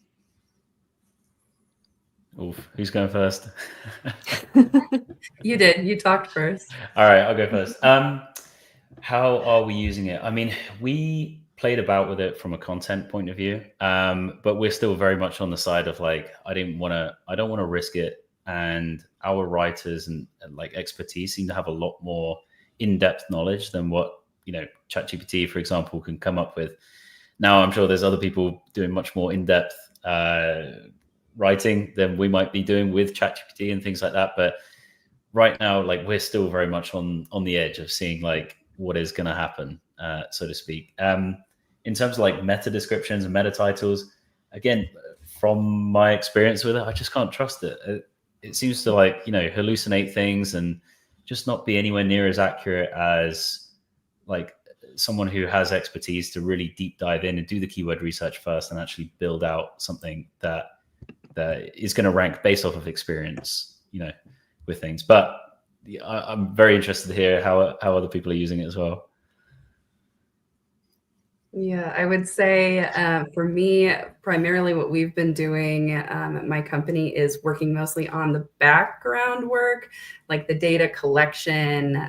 For me, I've been using it for a lot of competitor research and analysis, the things that used to take a lot of manual hours to scrape, and then you would have to go through the process of analyzing. So I still don't think it's quite there to do the analyzing step for me, but at least then it can scrape competitors, come up with underlying suggestions about new topics that they're writing about, if they've updated their navigations or processes or things that we need to also jump in on the line with, as well as just coming up with, again, some of the boring manual collection of like interlinking strategy building. I have a couple of like Notebook LM, like more closed circuits, but able to program them specifically to get a little bit more interlinking opportunities, whereas doing that by hand would take weeks, days, multiple people, and it takes forever to find the right adjudication, anchor text, all those kinds of things. So that's primarily what we're using it for. Nice. Yeah, and just to be clear, I'm not an SEO, so I don't really do SEO tests, but I write a lot about SEO, so I talk the talk, but I don't walk the walk. But that being said, if you're on a website, you pretty much do SEO. And I agree with pretty much what everybody said here. I use Midjourney to create a lot of images for my website because there's nothing better than creating a robot eating paper to convey Googlebot indexing stuff. It's just, you can't do that. You can't find that in stock imagery. So it's really imaginative and stuff like that. And it's clearly AI, so I don't really need to like pretend it's not. I tried using it for my content here and there, and it just doesn't read like the way I write. So I get to the point.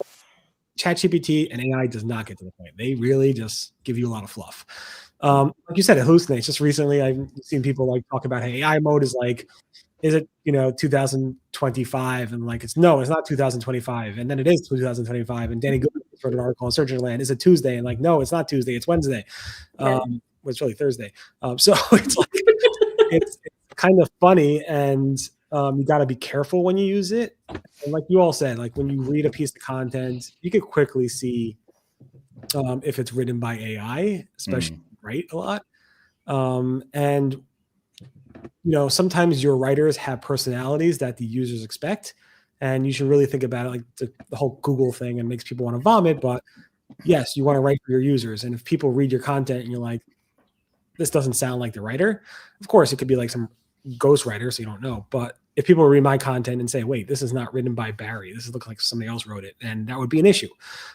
So I do use Midjourney for image creation. I don't use it to write my content. I have used it in specific cases for figuring out how to create a good intro for some of my YouTube videos, the ones that get me the play button stuff, the ones that are really YouTube-y. But outside of that, I try not to use it much outside of all that.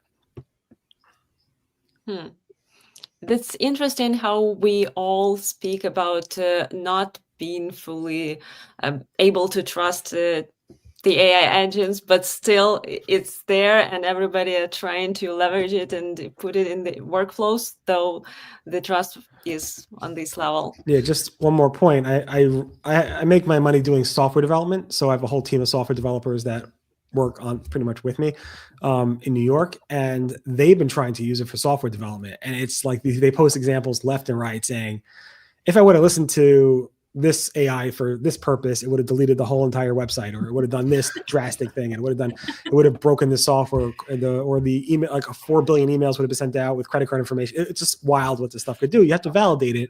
They could be useful tools. It just helps with documentation and so forth, but you got to be very careful when you use this stuff, and it could save you time, but at the same time, it could cost you a lot of time and frustration. Definitely.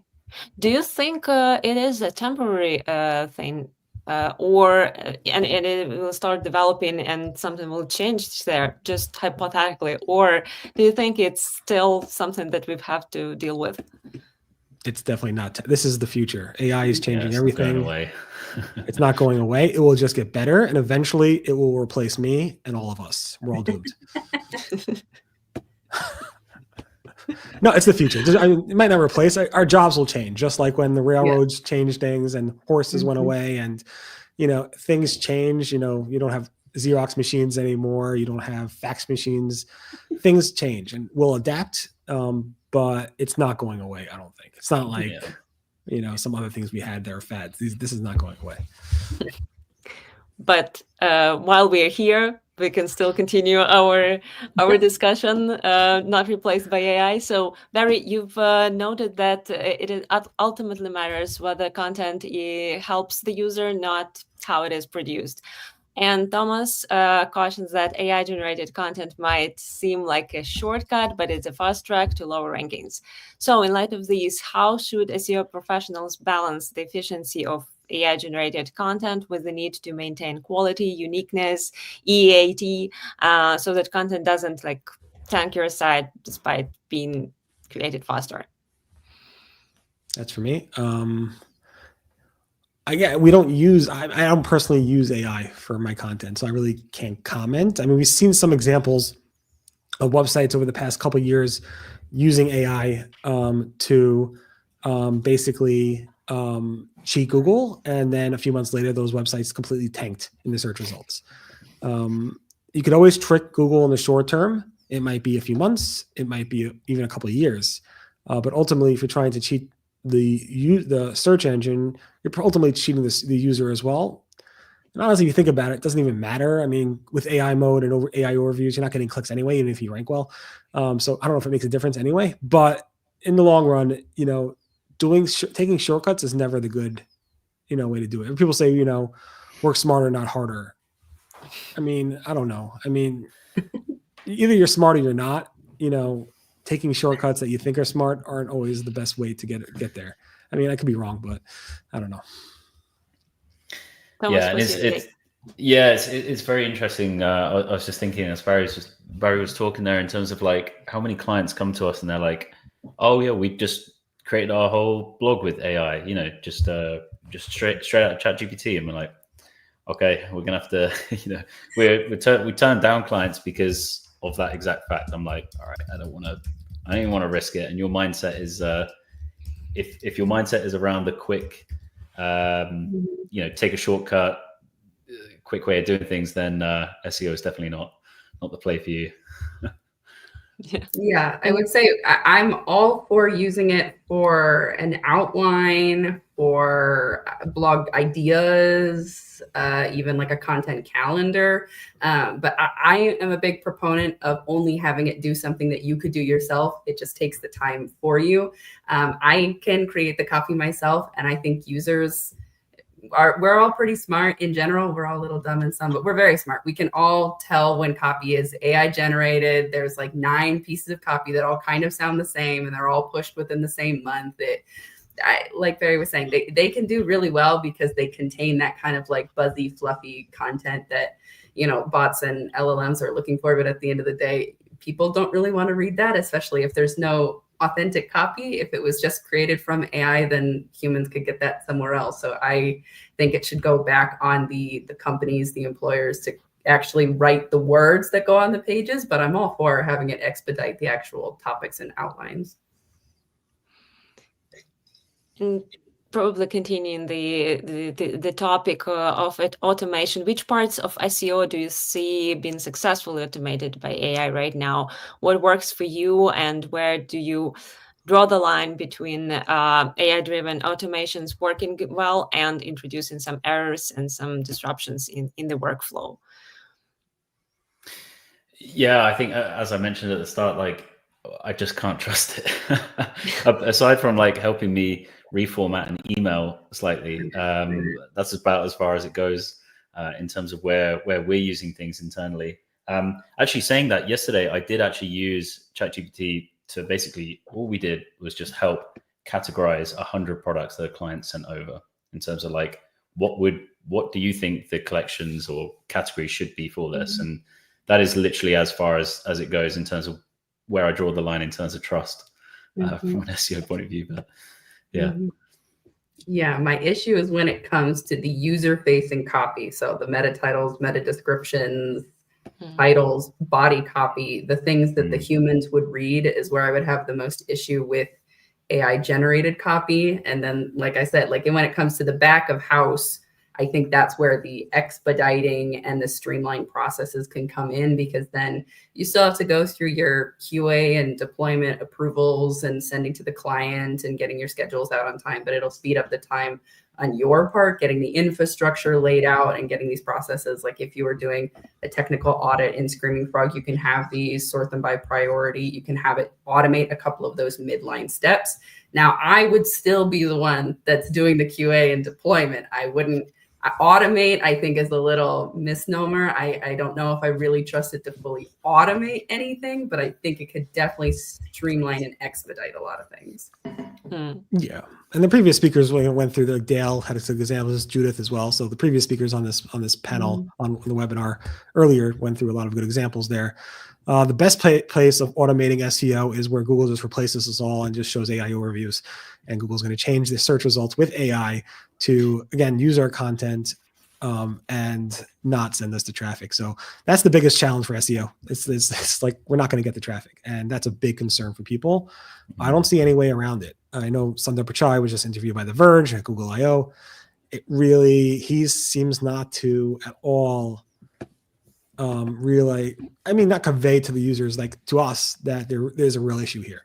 And it doesn't seem like Google's cares. I mean, they care about the searchers, and that's the most important thing to them at the cost of the publisher. And there's no way around it. So, I mean, the way that, AI is going to help SEOs is by basically having them move into new careers. I'm joking. It's a bit too much. No, I mean, they're still going to be, the only way for the AI answers to get the answers is for SEOs to make sure that content is indexed. Google has confirmed that AI mode and AI overviews need to be from pages that are indexed by Google. And of course, just because you're indexed doesn't mean you'll get a click. And we've seen that over the past few years with Rand Fishkin's, zero click stuff. And now it's just going to get all worse. So we have to figure out ways to figure out how we could generate clicks from these new AI experiences. And that's going to change over the years. And we have to be on top of it. And I don't know if AI is going to really help us with that, but we'll see. We'll see what type of A/B testing we could do and how AI could help us improve the click-through rates from these AI experiences.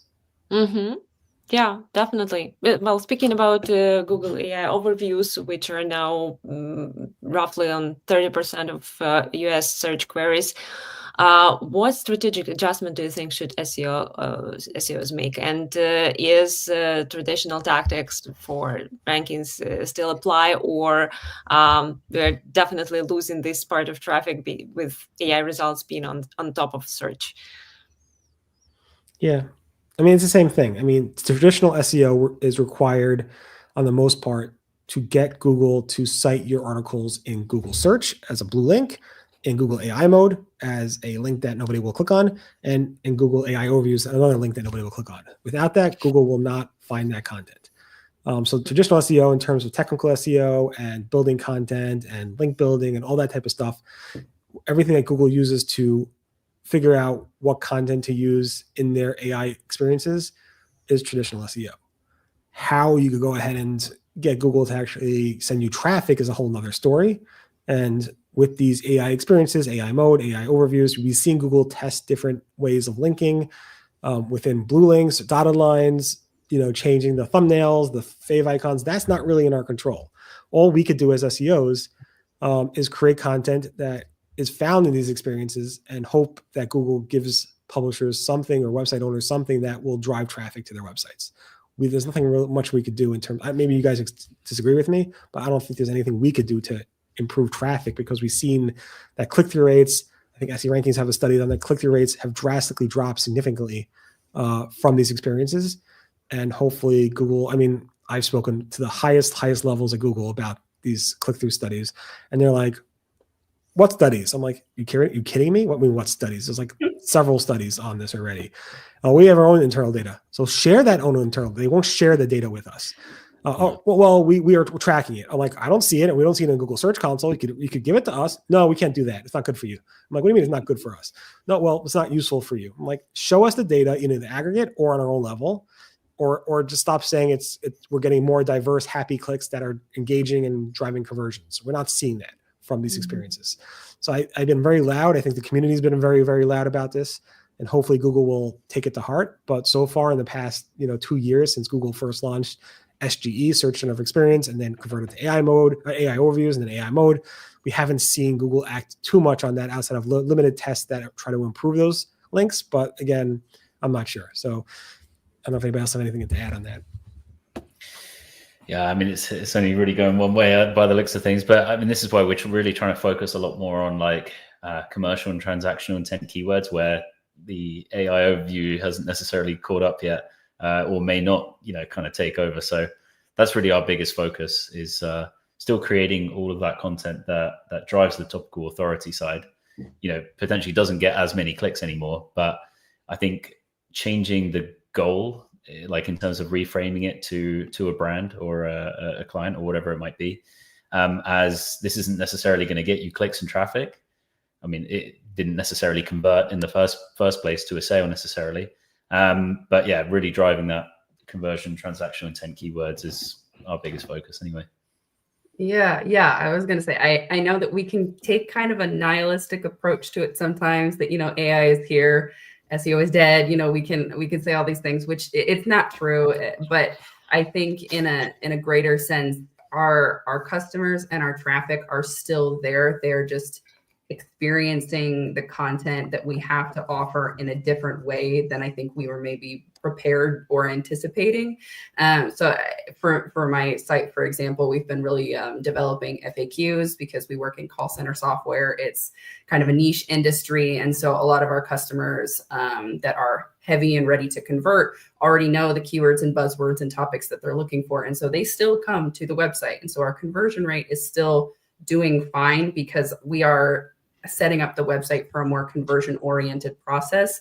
But as a result, our FAQs, our sessions, our impressions are all not doing so hot because we're able to see through like Ahrefs, SE ranking, things like that, that we're getting a massive increase in AI overviews. Like from March to May, I think quadrupled the quantity of AI overviews we were ranking for. So I don't think it's a matter of pivoting the strategy because like Barry was saying, SEO fundamentals are still going to be in practice. It's just a matter of changing up the reporting and the metrics that you're using to set those benchmarks because the consumers and the traffic are still there. It's just not coming to your .com.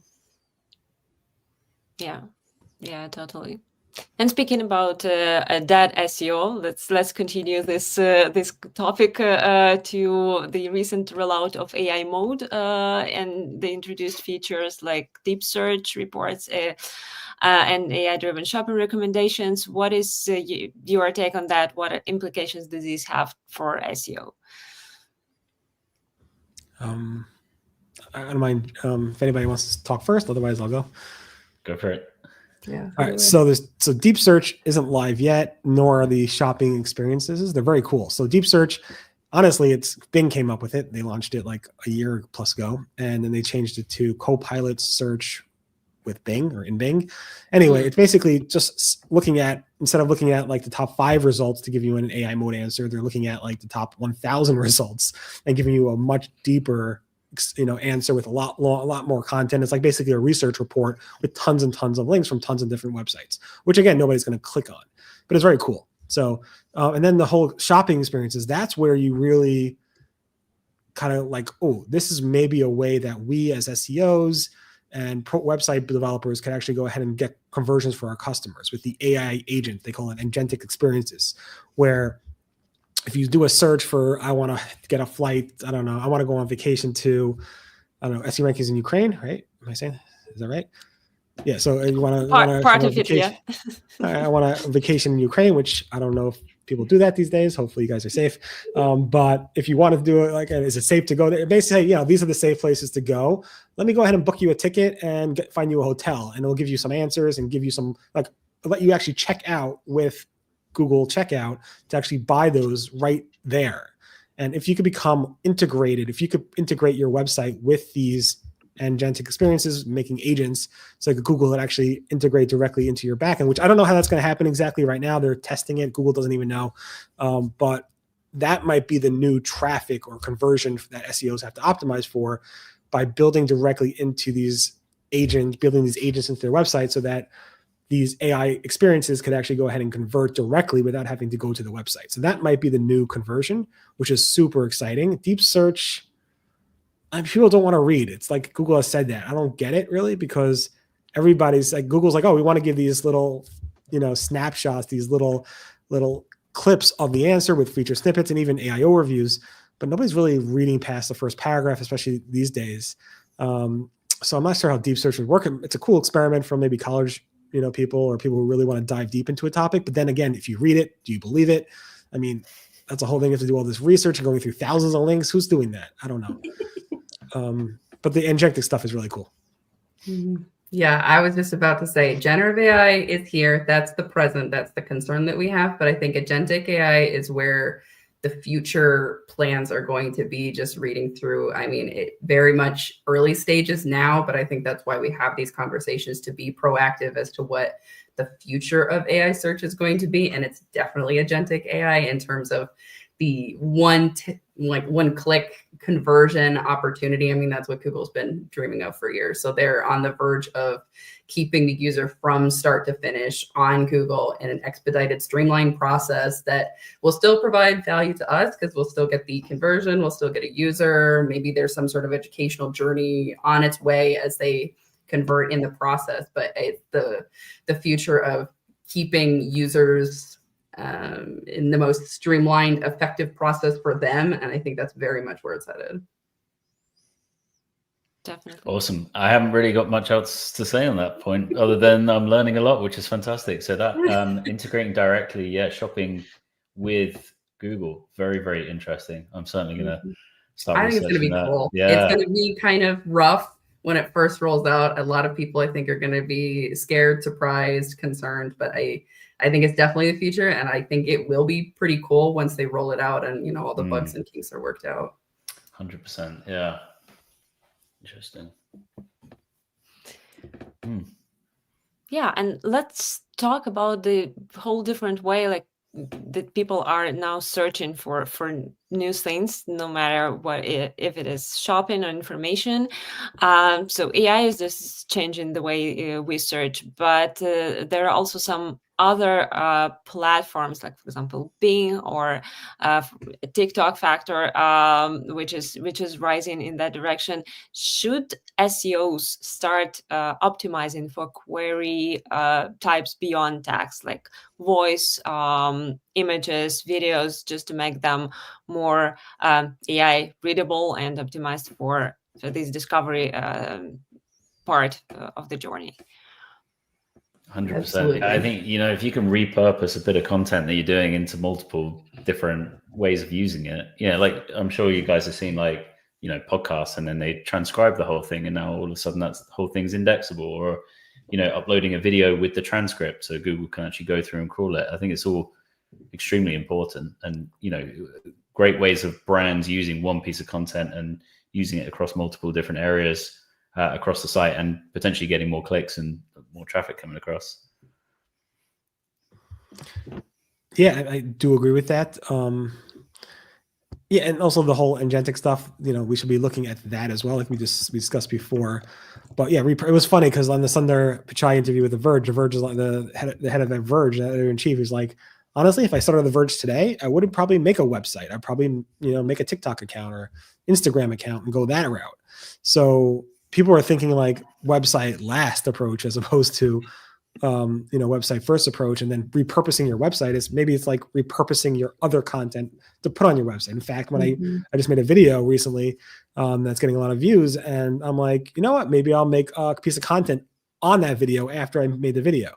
So it's really, sometimes I'm thinking the other way around when it comes to building content, because like we said, clicks are, traffic to publishers is way down compared to what it was, a couple of years ago, even especially 5 years ago. So I think it's thinking about it the other way around. Where should I put my content first? And then where else should I put that content based on that?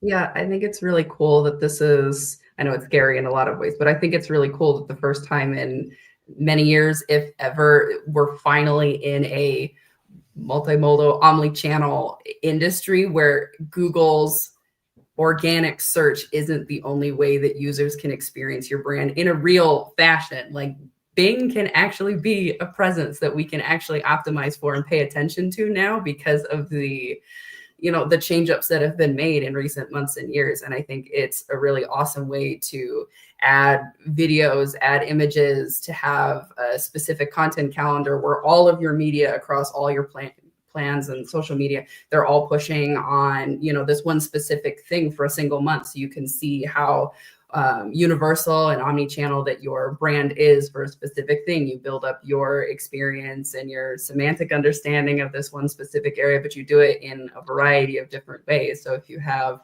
a video that you're pushing on YouTube, you can also splice and put it up on Facebook and TikTok. Or if you're a local business and you have a couple of products that you're launching, you throw it up on Google My Business, you throw it up on all the other channels, not just on your website anymore. And I think it's going to take more time for people to figure out which new avenues are best for their specific brand, for their industry. But at the same time, I think it's a really cool opportunity to be less domain focused.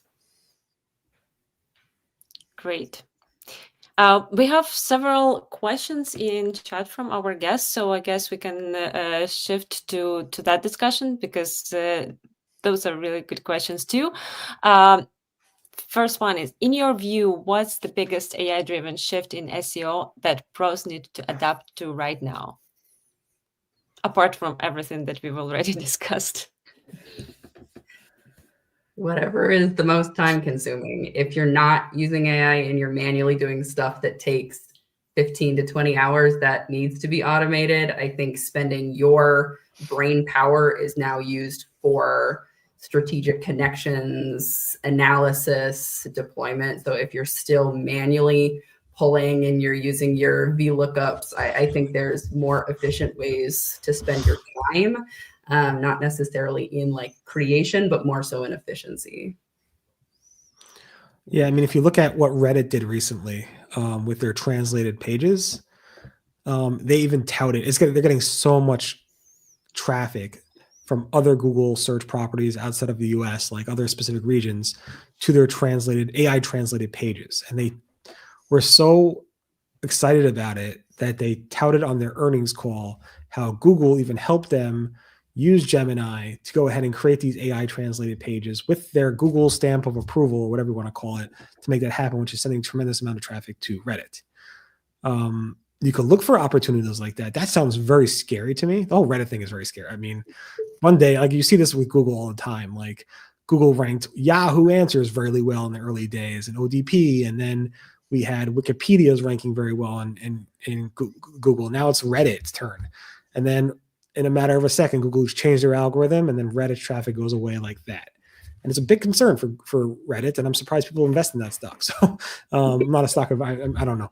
I mean, I invested in it because I guess I don't know how to invest money, but it just seems scary to me that people are using AI for shortcuts, even though they're useful. And Google's like distinction in their documentation around creating content is you could use AI to help you with content and so forth. It's not about if it's AI or humans or whatever, as long as it's providing value and it's helpful and so forth. And that's a very subjective thing that an algorithm has to figure out. And you could get in trouble even if you think, a lot of people think their content's great.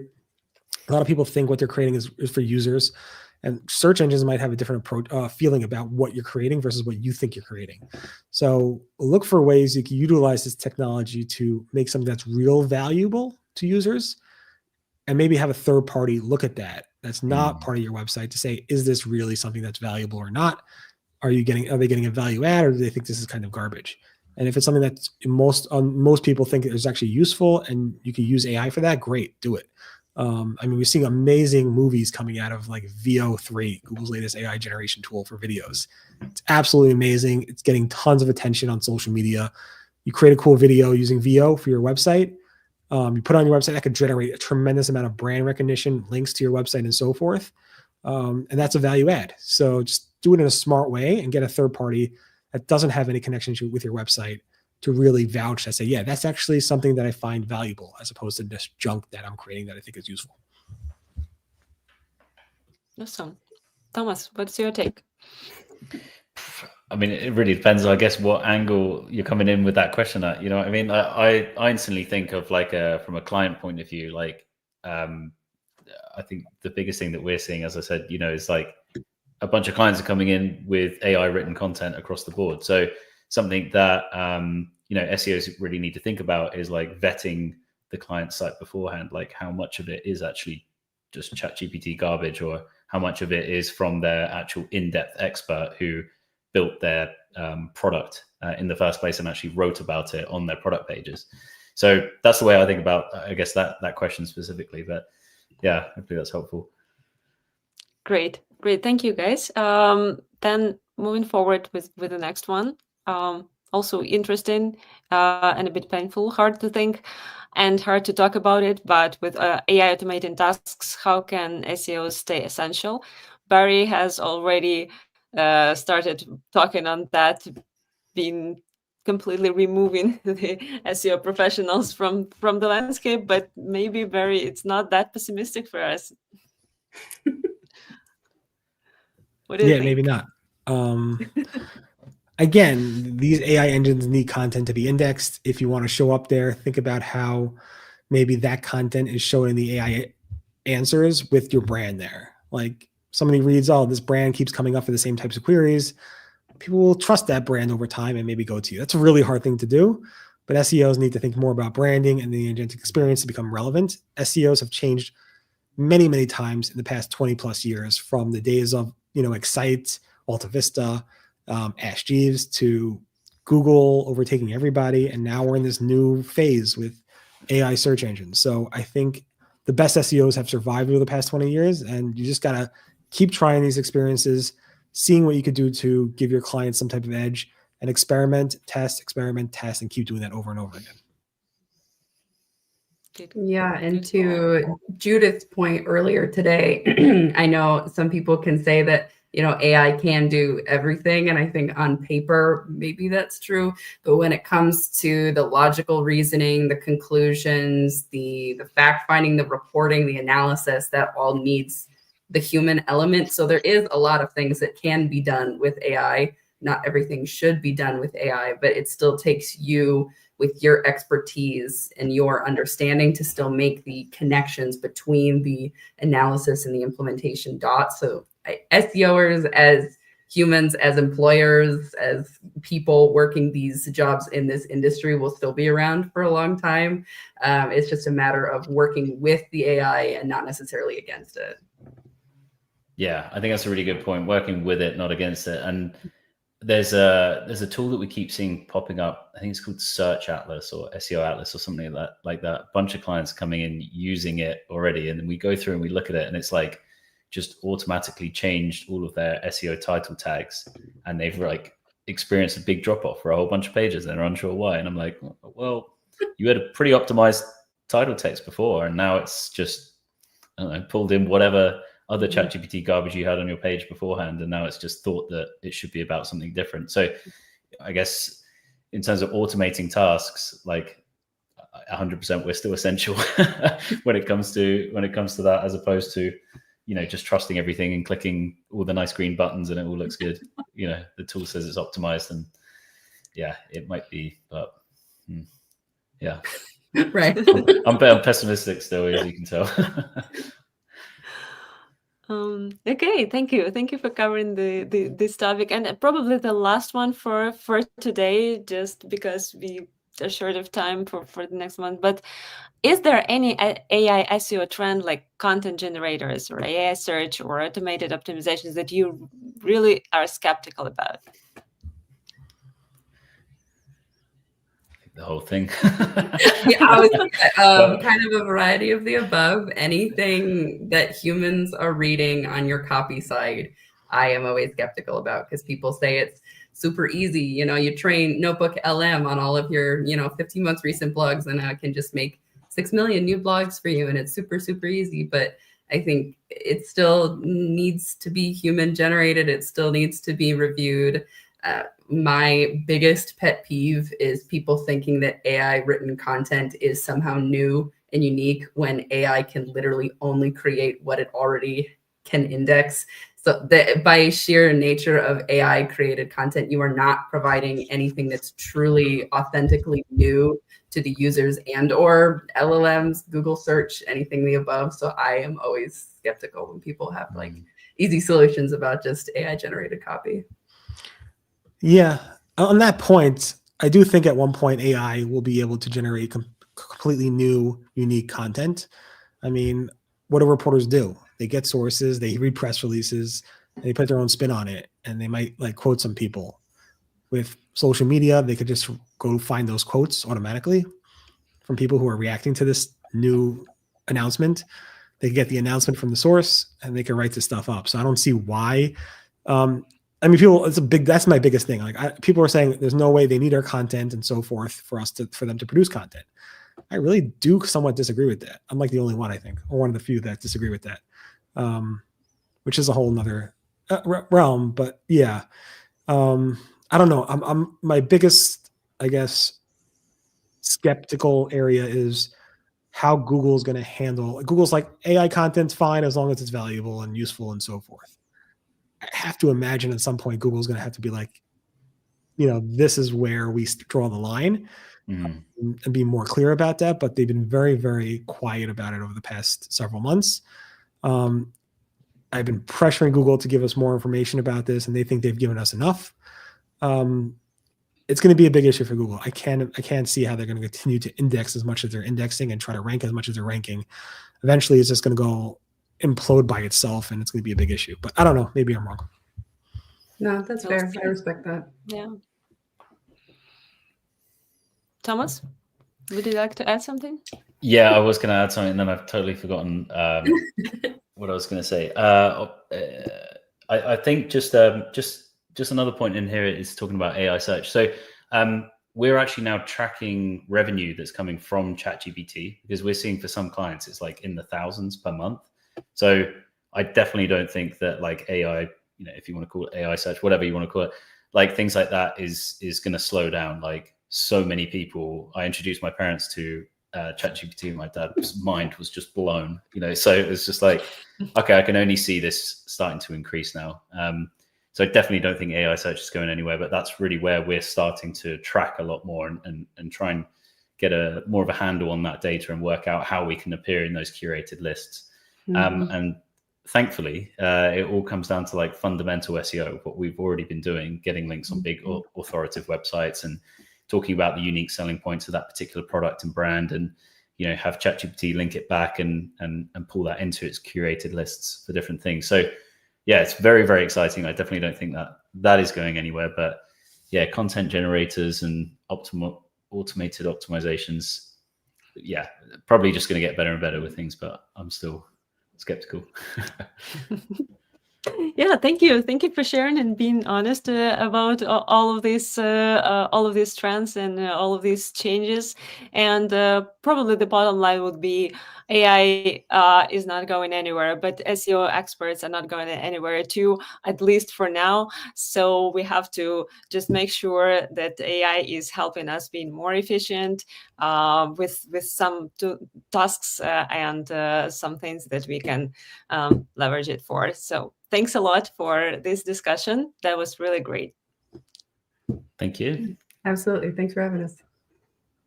And that's it for today. We've come to the end of our conference, our AI and SEO Synergy Summit. Thank you for being with us.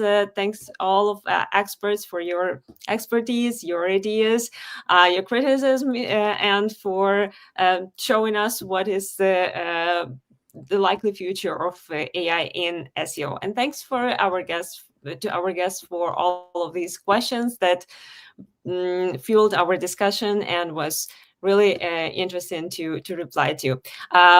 Follow us in our social media, search for SEO Ranking in LinkedIn, YouTube, Facebook, and X, and we will be covering interesting topics and continue creating these events for us to talk about.